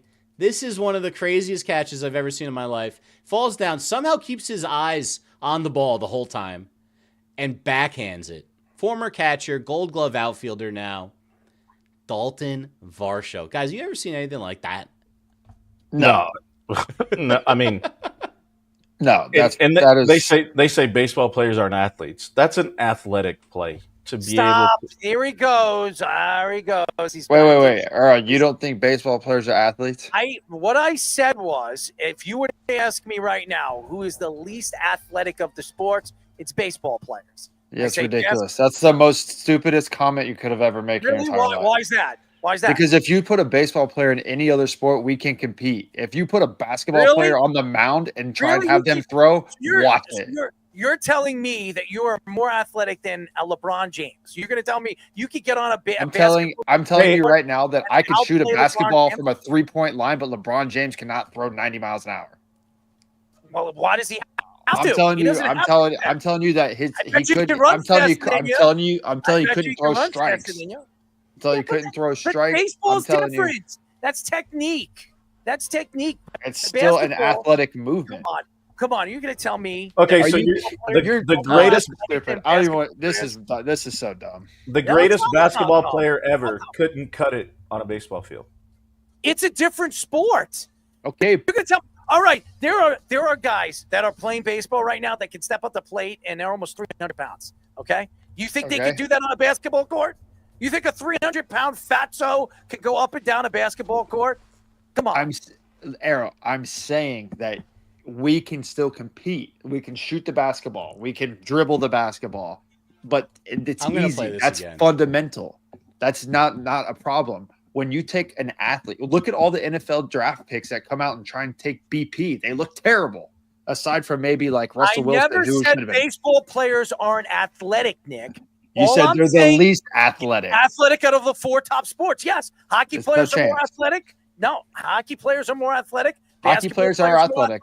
And football players are very athletic too. So I'm sorry. It's a terrible take, but it's all right. I disagree with you. I disagree with you. I disagree with you. Well, I may have There we go. known So that he take wants was to coming. disagree to disagree. That's All right. Now, I want to finish off. Last week, time we did, I think it was 2 weeks ago, was the all hot start team. Well, we have the all worst start, I guess the old cold start team. Starting off with Yanier Diaz for Houston. These are all the lowest WRC pluses at each position in the league. Andrew Vaughn for the White Sox has been a disaster. The worst player in the league currently is Michael Massey for the Kansas City Royals, second baseman, with a negative .9 WAR and an 11 WRC plus. 11. I didn't even know you can do that. Joey Ortiz for Milwaukee is a shortstop. You see that shortstop position. Former All-Star Ryan McMahon has had one of the worst starts of the season. Mets legend Tommy Pham. Michael Harris, the second, wasn't he Rookie of the Year a few years ago for the Braves? He was in the top 3. Or he was in the top 3, but I think he was an All-Star once as well. Yeah. Had a hot first half of the season. Jordan Walker was a top prospect. Josh Bell, routinely on these lists, just keeps collecting checks. Josh Bell is still in the major leagues. Bowden Francis, starter for the Blue Bowden. Jays. But look at these next two starters. Wow, Tyler Bibee, yeah. Bybee has the second lowest, has like a negative .6 WAR. And then there's a bunch of guys kind of tied, but the name that jumped out was Corbin Burns is having a really bad start to the year. I put a couple of closers on there, the worst two people that had saves on the list. And the first one was a pretty good closer, Raziel Iglesias for the Braves, who has like a negative something WAR as well. And Jordan Romano, who lost the job, I believe, in Philly, who's another all-star closer. Both of those guys all-stars. How do we have like 5 or 6 all-stars on this list, guys? I'm surprised you didn't throw Devin Williams on there. Well, I wanted to save Devin Williams for a call to the pen after our Sports Minute, which will be coming up next, Errol. And this has been Inside Baseball. By the way, I just want to say something. I'm very surprised there are 6 guys that are all-stars on that list, but I don't think it's going to stay that way. I think they're going to get better. There's 162 games in a season. So eventually, as the season prolongs, I think all those guys, when it gets warm outside, baseball start to smack. You're going to be able to smack the balls. You're going to see more home runs, and you're going to see these guys actually get out of their slumps defensively. I think it's going to be fine. Tommy Pham, by the way, I actually like Tommy Pham. I think he's a good player. And we see Didn't he get stabbed a couple of years ago or something like that in the middle of a season? I don't know. Shot. Like he had like some crazy thing happen and then came back like a month Tommy later. Pham, but I do know this. It was. Tommy Pham, I remember Tommy Pham every other year he gets traded to a team at the trade deadline, and then he becomes a big part of their run into the playoffs. So he was stabbed in 2020 when he was on the Padres. He was stabbed like 5 times or something. I don't. He's still a special player. Anyways, let's go to a quick break. We have obviously a call to the pen. We'll go quickly through the NHL playoffs right now, which is very interesting, and then we have analytics. But first, our Sports Minute with Mr. Aaron Fishman. 3, 2, 1. This is the Jabba and the Mouth Sports Minute. All right, another Sports Minute from Aaron Fishman here on Jabba and the Mouth. We got a couple of stories before we go through the scores tonight. Starting off with the 49ers and 5-time All-Pro tight end George Kittle agreeing to a 4-year, $76 million contract extension. The deal will keep Kittle in the Bay Area through the 2029 season. He gets $40 million guaranteed in the deal. Kittle, who's 31 years old, was a second-team All-Pro this past season for the 49ers in a down year for the team. He had 1,106 receiving yards and 8 touchdowns. He was first among tight ends with 14.2 yards per reception. The deal will likely lead to Kittle, who says he's going to play until the wheels fall off, to stay a 49er for his entire career. A really scary incident occurred in Pittsburgh's PNC Park Wednesday night as a fan fell 21 feet from the right field Clemente wall section of the stadium in the bottom of the 7th inning of the Pirates-Cubs game. The game was paused as he was stretchered off the field and brought to the hospital. No foul play is suspected, and the injured fan is currently in critical condition in Allegheny General Hospital in Pennsylvania. And finally, although the Lakers were eliminated from the playoffs in 5 games, new star Luka Doncic, who battled through a bad back, he revealed after the series concluded, has done something very special to ingratiate himself with Laker fans. Artist Louis Palcino started a GoFundMe page for the restoration of his vandalized mural of the late Kobe and Gigi Bryant mural in Los Angeles. Well, Luka covered the entire cost on GoFundMe, $5,000, in order to get this done for the Lakers faithful. It was always important to give back to the community, Doncic said after practice. They gave me so much, I just want to give back. I'd like to say, and the community members said, I'd like to say thank you to Luka. I'm proud he's a Laker now and representing Los Angeles, and I know Kobe is proud. Well, Luka may be finding his way into LA fans' hearts, but this year he did not find his way into the second round of the playoffs, and he will have to regroup with or without LeBron James next season. And in baseball, we have a couple of games in action right now. It's the top of the 6th. The Angels are beating the Tigers in Anaheim 4-2. And bottom 6 in San Francisco 1-1. Rockies and Giants finished earlier today. Cubs defeated the Pirates 8-3. Skeens with the loss. We have 9-1 victory from the Reds over the Cardinals. A 4-2 win by the Diamondbacks, beating the Mets despite 2 home runs from Juan Soto, his first 2 at Citi Field. The Royals, behind Seth Lugo's, defeated the Rays in Tampa 8-2. The Guardians win in extras in 10 innings, 4-3 over the Twins. The White Sox blanked the Brewers 8-0. And the A's blanked the Rangers 3-0 in Texas, behind Springs with his 4th win of the season. And 4-2 victory in Philly for the Nationals, and a 4-2 win by the Blue Jays against the Red Sox behind a 3-run home run in the 8th by Vladimir Guerrero Jr. In basketball, the Knicks defeated the Pistons, taking the series behind a heroic effort by Jalen Brunson, who, with the tie game at the end of the game, 113 apiece, crossed up the defender on an ISO and drained a 3 for the win with only 4 seconds remaining. Brunson had 40 points and 7 assists in the win. And in the second quarter, the Clippers are up 46-39 on Denver. Denver has a 3-2 lead in the series. And in hockey, we have a couple of games in action right now. It's in 12 minutes and 36 seconds to go in the second period. Avalanche 3, Stars 2. And at the end of the first, same score, 3-2, Oilers over the Kings. In action that completed, Toronto wins the series, defeats the Senators 4-2, and won the series 4-2 in 6 games behind 2 goals from William Nylander and an assist. And the Vegas Golden Knights also finish off the Minnesota Wild in Minnesota 3-2 behind a goal from Mark Stone. And it looks like they are going to the next round. And we have no more scores for you because we are streaming live on TikTok, Twitter, and YouTube with more content on our Jabba in the Mouth handle and on Facebook and Instagram on our Worldwide Sports Radio Network handle. You can find us now in video on Spotify. See all of our podcasts and download them like you have been on Apple, guys. Like, subscribe, all the videos and shorts you see throughout the week. Now back to Errol, Jabba, and Speedy for our next segment on Jabba in the Mouth. Any questions? What is this? Not me! This is the Jabba. But no, I don't care. You said smother. 631 672 3108 is the number to call. You're listening to Jabba in the Mouth. Go to our website at www.worldwidesportsradio.com. Check out all our shows throughout the week, including Jabba in the Mouth every single Mondays and Thursdays at 7:30 p.m. All you have to do to tune in and check out our local listings for all our shows is go to our website at www.worldwidesportsradio.com.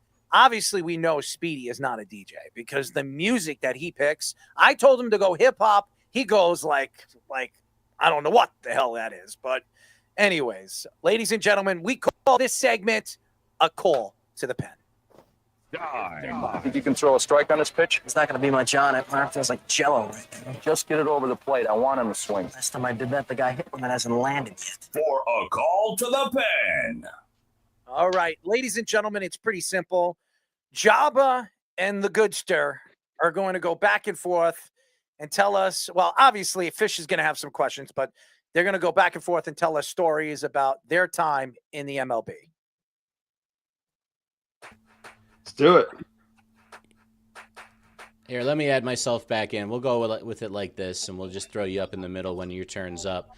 It's a call to pen. Early season struggles in the pen. I was thinking of this because of Devin Williams being removed from the closer role temporarily. And you guys both were relievers in the bigs. And I was wondering, what it was like when you had struggles or some of your teammates had struggles and how you guys tried to work through them, how to help each other out. And if you have any cool stories about something like that. For me, really, it's I think change of scenery sometimes is a good thing, sometimes it's a bad thing. We see a change of scenery can be both.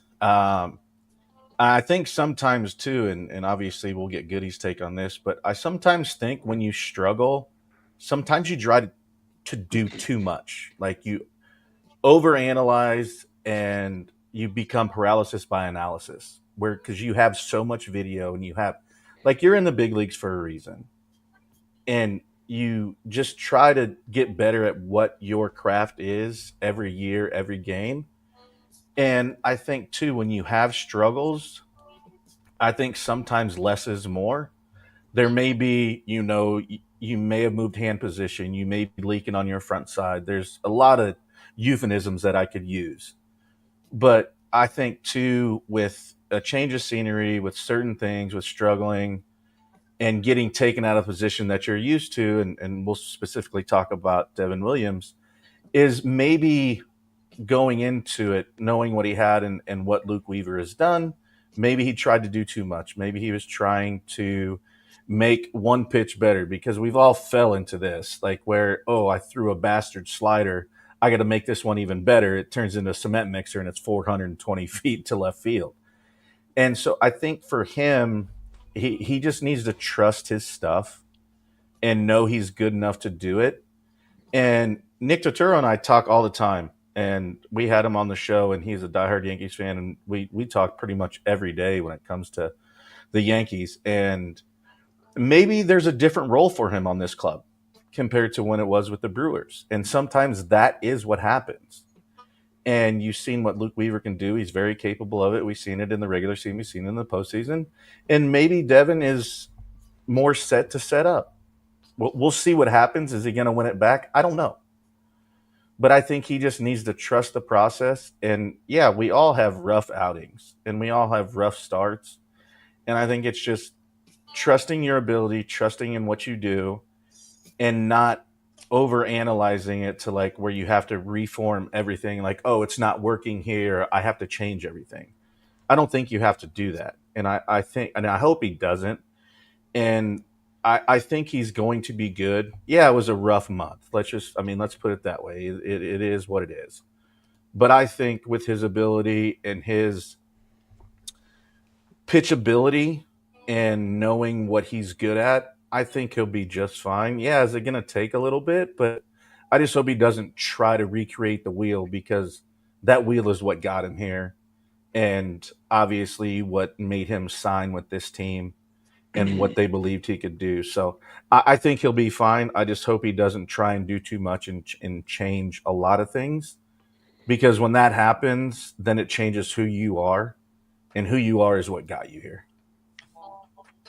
Yeah, man, I would agree with that. That's pretty well put right there. Doesn't really need to be too much, honestly.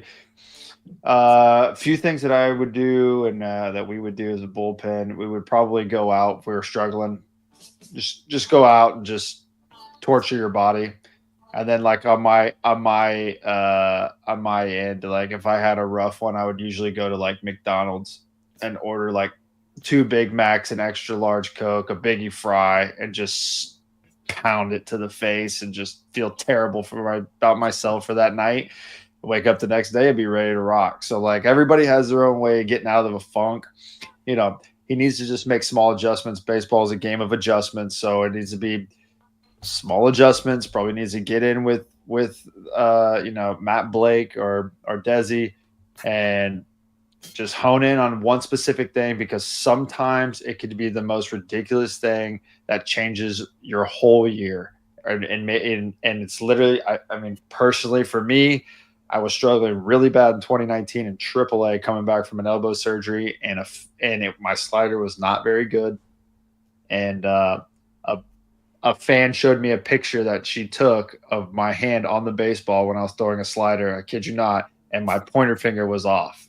And like the whole time before that, I was death gripping it with 2 fingers. And she showed me that, and I was like, holy crap! Like, mind you, I hadn't pitched in a year, so like this is like I'm starting to get back into it, and changed my whole thing. I took my 22 ERA down to a 7, was in the show, and pitched to a 3.5 the rest of the year, just because of the picture. That's So, wild. It's something small like that all he needs to do, and sometimes it's just a fake amount of confidence, something to just get you there. It's a placebo effect that will take you to the next level. And obviously, I mean, the dude's good. Like the guy he's a stud. So like, just needs a little boost of confidence. And I hope New York, the fans will give that to him, because you're going to need him come the postseason. You're going to need him to even get into the postseason. Goody, I'm the same way. I would flare on a curveball. And so that's when I started using a finger condom. Nice. Because literally, like, so it's a finger condom where your finger goes in so it doesn't move. Yeah. Literally, No, you know who the best Mine wasn't on a glove. Mine was on the ball. On the ball. Mine was as I would release, because I was an overpronator. And so as soon as they would see my finger pop up, they knew it'd be a curveball. And you know who pointed it out was a hitter. Yeah. And so that's when I realized I need to talk to hitters more so than I need to talk to pitchers. Yeah, you get the best advice from them. Those are the guys I'm trying to get out. And they're like, we knew you'd throw it every time because we just watch your finger go up. And you subconsciously, you don't think about it, but you do it. I was like this when I was sucking, death grip and white knuckle. So I would come here, same thing. And then on the picture, and when I'm at my best, this finger's just relaxing on the seam. So when I would go down, the picture was like this. And you can't tell because my arm is behind me. Only I would know. And so it would be down, and then as I come back up, it gets back on, and then I rip through, which is the most ridiculous thing. And it clicked, and then I just wipe out sliders and back. That's a whole nother story that we can get into. It's a pretty interesting story, my 2019 season, but yeah, I'll share that one off air. We'll have to dial that up for the next time. That's something we probably want to share offline. Offline, so it's not NSFW is what you're saying? For right now. Maybe in a few years, then we can get back. Yeah. Well, did you ever go slump buster? No, I've had my girlfriend / wife for 17 years. Oh, well, you're lucky because I had one. And honestly, my slump buster was 2 Big Macs and a pint of ice cream from Grater's. Absolutely just. That's kind of what she looked like. Oh. Well, Buckeye Blitz, bro. Oh. The things you learn on a call to the pen. Yeah. All right, everybody. That was a great one. Let's move on back to Errol. Speedy, I was, I have something stuck in my throat. What do you think that is? See, your mic's off, so you probably had something stuck into something else. Oh, right. And Speedy had nothing to say from that. All right, ladies and gentlemen, we're going to go through the NHL playoffs pretty quickly because obviously we're watching. Obviously, the best to me, the NHL playoffs are the best to watch when it comes to the playoffs. So it's absolutely fun. And the first round is practically over. We're watching. Actually, if you look at it, there's only 2 teams left that have not gone on to the second round. We got the Winnipeg Jets and the St. Louis Blues, and the Dallas Stars and the Colorado Avalanche as Dallas leads 3-2. So why don't we go Winnipeg, St. Louis? 3-3. I'm sorry? It's 3-3. 3-3 what? Dallas and Colorado. They scored. Okay. So it's 3-3. Come on now, get it right. Well, I'm not watching the scores here. But anyways, it's 3-3. Speedy, Winnipeg and St. Louis. What are your thoughts quickly? Yeah, it's one of those series that Winnipeg depends on the goaltending. I think they've outplayed them in pretty much every other aspect. The Blues hanging tough though. They were the hottest team in the Western Conference the second half of the season. So who did you have in that? I had Winnipeg in 6. I had Winnipeg too. I think you had him in a sweep, and it looked like it was going that way for a while. Then I think Haliburton got shook in Game 3. He's kind of haven't recovered since. I'm not surprised. Winnipeg's going to win this series. They have the best goalie in the world right now. He's been the best goalie really all season long in Haliburton. So I got Winnipeg. Jabba? Yeah, obviously I watch it when I can. But yeah, I think I had Winnipeg in 6. All right. How about you, Fish? Yeah, I had Winnipeg in 6. I haven't changed my mind. I still have Colorado. Colorado and Dallas, even though and you said it's 3-3? Is that what you said? No, the score is 3-3. No. I'm talking about right now. Dallas is leading the series 3-2. 3-2 Dallas in the series. Yeah. I know I got that. I understand the score is 3-3, but I was going through what the series is, and it's 3-2 Dallas. I expect Colorado to take it 7. I still have Colorado winning the series if they could take this to 7 games, which I had Colorado winning in 7. So if Colorado can get it to 7 games, I think Colorado wins this series. The only problem here is Dallas has the better goaltending. Colorado for years has been trying to find a goalie, and for years have had problems finding and keeping one. So that's the only problem in this series. And Ottinger is I would think, a top 7 goalie right now in all the leagues. Easily. And Mackenzie Blackwood looked good in the beginning of the series for Colorado, but has been shelled the last couple of games. Miro Heiskanen coming back from Dallas after he was hurt, too, is a big upgrade to their defense. And the Avalanche penalties has to be better. 17% so far in the series. That's not going to cut it against a team like Dallas, who has a great defense. Fish, your thoughts? I love Cale Makar. He's like the best defenseman I've seen since Brian Leetch playing, and like maybe Victor Hedman at his best. You know, there's only a couple of guys, maybe Carlson when he was a little younger, that play like this. He's got how many goals did he have this year? Did he get to 30? It was something ridiculous. I think he was a little short. It was something close, ridiculous like that for a defenseman. Don't forget about Phil Coffey. He was a great defensive offense. Well, that's going back like. You know, no, he's got 30 goals, 62 assists. Yeah, he did have 30 goals, right? Yeah. Sometimes there's enough star power to overcome a better team, and they're trying. I just see Dallas winning this one. I think they're going to finish it tonight. If not, take it home in the next game. I say Dallas.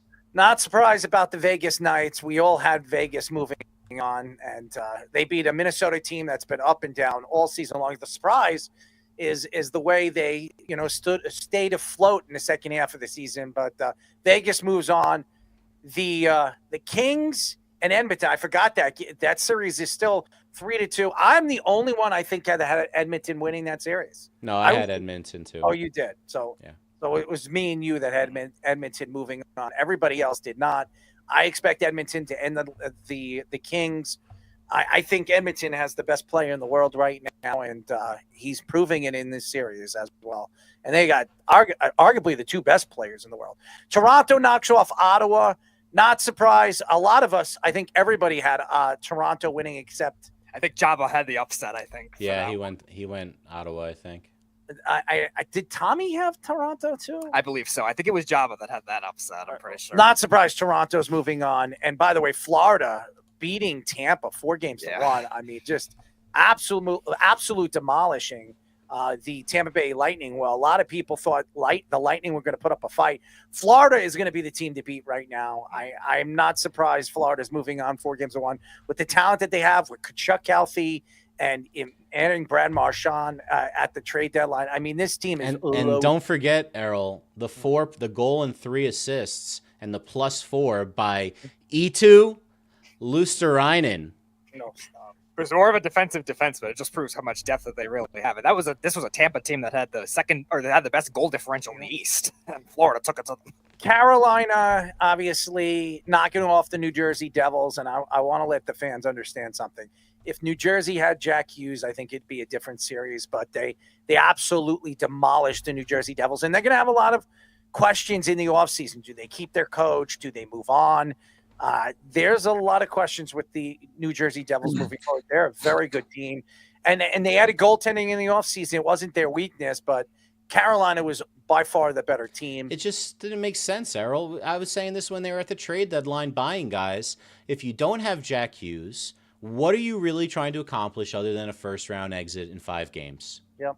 And that's what happened. Tom Fitzgerald's kind of been stuck in between. They make giving up assets to end up a first-round exit. Yeah, they made the big trade with Timo Meyer 2 years ago, and then they've been kind of stagnant since then. In free agency, they did well, but not enough. And then there's the same league. And then there's Washington and Montreal. Not surprised, another team that Washington's been the best team in the Eastern Conference all season long. Ovechkin and all the guys over there, they're playing good defense. They have great goaltending. They're going to be a hard out for Carolina. Carolina's going to have problems with Washington because their offensive prowess. You saw what they did against Montreal, and they're mean. Washington is a mean team. And I expect this to be a really good series, and I think it's going to come down to the nitty and the gritty. And by the way, I think if Colorado wins this series and comes back, I would have had every single one out of the first round coming out going into the second round. I had Winnipeg, I had Colorado, I had Vegas, I had Edmonton, I had Toronto, I had Florida, I had Washington, and I had Carolina. So you had Florida, Winnipeg as your cup pick, right? Yes. I had Dallas and Florida. Okay. We'll see. Yes, I had Florida and Winnipeg, and I expect it to be Florida and Winnipeg too. I'm very surprised Winnipeg's had problems with St. Louis. I'm very surprised. But this is St. Louis, and they find a way to win, and they have good goaltending, especially, and we know who their goaltender is. Oh, your favorite person to interview. Yeah, so and we saw what he did for Team Canada in the All-Star, whatever they call it. So I expect it to still come down to the nitty and the gritty. And now, ladies and gentlemen, our final segment of the night, as we call this the one and only Analytics. Ladies and gentlemen, Now, it's Analytics. I want everybody together to go ahead and say penis, penis, penis, vagina, vagina, vagina. Okay, welcome back to yet another quality educational experience, Analytics. If you are new to the game, this is a competition of Errol versus Speedy, trying to solve a mystery term within 3 clues. Whoever gets it right in the fewest amount of clues is the winner. However, there is a catch. They have to use it correctly in a sentence once they guess the term.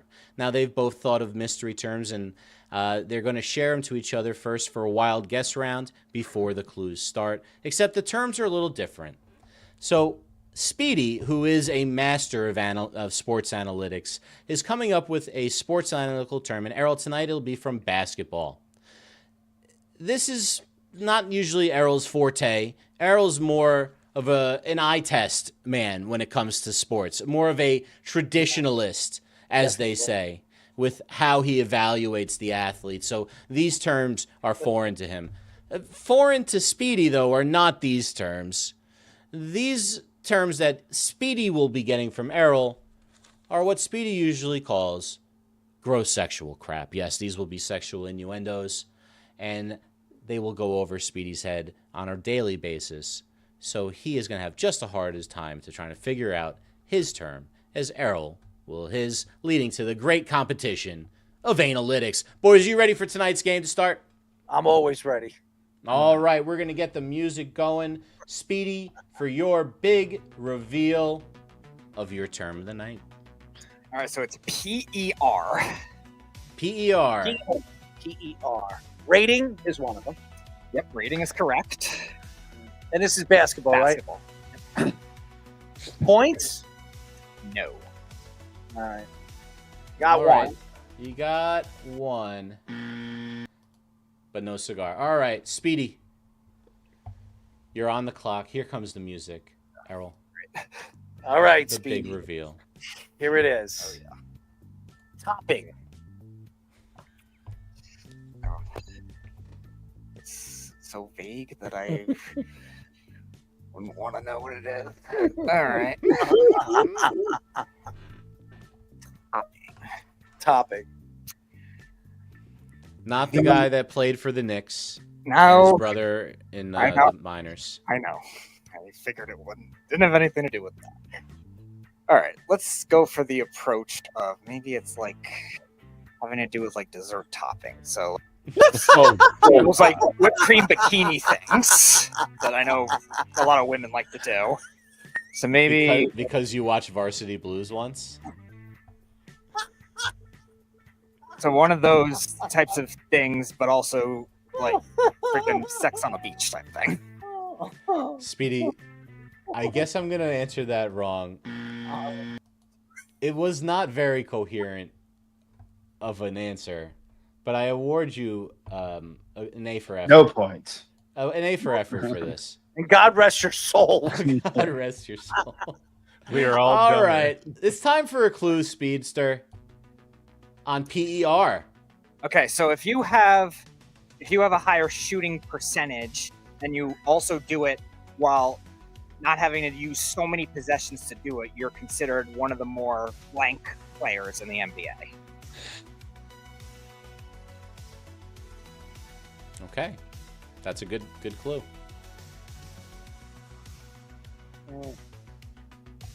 PER. Well, you gave me a hint, so it's definitely player. So you got player rating, right? Yep. You got two of them. Okay, so the you E is need the E.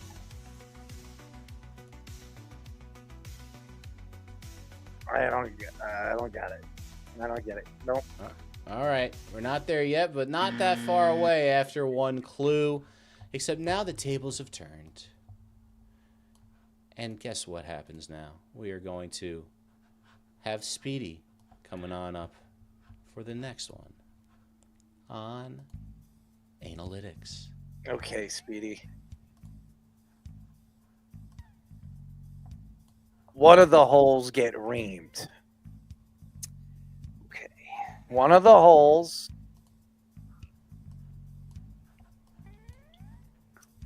All right, let's go. One of the holes. Your word is topping? Topping. Yes. By what? Okay. One of the holes. Yeah. I'm trying to figure out like the other part that's going in. That's what I'm more confused about. Holes, I have like a 50-50 shot. It's just. All right, let's go. Topping. Let's go with. I'll go with the vagina. And it would be. No, it wouldn't be the top of the body. That wouldn't make sense. So how about maybe you go on top of them, and then you put your. No, your tongue wouldn't work. It seems like physically. Your tongue wouldn't work. Yeah, I guess I love how Speedy like talks out loud for us to hear his thought process. Yeah, let's say, are you climb? So you climb on top of somebody, and then your penis goes in the vagina. Speedy, isn't that just like sex, like how that like normal? I'm gonna have to give you no credit for this one, Man. But it was a good effort. It always is. Was it though? Well, it was an effort. Okay. All right. Let's go back for another clue on PER. All right. In general terminology, the quickest method of doing something is considered the most. Oh, that's a good one. Starts with E. Say that again? So in general, the quickest method of accomplishing something is considered the most. Not me! Okay, this is easy, bro.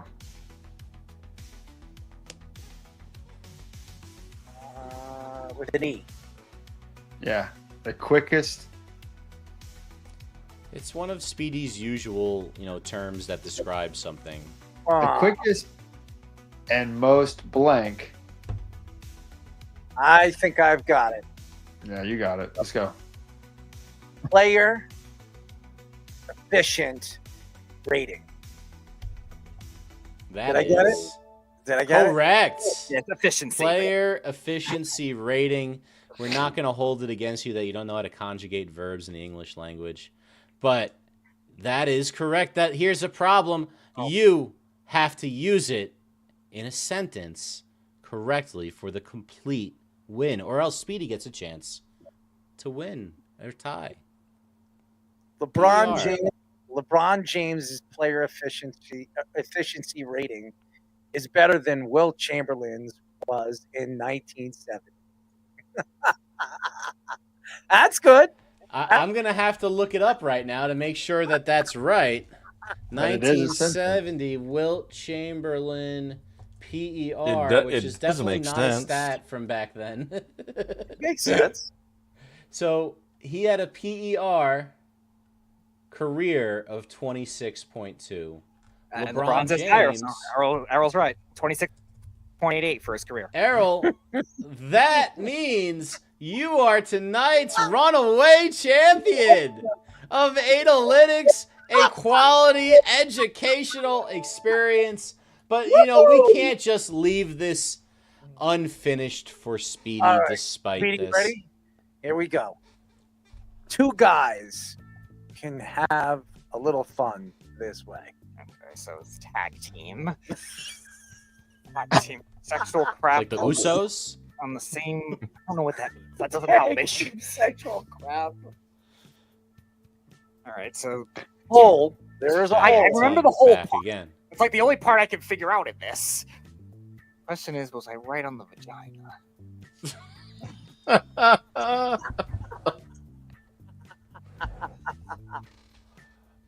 All right. What if I told you? No, you know what? Just keep going. Do your best. There's obviously two guys. Is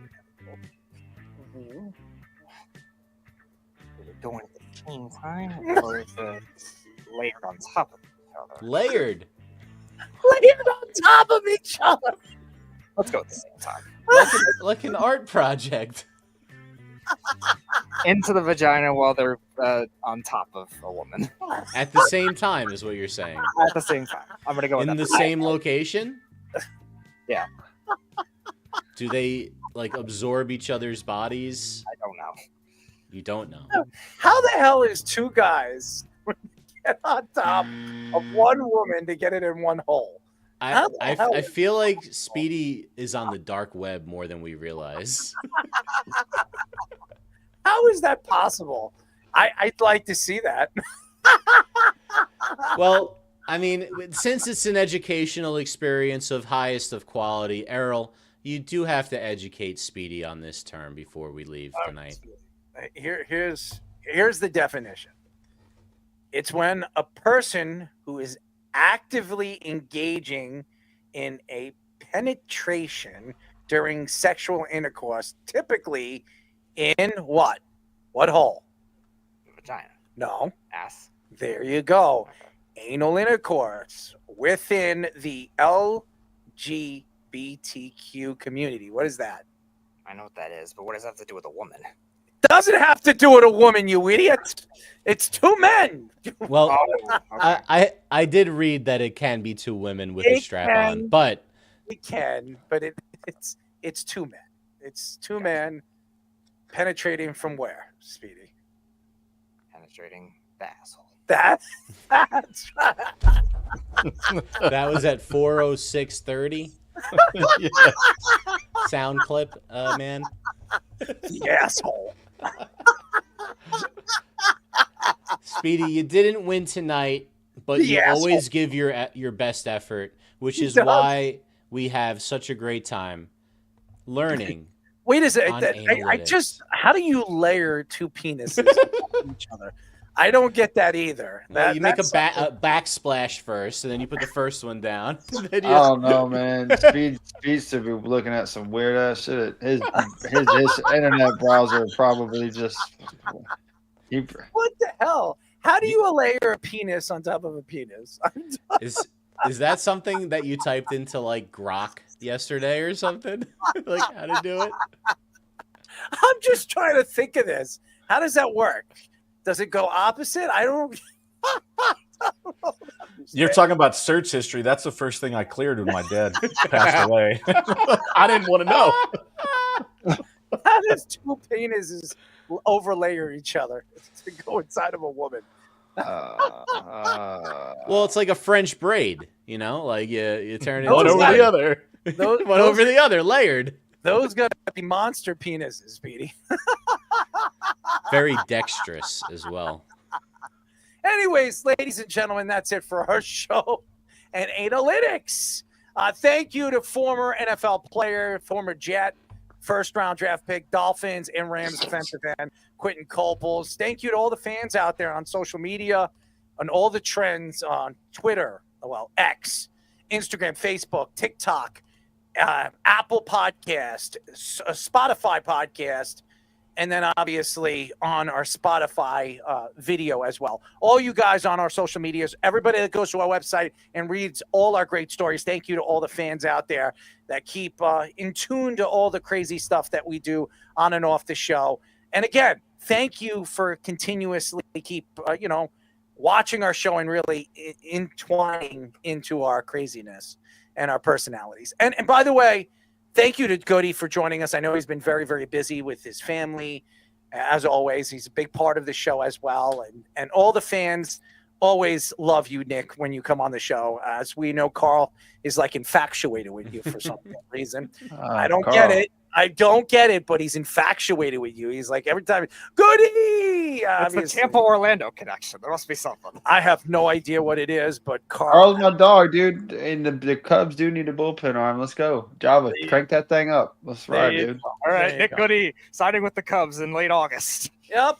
As we all know. Actually, I saw Nick throwing at 92, so that's not bad. He's hitting the 92. So anyways, thank you to all the fans. And we'll have an announcement next week for all you fans as we're going to be doing something and moving forward. It's going to be big for us. So we'll make the announcement next week for our show. Monday, do we have any guests, Petey? Yes, shout out to Nathan for getting this one.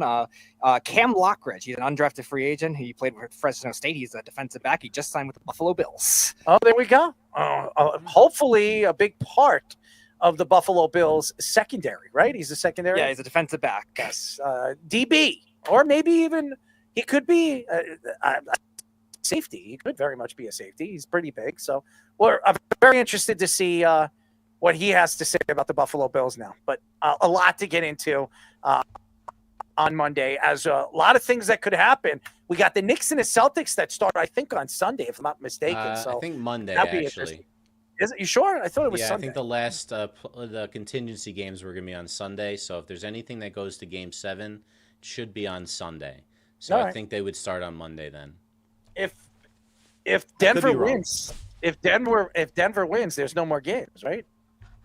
I think it's over. Is Golden State? No, they're still going. Golden State and Houston play tomorrow. What is the 3-2 Warriors? Yeah, right now is that series? That'll be over. That'll be over tomorrow too. So, anyways, we gotta go.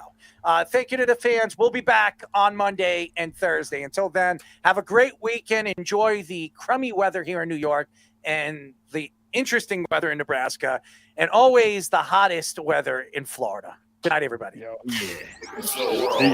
Sports Radio.